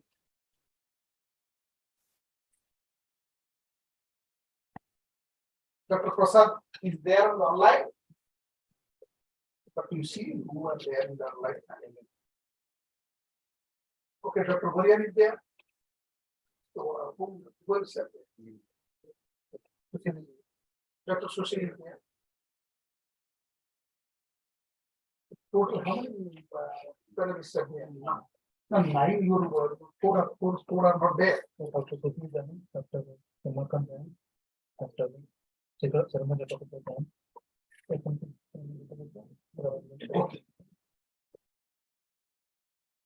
So our next panelist is Dr. S.L. Sushil, Director ICAR NBAIR Bangalore. Sir, this question is for you. The regulation system for chemical pesticides, seeds, biopesticide, biological control can encourage the adoption of IPM by affecting input availability and cost, but regulatory obstacles impede their development and registration. Can you please throw some light on how the effective policies be crafted for higher IPM adoption? Good afternoon, everyone. Good afternoon, sir, Chairman, sir, and all the members attending this very important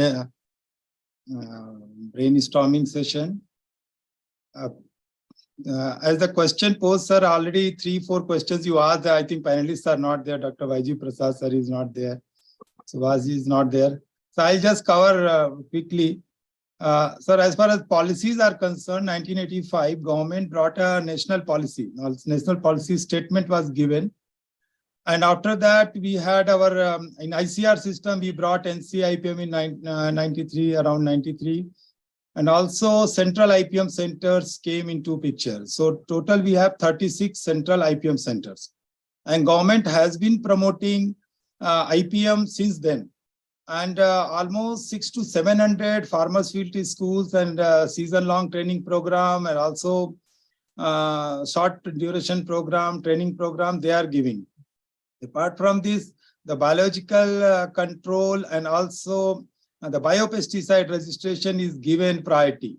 So where in the under section also, the Insecticide Act, if you see, is under 93B.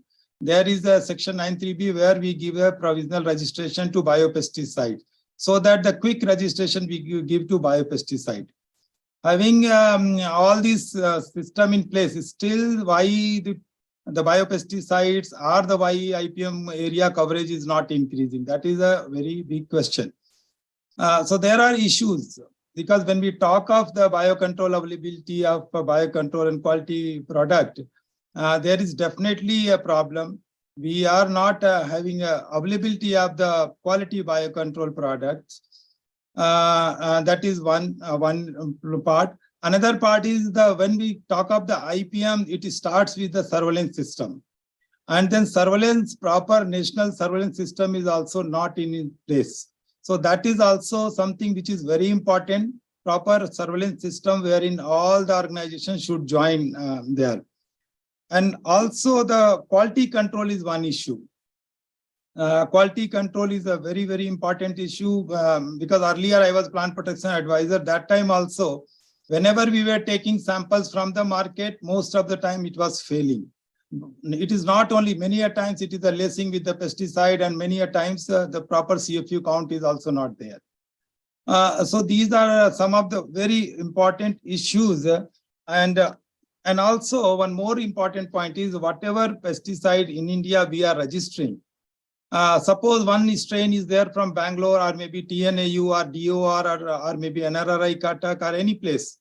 Now this strain is registered pan-India. Once it is, even the varieties when we release for, it is always for the zone wise. So varieties are not performing in pan-India. How can the strain of a particular bioagent will perform right from Kashmir to Kanyakumari? That is another policy issue which need to be looked into. Now coming to the area coverage, sir. As per the last census which was done in 2011-12, that was the input survey data, where you will find 3.9% of the farm families, they are using biological control. Rest 11 to 12%, they are using other mechanical and other control measures, but 63% they use pesticide. Now the last year's data, if you see 22-23, Rabi and Kharif pulled together, it comes to 207 million hectare area cultivation. In that 7.5% area, only biological control, bioagents, biopesticides are used. And there are 10% area where biopesticide plus insecticides are used. That means you can say the IPM point of view, wherein the IPM also allows the insecticide.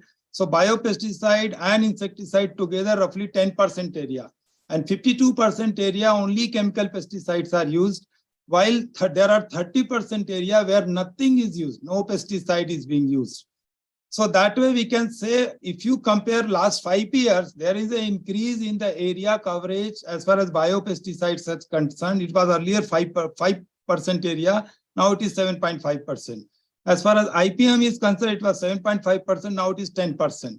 The area is definitely increasing, but there is a need to have a national surveillance system wherein the entire, all the state government has to join, all the line department has to join this platform so that we have a proper system in place. And with that, at least some of the areas you can easily recognize as a pest-free area so that your trade can increase from those areas. So that is very important. And some of the invasive pests, sir, for information to the house, 1889, when the apple woolly aphid was recorded, and 100 years, 1989, 10 invasive insect pests we reported.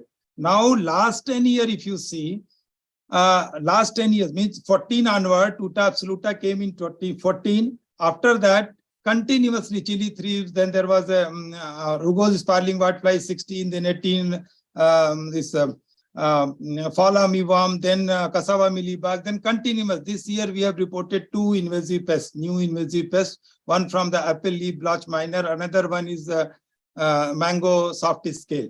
Very recently we have alerted. Now point here is, if we have a proper surveillance system, I think everything will work. IPM will also work, and then all invasive pests also we can address. So this is very important to begin with the IPM. And then IPM again, sir, other areas. Now we are mainly focusing on the ETL based IPM, but then FAO is all the time stressing, and also the government is also now stressing on the ISA based IPM, wherein the agro ecosystem analysis based IPM is focused, where the plant health at certain stages, and also the pest and defender ratio, the climatic condition, the soil condition, the plant's compensatory ability, and also the farmer's past experience is also taken into the consideration. This is my submission, sir, at this juncture. Thank you, sir. So thank you very much, sir, for giving your perspective on IPM and making some suggestion on policy prescription. In the next round, we will be having discussions. So now I think Dr. Subhash Chandraji, now he has joined online. Sir, welcome to you, this panel discussion. Sir, I am having a question for you. That is, IPM practice has been advocated since 5 decades in India, but IPM area in India is only 3 to 5% of India's total cultivation. I think today you have already discussed in the past session in your presentation, but for this panel discussion, the discussion point is why IPM coverage is so meager, even though it has multiple benefits. How to increase the area under IPM in a real sense? And these are the questions for you. Thank you, sir.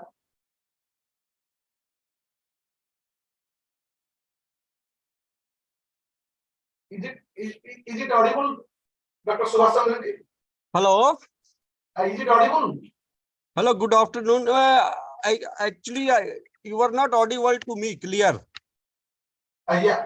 So that's how you are having those questions brainstorm. Your panel discussion questions available with you.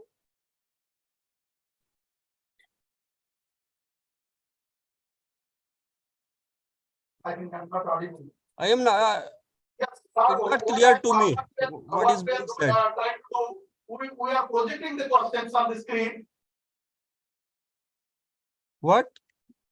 Sir, the question for Your panel is. voice is not clear to me.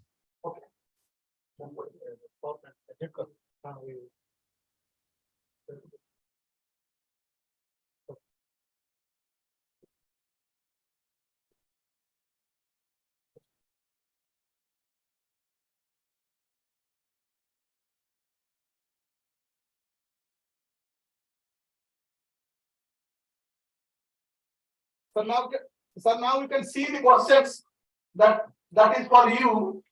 It is on the screen.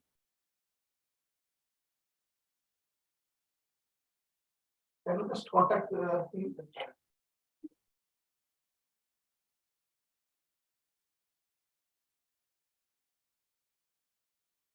Of course, the meantime will fix the sound problem.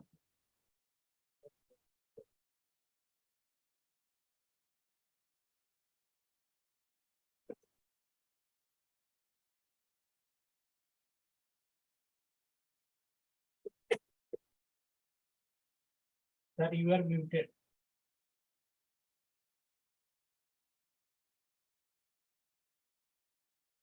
Okay, thank you, sir. Thank you. Very good afternoon to everyone. So, point is why the IPM coverage is so meager, even though it has multiple benefits. So, main reasons, as I told in the morning also, that two things which come to our mind is first thing is that lack of awareness among different stakeholders. Like farmers, okay, farmers, they are not that much aware and all that, but even our scientific community, other than crop protection scientists, they don't appreciate IPM. You see, means many places we have seen that when we talk of IPM, but they first talk of pesticides. So stakeholder means all farmers, of course, but extension personnel and scientists also of non-crop protection or non-entomology disciplines. They also need to be sensitized on this issue that IPM is very, very important, and IPM doesn't involve much of the cost. Always farmers, we go to farmers field, we ask them adopt IPM. They ask us that give us these IPM inputs like pheromone traps or biopesticide free. I always contend that you are spending a lot of money on pesticides. Your cost on IPM inputs or these products will be less than that. That when we can spend money on other pesticides, why can't we spend money on these? So that mental attitude is also required to be removed. That IPM is very cautious. IPM actually, when we see sometimes nothing is required in the field. Pest situation, disease situation is not uniform every year. Sometimes pest is there or not there. Even then, farmers are applying prophylactic treatments like for in case of rice in our area, what we see, they apply cartap hydrochloride, or earlier they used to apply carbofuran. We say, why you are applying this? They say we are applying because so that pest should not come. We always say that pest is not that it will come or not. It depends upon so many conditions, weather conditions also mainly. They are applying, that is wastage of money. So all these we need to train farmers on. First thing is sensitization, surveillance. Monitoring is the backbone of IPM programs, and that we need to take decisions based on whether pest is there or not there, how much is the population of natural enemies. That is the first thing. I already told in the morning that we never take this natural enemy decision making that leads to unwarranted pesticide applications. So that is one. Another thing is when we talk of IPM inputs, they are not also available to the farmers. And more thing, when we want to apply these biopesticides, I think initial stages of the crop season, they are very, very, suitable for applying these biopesticides. When population is at low level, and when it is applied, I think these biopesticides, they don't allow that population to increase. And at that time, if we don't apply those chemical pesticides, the natural enemy is also preserved. So in that way, it is a cumulative effect, and population does not go to that high. But mostly farmers, when they try to apply biopesticides, when population is very high, at very high level, then there is no use of those biopesticides. So that is also there. And moreover, these ETL levels, that they are actually, we see they are very low population levels, like BPH, we have 8 hoppers per hill. We need to detect that population at that level, then initiate our these management interventions. So these things are there, that lack of awareness and lack of what you call non-availability IPM inputs, and then proper guidance. So these are the things. It has multiple benefits, of course, but not getting popularized. Another thing is that when we wish to these newer techniques, basically that is another area that now newer techniques are also coming up, and those also, if some large scale infestation is there, so we can quickly detect and advise a large area basis. So then that can also be helpful to avoid those losses. So these are the things we need to take care. Another thing is, when we take up the area for pest management or outreach program, we leave that area after 2-3 years. In these initial years, we provide them all the inputs, everything, they are doing it, but after that we leave that area. We very few adopters, they are there. So follow-up is very, very essential. Follow-up program means follow-up program, whether how many takers are there, and we continue to advise them. Hand holding is required, and maybe we are not applying the inputs, but we can create their linkage with input agencies. So that input agencies means they get good quality, these biopesticides or quality from even pesticides, good quality pesticides.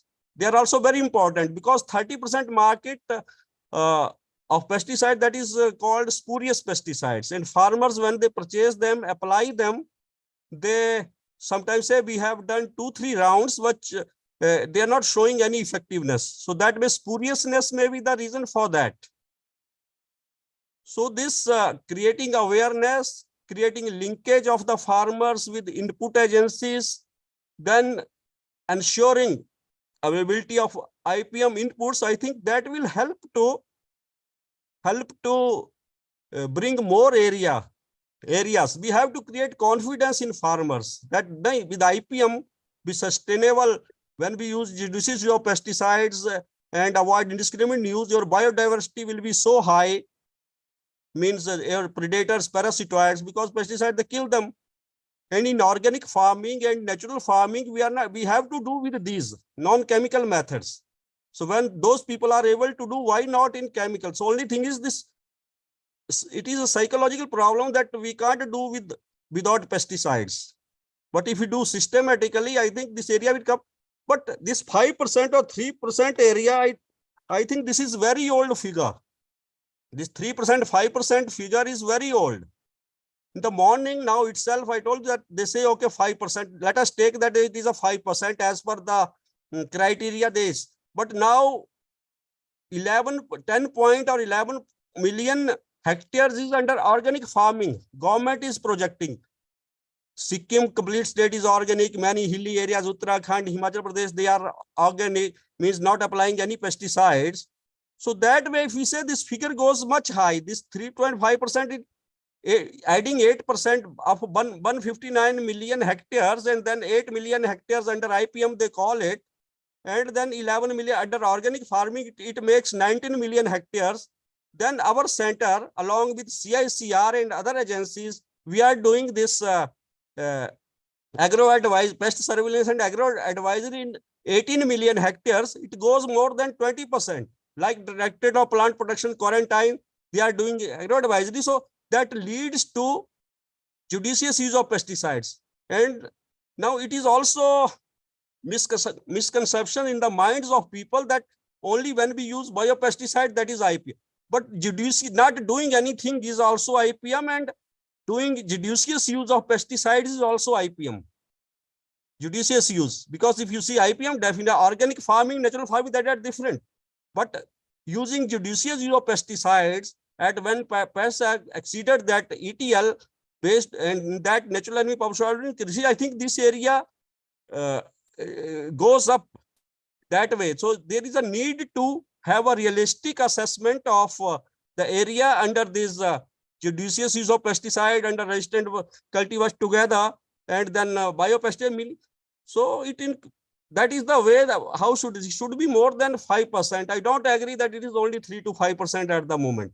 So these things, I think realistic, we need to document and then report. So this is the, I think this way we can decide, and the hurdles which we face, try to remove them. So I think we will be able to increase this. Thank you, sir. Thank you, sir, for updating the correct figure and also stressing the need for correct assessment of the area, and also making some suggestions, specific suggestions for improvement of IPM adoption in pest control. Thank you. As we will be discussing further in the second round. Now we will be moving to our third panelist, Dr. Chiratan Chattopadhyay, Principal Scientist, ICR Kraija. Sir, this question is for you. At the field scale, pest forecasting system are used by the growers to make economic decisions about pest management. Sir, our discussion point is there any viable pest forecasting model in India followed in the farmer field? What should be the strategy to integrate forecasting of the pest in the real field scenario? Well, very good afternoon, respected Director and NRI and Chairman of this session. Respected Director NCIPM, Dr. Subhash Chandra ji, Dr. Sushil, Director NBIR, and all the learned dignitaries, friends. Thank you at the outset for giving me this opportunity.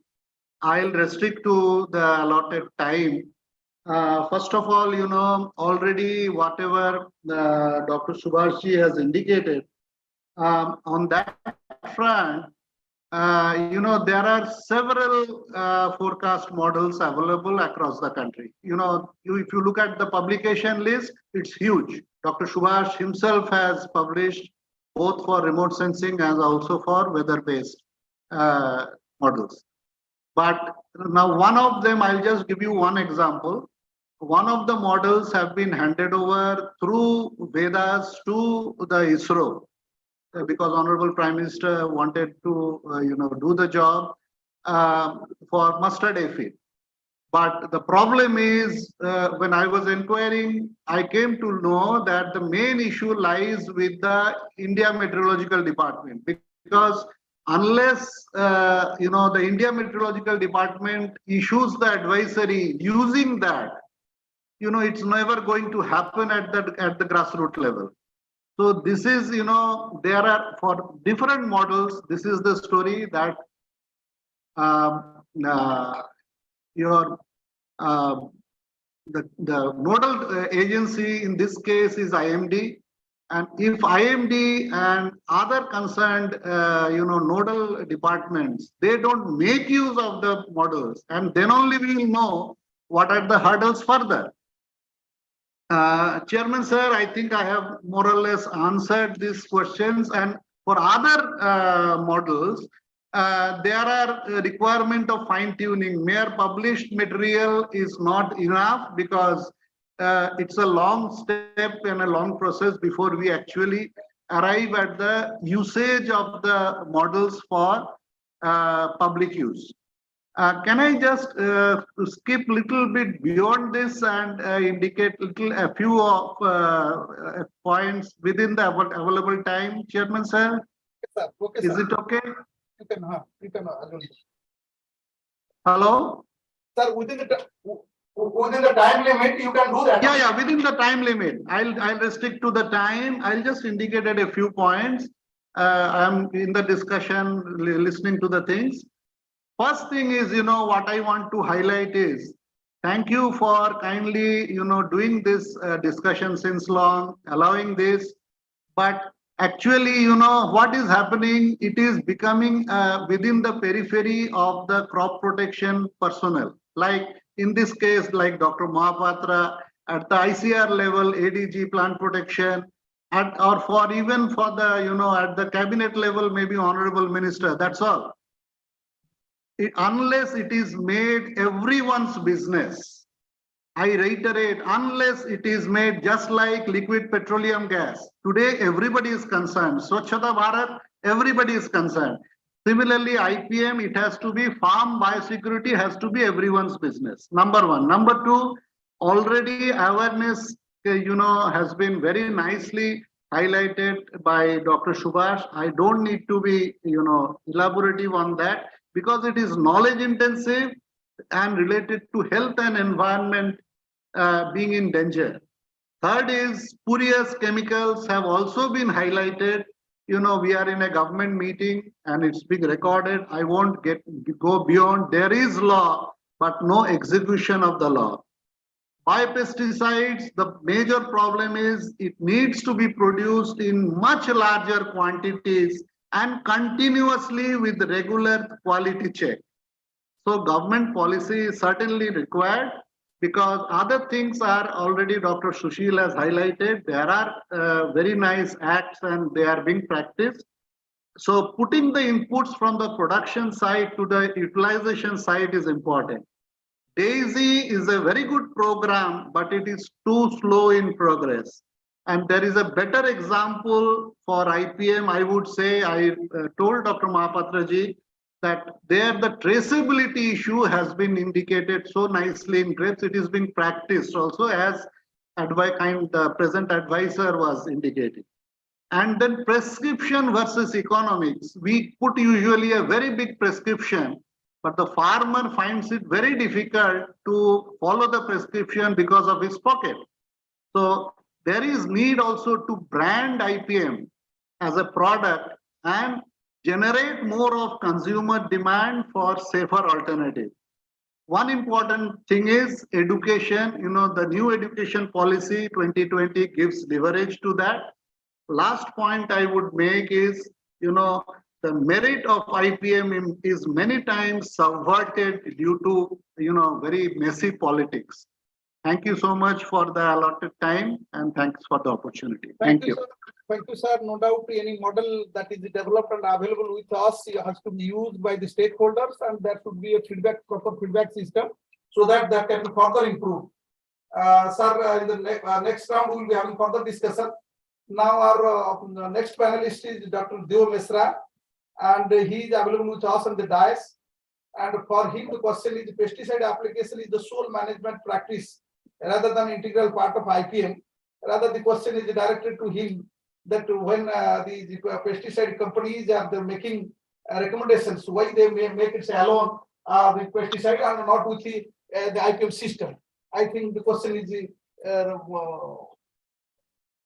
this. Yeah, that's a great question, sir.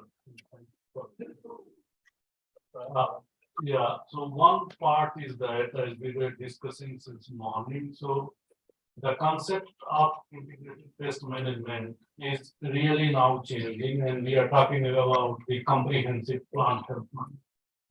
So it is rather than talking integrated pest management, it is integrated plant health management. And then the point that is now coming like why sole dependency on the pesticides on. It is just like allopathic medicine, means if there is extreme situation, then we go for the cure. We don't work on the prevention more. We talk a lot about means Ayurveda and all those, but ultimately we need to, means our tendency is to go to allopathic medicine. So that's why here also, but the things are changing now. Even as an organization like the private organization who is committed on the United Nations goals, so we are committed to reduce the pesticide usage by 30% by 2030. So that is one of the commitment, and that is being driven by the organization. Second part, even in the overall environment management, so we are also committed to reduce the greenhouse gas emission by 30%. So that is also part of that integrated solution what we are providing. And third part is like the availability, means you see what we have as of now. We are talking a lot on the integrated pest management systems, but what we have to offer to farming community as a kind of solution. So that way we as I presented in the morning also, we need to really look from comprehensive system. We need to really work on the major components that decides the plant health profile. So as we discussed, we need to have a robust disease or insect pest prediction and detection system, because from there everything starts. So we means what to apply chemistry, and what is happening as of now, as it was pointed out, farmers, they are going like kind of piloting even without means knowing or bothering whether insect or disease will come or not. So in that scenario, there is a lot of pesticide that is being poured in the system, in the ecosystem, and that is making a lot of issues, because that causes the resurgence of the pests. So rather than it is like helping to manage the pest, it is also means being a cause of resurgence of many things and many new pests. I don't know, maybe that could be also because of means this indiscriminate use of the chemistry and so. But the direction from private sector also, like these companies, Bayer and other big companies, so they are moving towards more holistic solution. As I was mentioning now, the pesticide development is going more towards to help the crop or plant itself. We are working to bring the plant defensive users, for example, so they can really help plant to boost their defense system, so that we will be having less need of applying the chemistry. Second part, as we were discussing, like the plant resistance itself. So we are working, and I believe one organization, whether it is public or private, they are working heavily on strengthening the plant resistance system. So there also there will be means opportunity to reduce the pesticide application. So means we need to go ahead with a kind of comprehensive approach where we can define and design what we say like customer design solution. So if there is a crop, then what need to be done from seed sowing until harvesting. So we need to provide a solution for each and every stage. It should not be like that if nucleus is coming, you go for the chemistry. So that is of no use. And that is the direction, means companies, they are shifting their focus from only pesticide oriented business. They are going into biologics, biological control, for example. They are focusing heavily on the seed and trade, means bringing solution from the seed. So that is the way forward. But the question was right. As of now, it was sole dependency on the chemistry, and that is one of the major causes why our system was not working well and why we were not able to make that progress. But I believe it is the right time to start transformation, to start bringing all those major components that can help to manage the pest, manage the diseases in more holistic approach in more sustainable way. So that is my point. Thank you. Thank you for bringing industry perspectives and focusing that how industry they are focusing not only on chemicals and other aspects of plant health management. And we will discuss further in the next round. Coming to our next panelist, Dr. Manoj Senwal. So this is your questions. You are now Manoj Senwal. Dr. Manoj Senwal is available with us on the dais. So now for you, this is the question. Nowadays, many startups are developed on UAV-based pesticide spraying. As per government initiative, now the UAV-based pesticide spraying is getting momentum.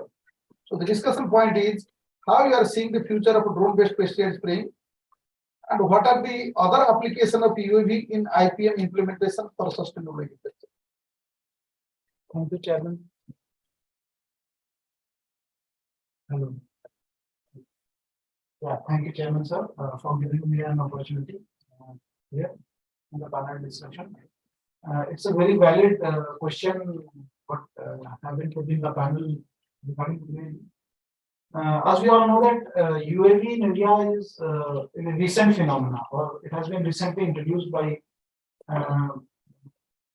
because of international developments and something like that. But Government of India has come up with UAV policy to 2021. Where they have come up with Make in India also, where they have now banned the Chinese drones and other things to encourage entrepreneurs, basically, entrepreneur development and entrepreneurship opportunities in drones. When we talk of precision agriculture, so it cannot be complete without using of drones or UAVs. So it cannot be taken in silo, or it cannot be kept apart. It has to be taken into consideration with precision agriculture and definitely IPM, or integrated pest management, of what we are talking about. Now government have also given a lot of momentum or funds for Startup India, under Startup India, for encouraging drone entrepreneurs, and various state governments across India, UP, Uttarakhand, Karnataka. There are a lot of startups have come who are now giving it as a service. Now, what are the issues when they are giving it as a service? Recently, Ministry of Agriculture has come again with SOPs for spraying drones itself. That what should be the height, how much capacity drone should be there, which places you should not do, which place you should go, when to fly, when not to fly. These certain SOPs have already been come. And recently in February 2023, Ministry of Agriculture and Farmers Welfare, their Mechanization Technology Division has come with SOPs for 10 crops, major crops, rice, maize, cotton, all the 10 crops, they have come up with the SOPs. That what height, what swath, how the mission has to be planned, what should be the different, you can say, proportions, or what should be the speed of controller, all those things have to be done. Now, entrepreneurs can only come in this thing, or entrepreneurs can be successful if it is a successful business model. See, for doing a business, you need a successful business model. That business model has to be done for each and every crop, and that too region specific. We can't generalize it, because the soil conditions or the pest incidents or the nutrient requirement of each region may be different for different places. So there is a lot of space for entrepreneurs as well as government agencies where they can pitch in and do the services. But the economic model or business model can be done only in the scientific organizations. Do the scientific part. Means we do the testing, we do the efficacy testing, we do the rate, what should be the rate of spraying, what should be the height of spraying, how much, when we spray at this height, how much area it will come on the ground, how much the crop will take in, and how what will be reached out. These things can be, if those SOPs can be done by scientific organization, and the data is generated and then handed over as a technical document, or as a, like we are saying, advisory students, or like the extension people, what they are doing. They are like your variety, they are taking to the farmer's field. Just that this is the variety, these are the. So similarly for drones also, if certain technical SOPs are being made by the research scientists, whoever, if it is a pest entomologist or crop protection division, they make certain advisories, and that as an extension can be given as a technical brochure, or technology can be transferred to some entrepreneurs. then this type of model will be very successful for adopting of IPM or integrated pest management in real business sense. So this is what I think that future is very much, because only government agencies cannot cater to the need of the farmers or need of the things. Nowadays, like CMAP, we have worked with one of the entrepreneurs way back in 2019 under the BIRAC scheme, and we did an end-to-end solution like variety was of CMAP, and all the IPM, soil, all the agrotechnologies were of CMAP given to the entrepreneur. And today he is under Forbes. He has been listed by under Forbes, and he has now diversified to other crops. He is not only Indian Minta, but now he is gone into paddy, potato, and other crops also. He is being nurtured by Hyderabad Incubation Center. There's an incubation center in Hyderabad by it. So similar approaches can be for entrepreneurs, and they can be successful. There are a lot, as we are knowing that there is a lot of problem of labor, availability of labor for spraying purposes especially. And it's very health hazardous also. From sustainable point of view, if we say, or from the point where we are saying that we have to meet the standards of sustainable agriculture. So these are the lower strata people. So spraying through drones will also help them, their life also. So there is a lot of opportunities. And next question which Sir was saying that what other can be done with the drones. So nowadays a lot of nano fertilizer application can be done, where like you can give the basal dose even through drones. Now there are certain equipments where the basal dose can be given through drones, and then 2 or 3 nano fertilizer during the cycle, crop cycle, growth cycle can be given through this. Bioaccumulants can be given through this. Even zinc, for whatever spraying you are doing, zinc sulfate or ferrous sulfate, all the spraying can be done by using the drones effectively, efficiently, because the droplet size. বাবু নমস্কার। Sir. বলছি আমি আপনার মানে So the advantage of drones is that basically the droplet size are uniform, and they are nano in size, and they are absorbed by the plants also. And because it is through high pressure pumps, so there are more advantages. They can be taken by the plants easily. So this is all that I can say. Thank you. Thank you very much for giving your perspective on the use of the drone in pesticide spray. Our next panelist is Dr. Rakesh K. Waria. He is from PAF Development Research Foundation. So this question is for you. Sir, we know for popularization of IPM, we need the convergence of pesticide industries, line department functionaries like ATMA, KVK, and NGOs. Their convergence is required. So the discussion point is, what are the constraints faced by the farmers during the implementation of this IPM program? And what will be your suggestion for effective IPM adoption?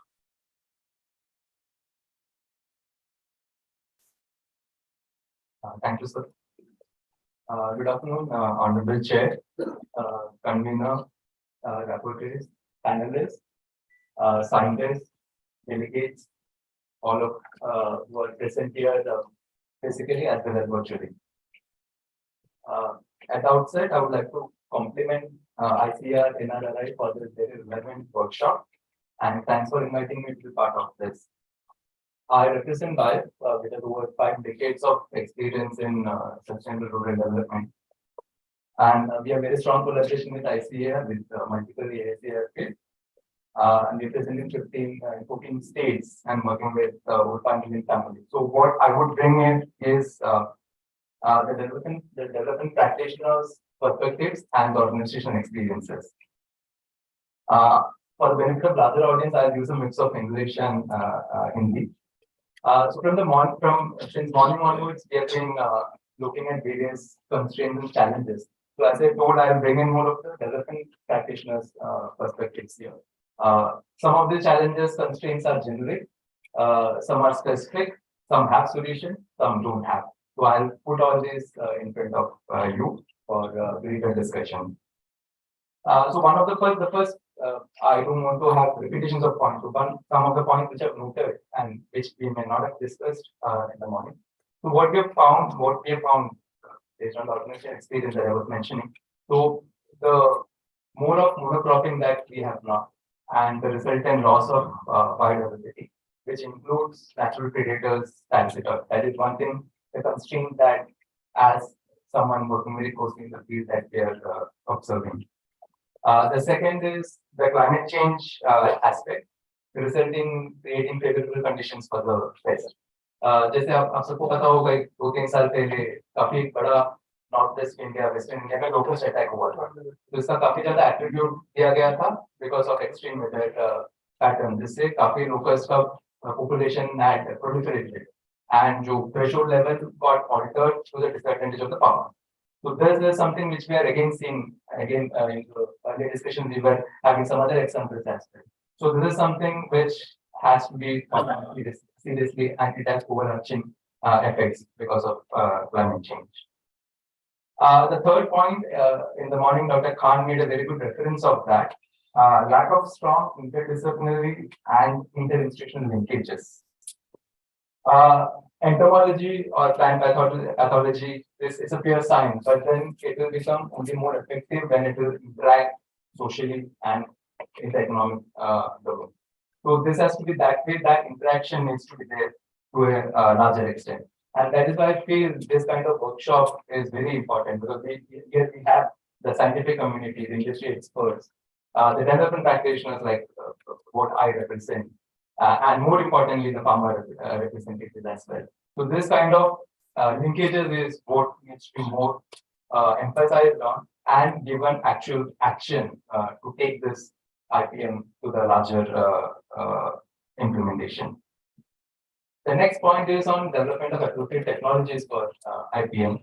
And by appropriate technologies, I mean, like, for example, I was very happy to see that NRI, Dr. Mohapatra and team has developed this the alternate energy light trap.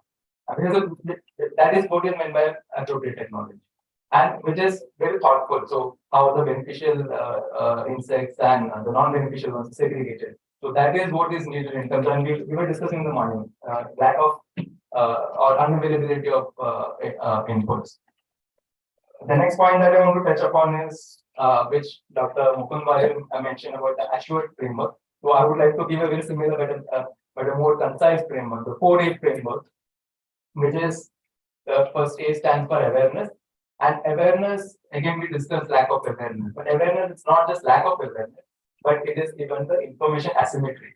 Again, in the morning we discussed the farmers' source of information. It might be the agro input shop, or it might be some pesticide company promoting that product. So information asymmetry is something which I mean by not just lack of awareness, but information asymmetry as well. The second is availability. If awareness is there, but is it available? So that's very, very clear point. The third is accessibility. So if it is available, but it's not accessible. Something which is available in Cuttack or Bhubaneswar may not be accessible in the whole of Odisha or in other states. And the last point is affordability. Affordability doesn't mean just the cost aspect. It has other aspects also, like the efforts involved, the time taken. So all these we need to take it. So if it passes the 4A framework, then I think we can consider that it can be taken up for the adoption. The last point that I would like to take up before I wind up is the risk aversion and the limited risk coverage factors.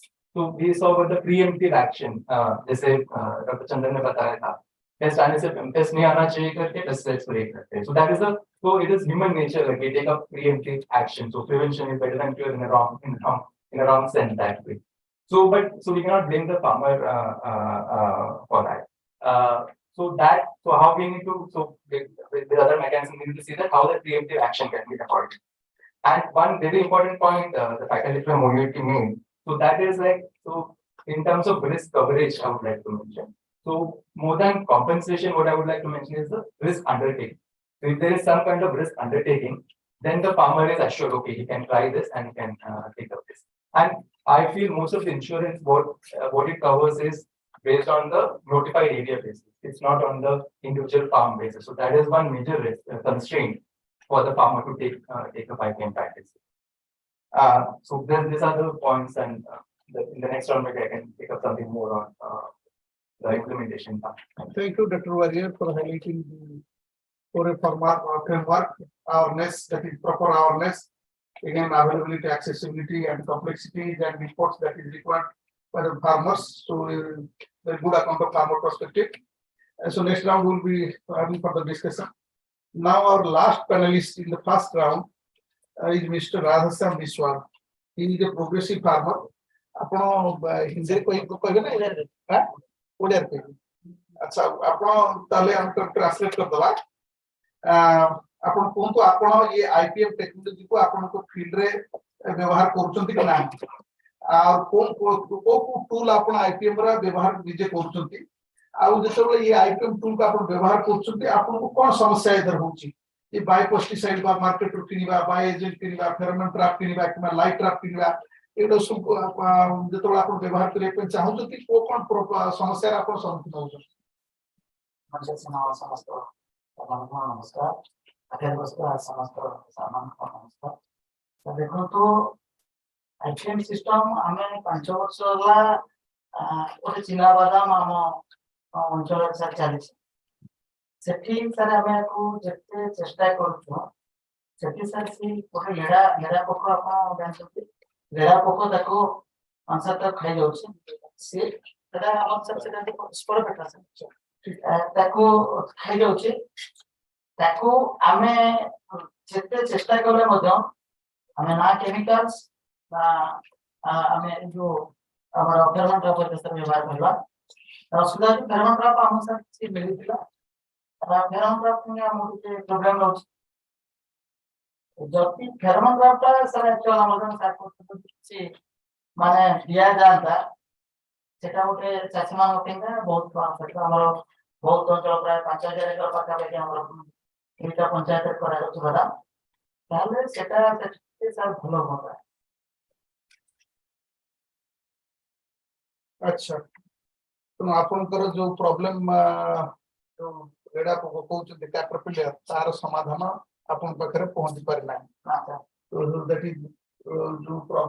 ଆମର previous speaker बोल रहे थे कि availability and accessibility, ये दोनों ही problem farmer के पास अभी भी है। तो कुछ क्रॉप में तो ठीक है, सक्सेस है, लेकिन कुछ क्रॉप में ये सक्सेस नहीं हो पाने का प्रमुख कारण जो वो बता रहे थे वही उसका कारण है। तो ठीक है, ये अभी हमारा सर ठीक है सर, ड्रोन ऊपर सर देखंतु ड्रोन बस हमें सर कोरिबो कोन व्यवहार करिबो ना ड्रोन भी चिनाबादाम रे सर ए लेडा पको ये जेतलो होचे सर ये राती रे बाहर होचे, ये राती रे ही खाउचे, ये दिन रे यार केबे खाइबार ना, दिन रे तार माटी तळे बच जाउचे। रे ड्रोन माने ऊपर पडुचे ते सर सेटा कोन हो क्या बोल रहे हैं? He is telling that this particular caterpillar it attacks during night. So if you are going and spraying in the morning hour, so how they control it? Drones can fly them. Okay, तो रात में भी drone spraying में हो सकता है, अगर वो उसी पेस्ट के ऊपर अगर प्रॉपर स्टडी करके सजेशन दिया जाए कि इसको किस समय में स्प्रे करना है। ड्रोन रात में स्प्रे कर सकता है, दिन में भी स्प्रे कर सकता है। वो चलिए हम लोग उस बात को फर्दर डिस्कस करेंगे। So I think now we are in the end of the first round of discussion. I think we will start the second round of discussion. In this round, there can be some interjections, there are some supplementation, complementation, and we will take at least 1 or 2 for each speaker if there are so pressing need for interjections and complementation and supplementations. With this, now we will start our second round of discussion, sir. Dr. Subhash Chandra sir, this is for second round questions for you. So IPM technology is available for almost all major crops and ecology, but it is successful in few crops.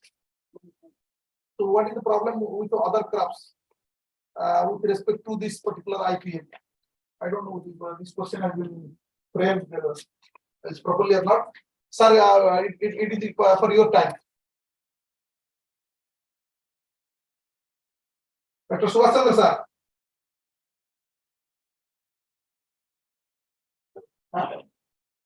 Sir, Sir, this question is framed from you, rightly or wrongly, I don't know. But though IPM technology is available for almost all major crops and ecology, but it is successful in few crops. So why not for other crops? What are the problems and lessons we have learned during all this time?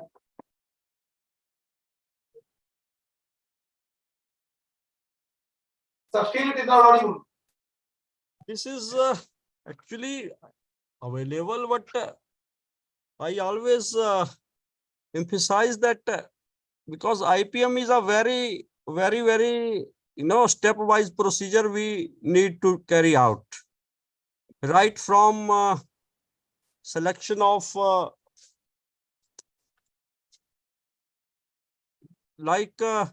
means right from crop management and then crop protection, and lot of techniques are involved in this, tools and tactics, as well as tools like we need forewarning tools, we need surveillance tools, then we need different type of devices, then we need tactics like host plant resistance and all that everyone knows. So maybe whether we are doing in those crops where it is not successful,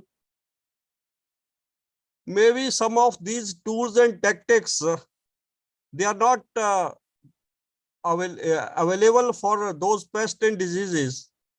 So that may be the reason. Otherwise, I always say that if it's done in a systematic manner, as per algorithm of IPM, all these forewarning, surveillance tools, and timely interventions, I think there should not be the reason for not being successful.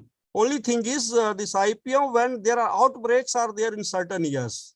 Outbreaks in certain years driven by weather factors, like there was BPH outbreak in North India in 2008. First time we saw that witness. That time nothing was effective. And generally we see that BPH occurs on stems and all that, but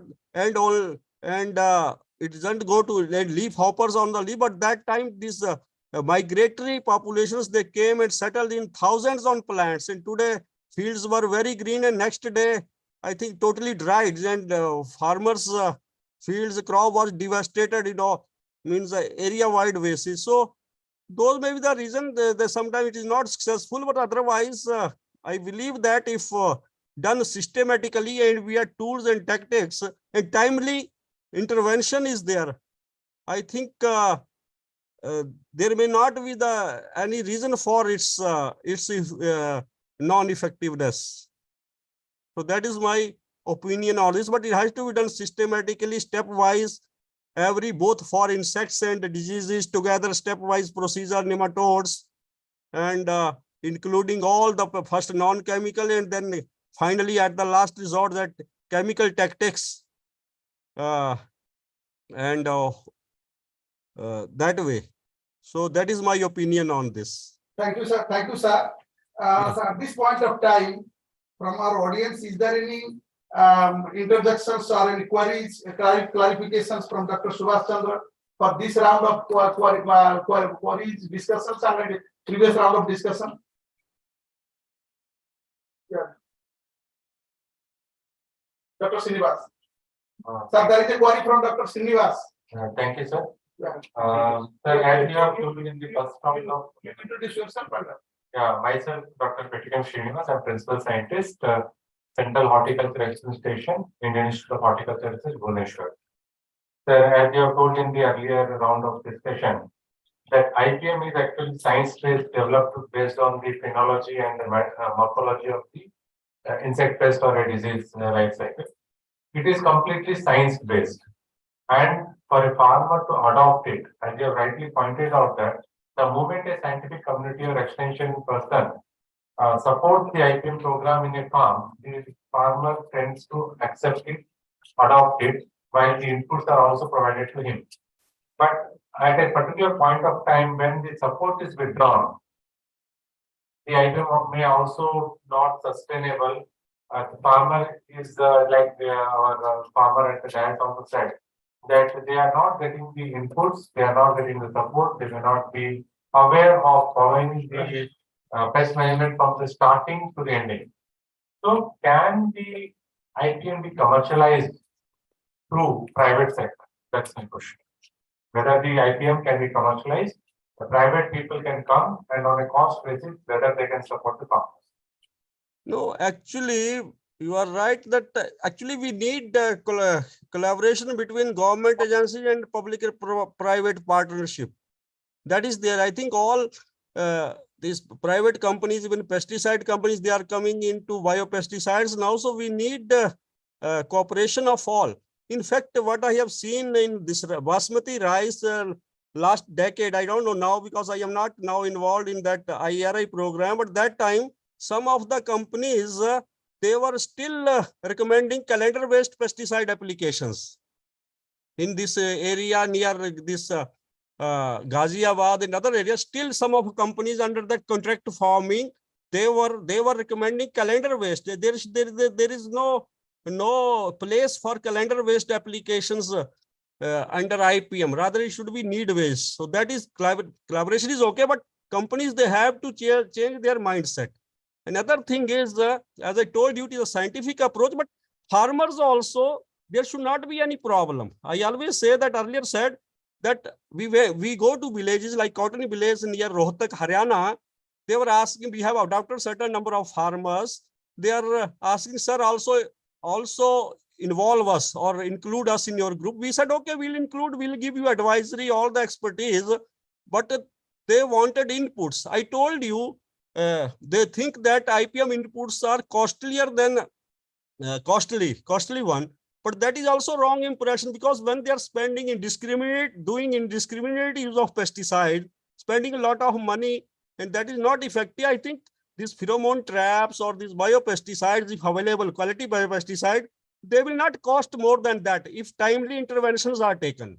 So that scientific way, proper surveillance, timely intervention is the key.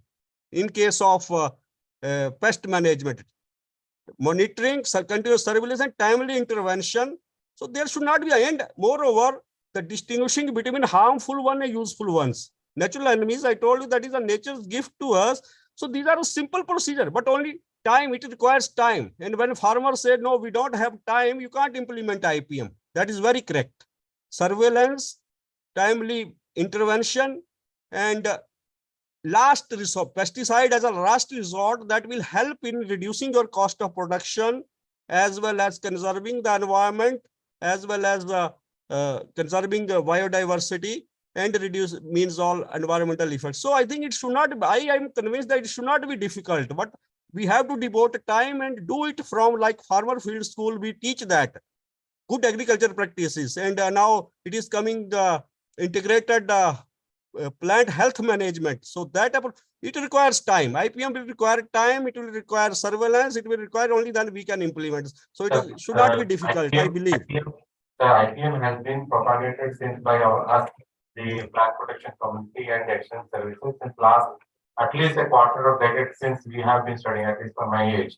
But still the adoption rate is very, very low.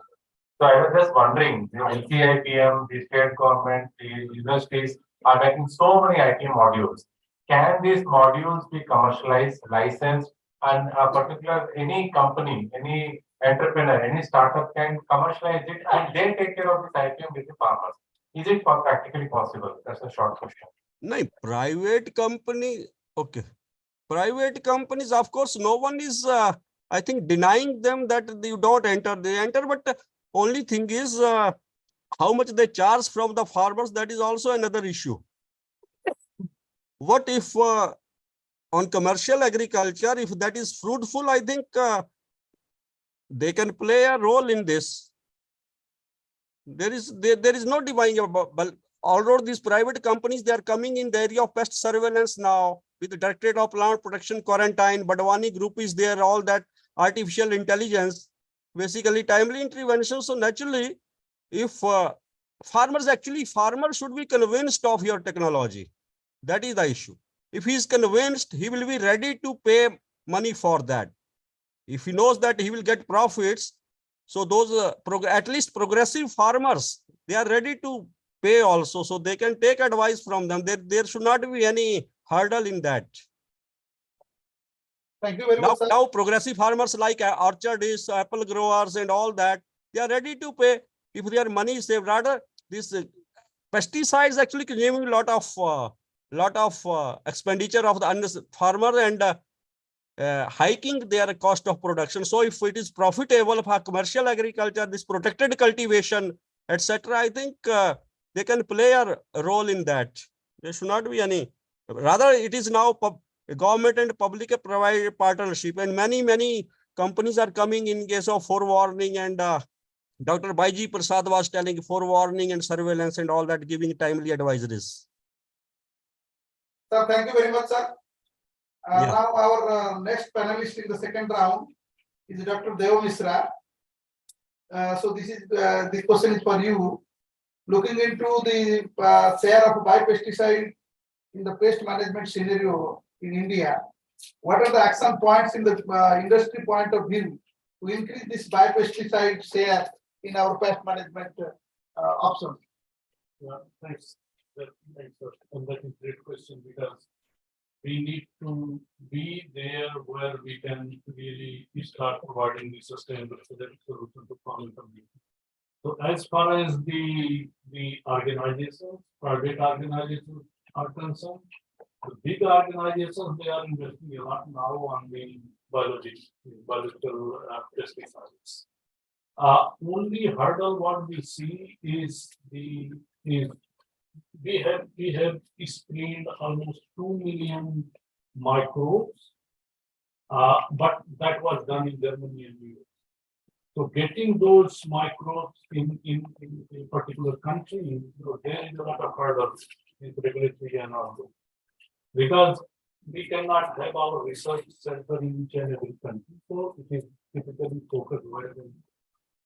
But yes, we are bringing some, because some of these biologics, they are under regulatory process being tested, and also because if we see that the efficacy part, they are really bringing a lot of value. Like we have one product known as Serenade that is already commercialized in European and North America, for example, that is based on bacillus subtilis. And that is providing a lot of relief, and we need to apply it in the efficacy point of view. It is providing a lot of protection against fungal and bacteria, and even for nematode also. So private organizations, they are focusing heavily on these sectors also, like for example, bringing the defense inducers, bringing the microbes that can enhance the plant growth, that can also help to protect from the diseases and insects. So that is the area. There are a lot of players in India as well. There are these local players, they are working. Only major issue what I see, the quality control, because many a times, as someone was mentioning, the isolate that was collected from one region, whether that will be effective across all the country. So that is one of the areas. So means proper testing.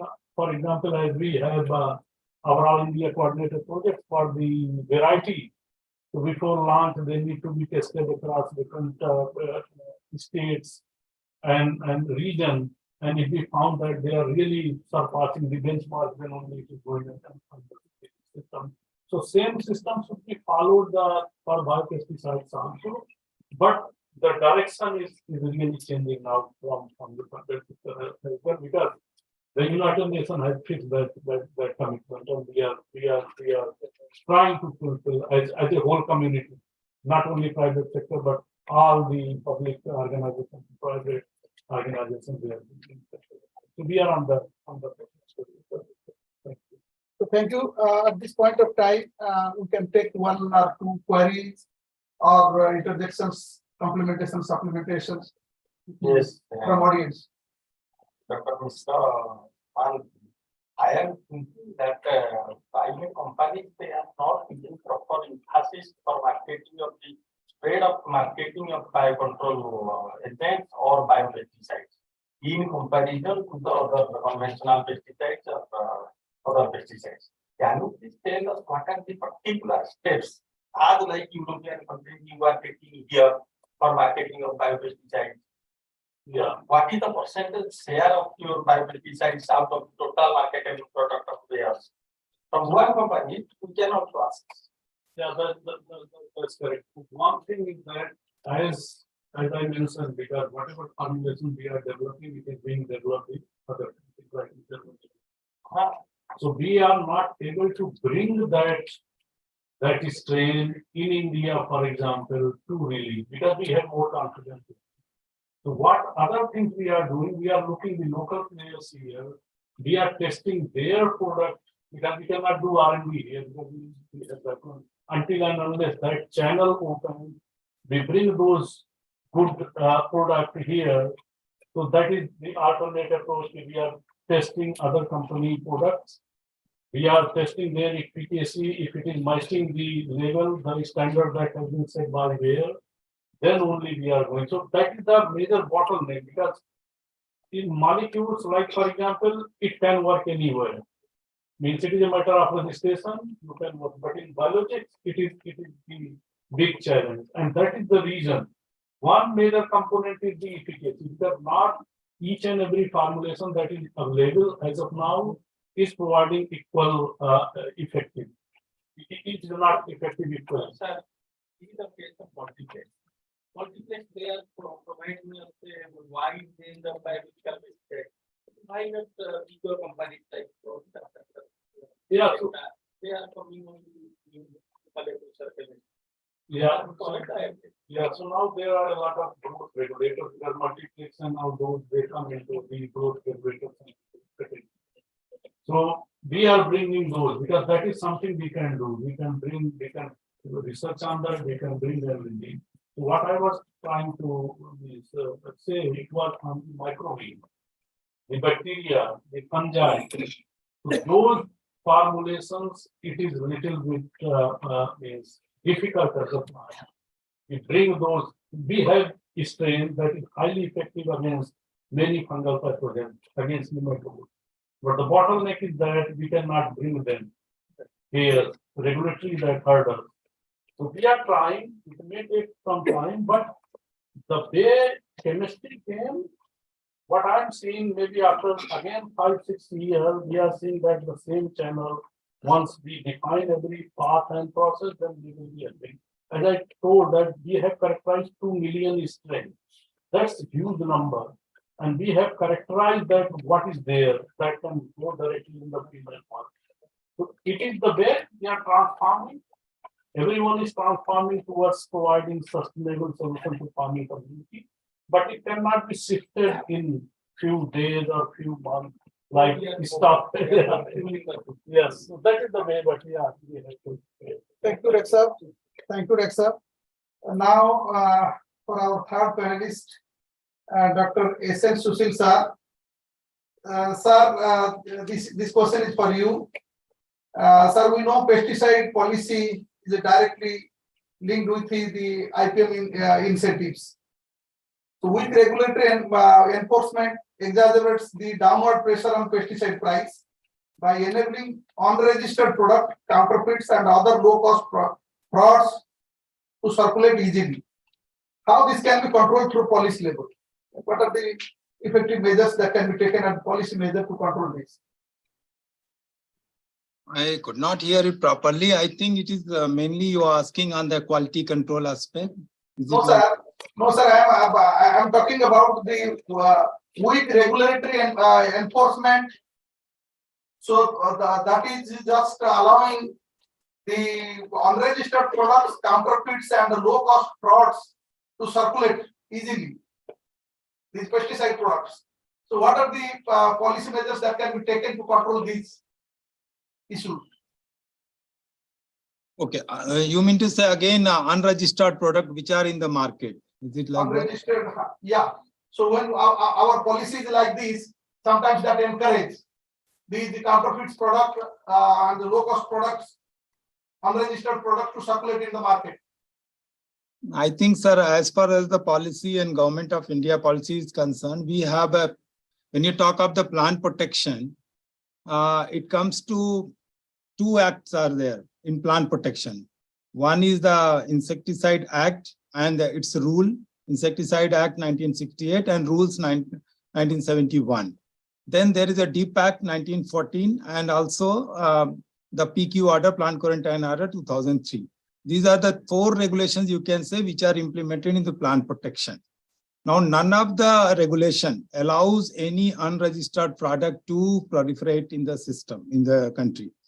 Whether you talk of the Insecticide Act or anything, and also it does not restrict farmers. Sir. Weak enforcement. Enforcement. Yeah. Yeah. Now coming to the, when we talk of the product, as such, sir, the Insecticide Act does not restrict farmers to use any of the product on their own farm. Means any product, like any product, you name any product, whether it is a decoction or whether it is any chemical made by him or he can use on his own farm. But when it comes to the commercialization without registration, nothing is allowed, sir. If anything is unregistered pesticide, in the name of pesticide or biopesticide, when you claim it is killing insect or fungus or any pathogen or pest, it has to be registered under the Insecticide Act. Now, if you see the government data, sir, I am telling, the total, the last years, if you see, the total samples collected from the market, as far as the quality control, 79,000 samples were drawn from Pan-India. 2,253 samples only failed, were misbranded. And here there are some 11,000 inspectors working with the state government and 191 inspectors working with the central government. Now the central government is given 2 powers, only registration part and quality control part, while the state government is given manufacturing and sale, distribution and use. All entire part is given to, and also quality control to state government. So as you said, the spurious, and in between, sir, what was happening, if you remember, the biostimulant came. So biostimulant, why it came? Because many of the companies were selling the product in the name of the plant tonic or something they will put, and they were selling. So this was happening. So some 2-3 years back only, there was a committee formed. Now we have a regulation on biostimulants as well. In the name of biostimulant, as they were selling, there also we have regulation. So nothing is without regulation, sir, so as on today. And except I'll just come to some of the IPM input, which are non-regulated, like light trap is non-regulated. Now pheromone trap is non-regulated, because pheromone, what is the quality? There is no quality parameter. It is just being sold. Similarly, some other product like EPN, entomopathogen nematode, it is non-regulated. All the macrobials are non-regulated, like trichogramma card or whatever we are selling, it is non-regulated because there is no quality parameter set, and you cannot regulate also. There is no regulation on this. So macrobials, we don't have any regulation. Only on microbials, biopesticides, we have a regulation, and biostimulants, we have a regulation. So that is the total system in India as on today, sir. Sir, corollary to this question is these products, when these IPM inputs are not regulated, so sometimes these IPM tools are failing in the farmer field, and that itself is becoming an obstacle in proper implementation and dissemination of IPM technology. So these regulatory mechanisms should be framed and put in place with respect to pheromone trap, with respect to other IPM tools. Very true, sir. Very true. As you said, very correct. We need to regulate, because you will see lot of companies are coming in with the light trap. Lot of companies are coming in, whether it is effective, non-effective, whatever, but they are coming in. And see, being a NRRI or being any organization, you have a very good technology, but when you give it to them, in what way they are selling and what modifications they are doing, you don't have any control, sir. Many a times even royalties they are not declaring, they are not depositing to the institute. That you know the way the system is there. So that is how I think some of these IPM, important IPM inputs need to be regulated. Because pheromone traps, I have seen, sir, some of the pheromone traps which are given to the government supplies, and the plant protection wing they are selling. So you take this, it is not working. Per se, it is a pheromone trap, but not working. There is no active ingredient there. So there is a need to actually regulate. Another point, sir, I will bring again, because all the time for IPM, we are talking that it is not being proliferating, not going, but the government data says it is more than 10% area. It is already there. It's a government data I'm telling. On the website, you can see in DPPQS, based on the journal input data given by the state governments, you can see it is 10 point certain percentage. I can give you an exact figure also. It is 10.2% area where the biopesticide and chemical together are being used. While 7.5% area, it is only biopesticide and microbials are used. Now, point which I wanted to make here, sir, today, if you have a pest problem in one area, now you don't have a database that how many biocontrol laboratories are functional in your area. There is no database available. Government of India data says 361 laboratories are operational, and government has given money also for them. But when as a NBIR director, sir, I wrote, and thank you to you also and to all the directors and all the vice chancellor, they have given inputs to me. Now our institute, we are compiling data. What are the functional laboratory in India? What is their strength? What is their capacity? What are the bioagents they are multiplying? So this we are going to release very soon, sir. On 19th of October is our foundation day. So this database we will release. It will be available to everyone. Now there you can click on the map. In Orissa, if you want, you click the map. You will see what are the laboratories, functional laboratories in Orissa. So that, or maybe in Kerala, if you want, what are the functional laboratory in Kerala? What are the functional laboratory in Tamil Nadu? Just to give you one example, sir. Very recently, Cassava mealybug, one invasive pest came to India. Now just 2 years, just 1.5 years back. Now we brought Anagyrus lopezi from Benin, ITA, the International Institute of Tropical Agriculture, south part of western part of Africa. Now this we have developed the technology, mass production technology, everything. Now the cassava growing area, whatever the biological control laboratories are there, we can request them instead of doing something else, they can also do the Anagyrus lopezi mass production. Nucleus culture, we can provide training, we can provide, so that they can go for release. We have made releases in Tamil Nadu, we have made releases in Kerala, and also we have made releases in Pondicherry. So almost 90% area we have covered. But this way, like suppose now mango soft scale has come. Now we know which area it is, what are the important beneficial insects required. Now when you give the advisories, farmers will come to know that these are the important bioagents we need to release. But from where he will get? So it is the responsibility of all of us to really develop the mass produce, because microbials, when these companies are not coming, the commercial companies are coming only in microbials, not in macrobials. And the macrobials, only the government system and the KVKs, and they can really help.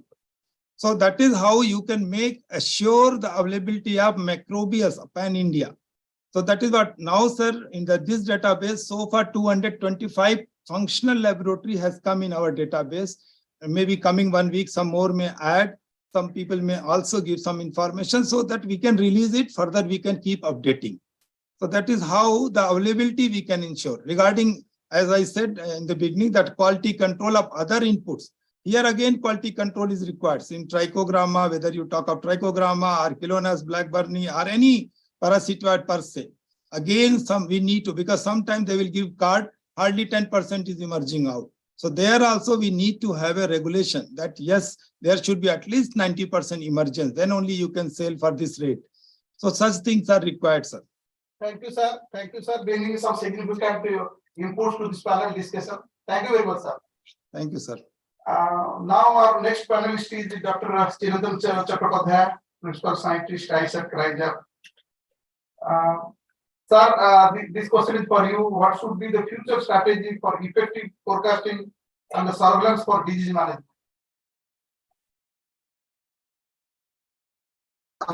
Future strategy for forecasting, right? Forecasting and surveillance of disease management. Yeah, surveillance aspect, I think since morning, Dr. YG Prasad has also several other have indicated, there have been several good successes, like in CropSap, HotSap in Maharashtra, and also recently in Haryana, in Tripura. And they are working very well under the stewardship of ICAR-Central. The similar examples can always be replicated. That's about surveillance. Surveillance can be streamlined with use of artificial intelligence, as one or two speakers have indicated, and also, by remote using the detection or the drone. That the technology will take up. But right now, at this moment, whatever is working is fine. That is good. Thank you, sir. Now at this point of time, we may take one question or query, any interjection for Dr. Chirantan Chattopadhyay from audience, if there are any. No, if there are no queries, I think we can move to the next panelist, Dr. Manoj Semwal.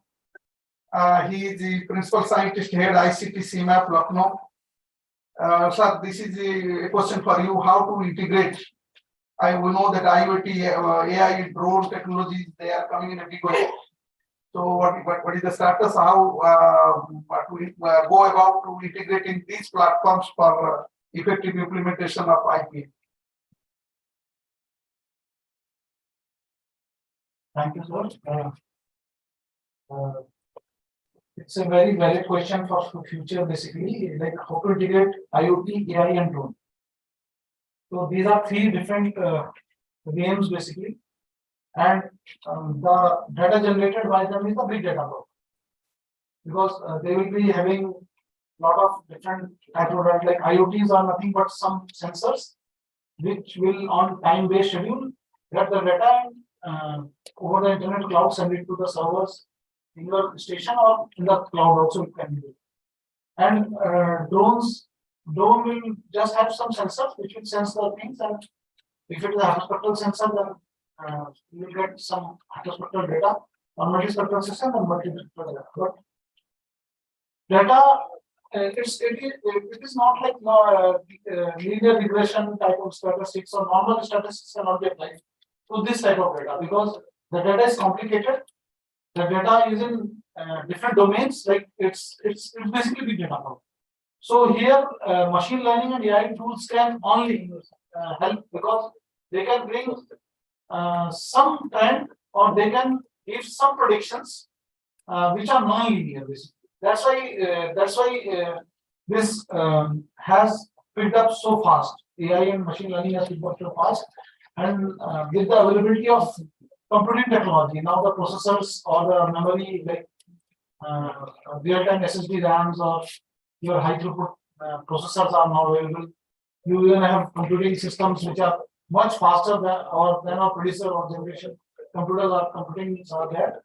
So you can process data much fast. You can analyze data much fast, and thus integration is not possible because of the technological realm and future, like quantum computing. What we are saying, the quantum computing is going to be the realistic future. So AI will take charge, or AI can become a reality. Only the thing or the hindrance that I see personally is that the training sets, or the training this AI model. How to train this AI model so that we can predict accurately. So the training part will be done by experts. That has to be taken in consultation with experts only, so that we can train our sets, or we can train our models accurately, and then predict them accurately. And that has to be crop specific, region specific also, because same solution will not fit everywhere and anywhere. Nowadays, lot of investments or lot of startups are coming into AI only. A lot of companies like Infosys or Tata's or big companies are also wanting to come into AI domain because of this reason. So again, if you do have any queries, okay, introduce yourself and. I'm Dr. M.K. Mishra, Professor on Head Plant Pathology. So in this AI system, we are expecting that the AI system will recognize any problem, maybe physiological problem, disease problem, or pest problem, or any other deficiency symptom problem or toxicity. Whether this AI is capable enough to distinguish between the yellowness caused by deficiency of nitrogen and the yellowness caused by BLV or yellowness caused by yellow run. Nice question, sir. Actually, not only AI. See, AI is top. AI is, you can say, it is the software, but the data is fed by some hardware. So, like these sensors are the hardware. Like IoT is a sensor. Like if we have put soil related IoT sensor, it will give pH, EC, or soil conductivity. Similarly, if you have put some weather station, it may give power data, it may give light intensity, it may give wind speed, like that data can travel. Now you have the colorness. So for human eyes, the color is same. You have a color chart. But these sensors, they are not recognizing based on the color. They are based on the electromagnetic radiation. So this electromagnetic radiation, there will definitely be, or there is always a difference in the data that the sensor receives. My point is that the yellowness of a particular disease in the starting phase and the late phase are different. Yellowness of toxicity deficiency symptom of nitrogen is regular, but the maturity also is same. But if you correlate with the initial symptom of a leaf spot and initial symptom of blast, they may be similar.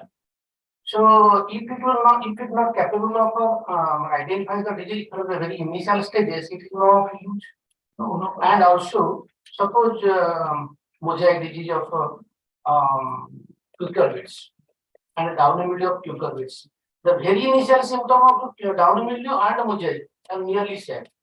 So is it possible to identify what is the very initial stages? But our motto is to identify the very initial stages to go for prophylactic spray and manage the disease. That's this we can discuss in that stage. Yeah. Okay. So now we will be coming to the end of the second round. Our final panelist is Dr. Rakesh K. Warrior, Wave for Development Research Foundation. Sir, we know the role of NGO in spreading the dissemination of the technology.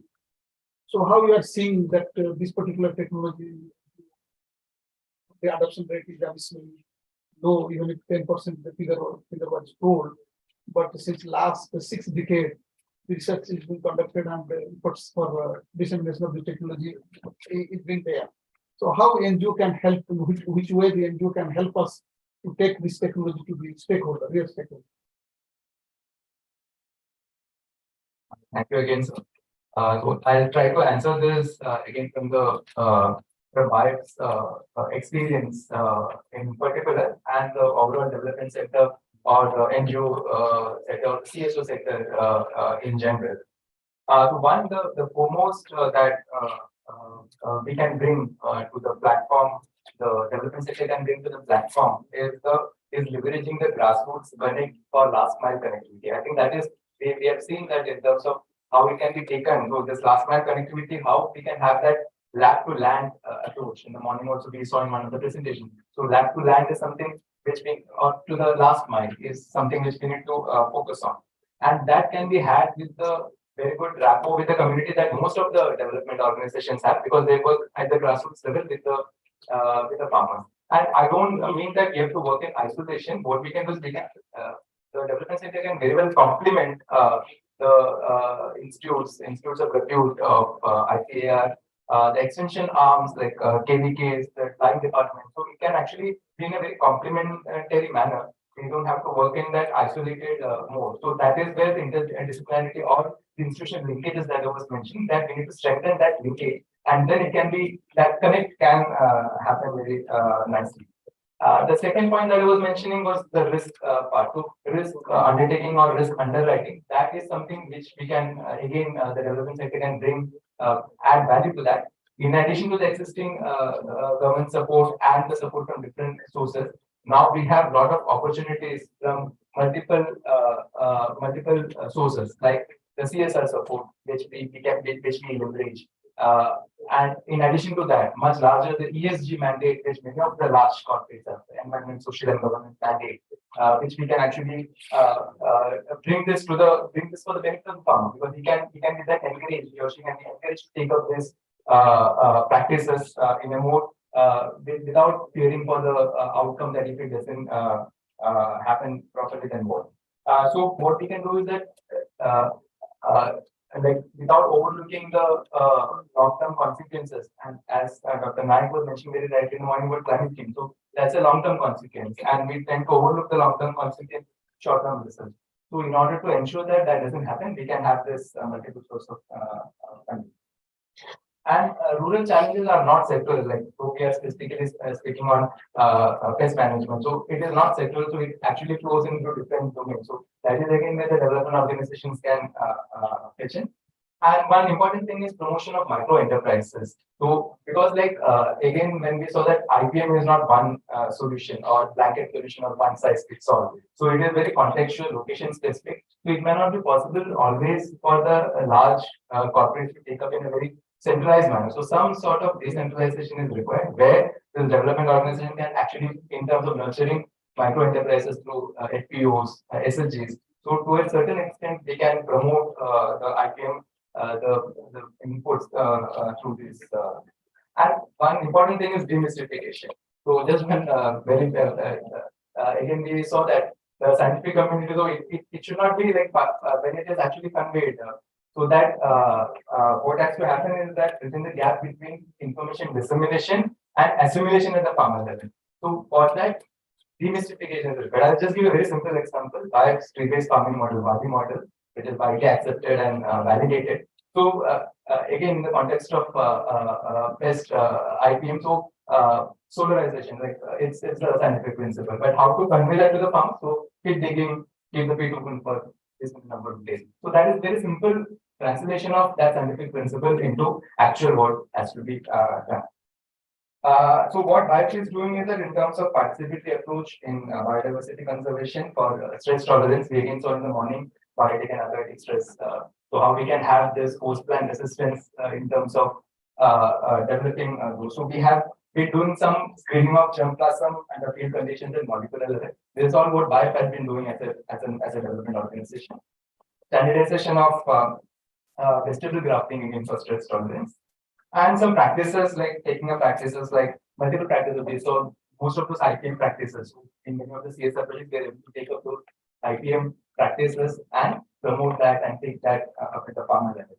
And lastly, IPM very, very nicely it aligns with the circular economy and the nation's objective of life, mission life, which we have. And at the global level, it very well aligns with the SDGs. And so next month I'll be participating in the UN climate conference. So it is very good that we have this very good enriching discussion. So I'll be able to take some of this and get a global perspective as well. Thanks a lot. Thank you very much. If you do have any queries or clarifications from audience, we can at this point take for our last panelist in the second round.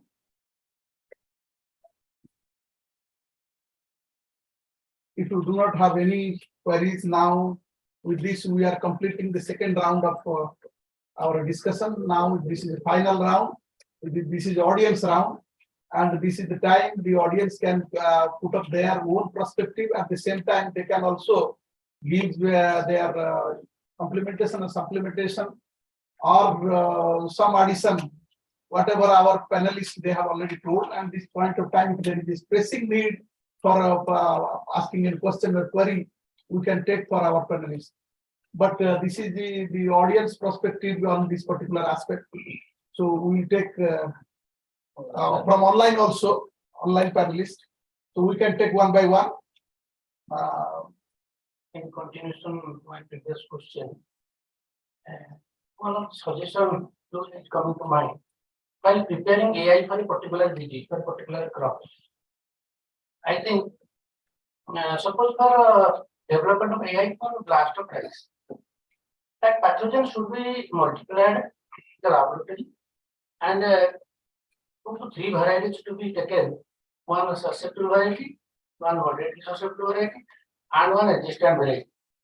And the proper fertilizer dose, it should be inoculated initially. And at each stage, starting from the initial stages up to the last stage, that should be taken. Then only you can develop a particular software for identifying a disease in the AI system. If it is correct, you can supplement or not correct. Okay, thank you. So anybody from audience and from the virtual platform also, please just monitor if anybody is raising hand on the platform. Yeah. One thing, we have almost covered all these things. Till their timely availability of quality inputs is questionable. Till date, I have worked in several areas. So time, it is not available in time. When there is the peak load of the pest and farmer thinking regarding to install a trap or for release of bioagents, immediately he cannot get that. But on the other hand, he will get the chemical pesticides easily with little effort. So, and another thing, till get the extension functionality, those are the main agency for implementation of IPM. They are also not sufficiently equipped with what the IPM is. They do not know what is the difference between a trichogramma and a trichoderma. It is a country. So, government should also come forward. And I am also requesting director for putting the thing in the proper forum. So that more emphasis will be given by the government to train the sufficiently to their extension functionality for timely implementation of the program. Thank you, sir. Thank you, Dr. Manas, for critical input. Very small, but I just want to give. We have been discussing about IPM the whole day. But there is a particular group of crops, the perennials, that we have missed actually. So perennial crops have a different perspective altogether, like mango, guava, sapota. The crops which are there in the field for quite a long time and involved in the biology and the bio-intensive management has to be done. So in case any recommendations are emanating from this particular workshop, that should also. Thank you. Okay. Please. Please introduce yourself. So we can go to proceeding. Myself, Dr. Das, Officer in charge AICF and weed. So I think I will talk about weeds. As we all know, it is an important biological pest. I think no industry here. I think by a person has left. The person problem is still we talk about IPM. It is an important one. We also talk about integrated weed management.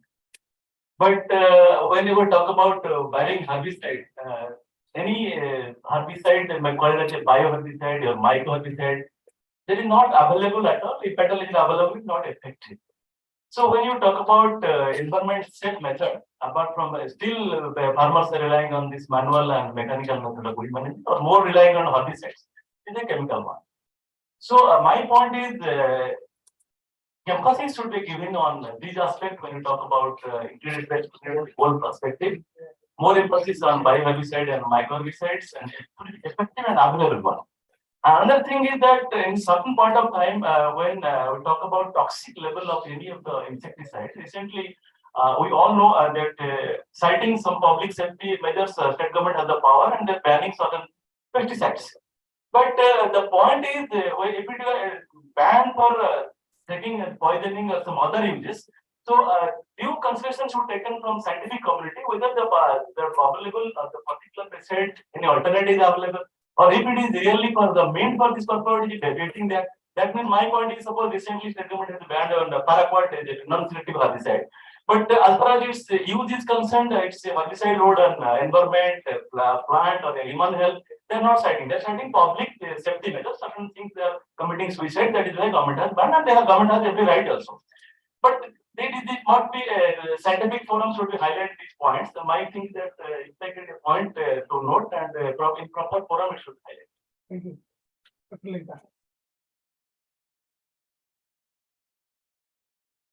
I am also continuing or conducting active trials since 2012. Also, one of the lacuna I am observing regarding biocontroller formulations, which are having shelf life in 1 year or below that. I repeatedly contacting with the pesticide dealers regarding why you are not keeping or for sale of the biocontroller formulations and other pesticides you are keeping, so that the farmers will easily avail the biocontroller formulation. But they are telling that sir, the self life of the biocontroller formulation is very less, so that we are purchasing, but farmers are not purchasing, so that they are being spoiled, and the company persons preparing biocontroller formulation they are not taking, so that we are not keeping. I think that this is also one of the reasons why IPM should go ahead. It is also one of the lacuna. So another question to Manoj sir. Your presentation in the mountain was very high regarding the drone application of pesticides in the, but I think that it is for the compact area. But suppose for small chemical control trials, research trials, we are taking microplots of 5 into 2 or 2 into 2 meter small plots. But and we have to spray 8 to 10 chemicals or fungicides.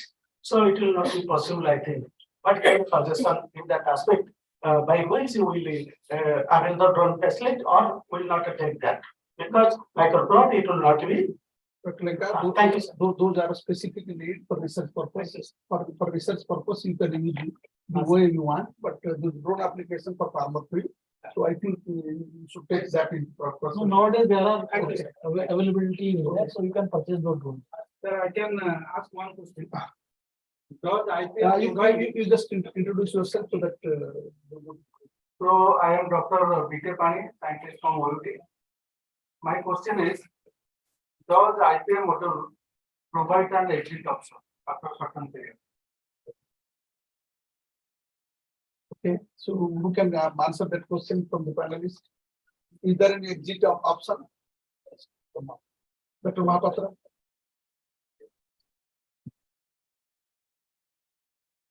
Exit option, certainly IPM, whenever there is pest, there is problem.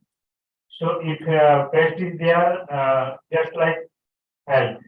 So plant health means we have to diagnose. So in that way, there is no scope of any exit. Okay, thank you. So anyone from audience now? From our virtual mode panel, anybody from virtual mode?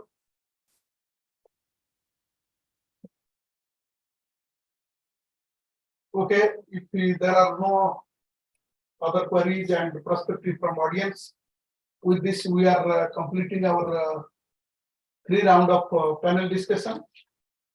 I profusely thank our panelists bringing their rich perspective to this panel discussion, and I also profusely thank the audience for making this panel discussion lively. And I thank the organizer for giving me opportunity to chair this session. I would request the rapporteur to bring the proceedings, and the proceedings should be edited and should be circulated among the panelists to get their views.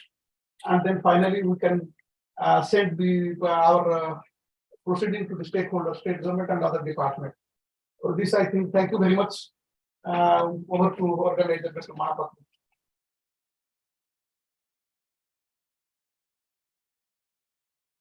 So now we have reached to the last part of this session.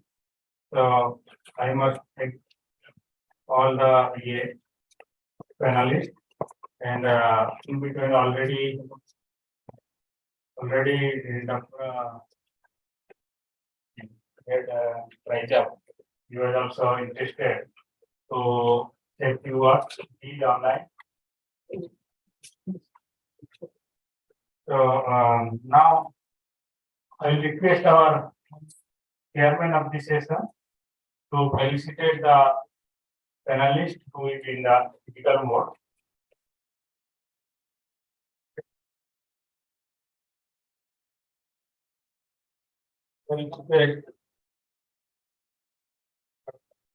Dr. Manoj Semwal. Thank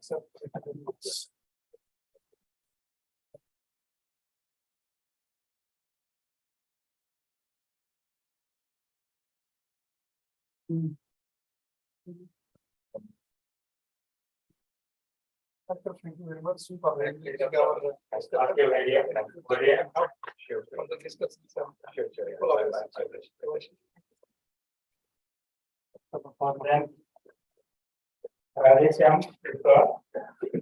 Progressive farmers from Suri.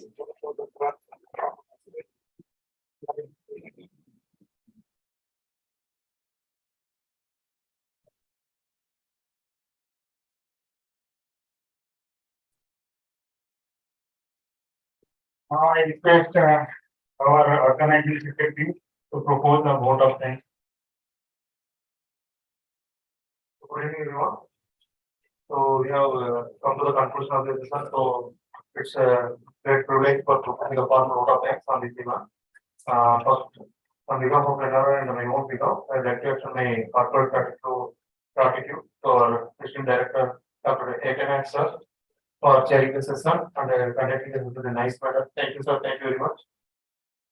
And sincere gratefulness to all our panelists, namely Dr. Subhash sir, Director ICAR, Dr. S.M. Sushil sir, Director ICAR-NBA, Dr. Tirunal Chattapathy sir, Dr. Manoj Semwal sir, Dr. Dio Mishra, who is with us, Dr. R.K. Warrior, our panelists, and Mr. Radhasyam for Progressive Farming. So I'm profusely thank all the panelists for taking the time and giving the valuable information. And definitely our directors are registered. We will take all the notes and we will bring out the information and we will be circulated all of you and before submitting to the institute. And special thanks to our convener, Dr. Shimomoto sir, who is instrumental in organizing this panel discussion. Thank you, sir. And my sincere thanks to all the neighboring institute, state OEOT professors and ICAR System Institute scientists who have gathered here, as well as all divisional scientists, technical staff, students, friends. Thank you, Madam, for making this event a concert. Thank you. Thank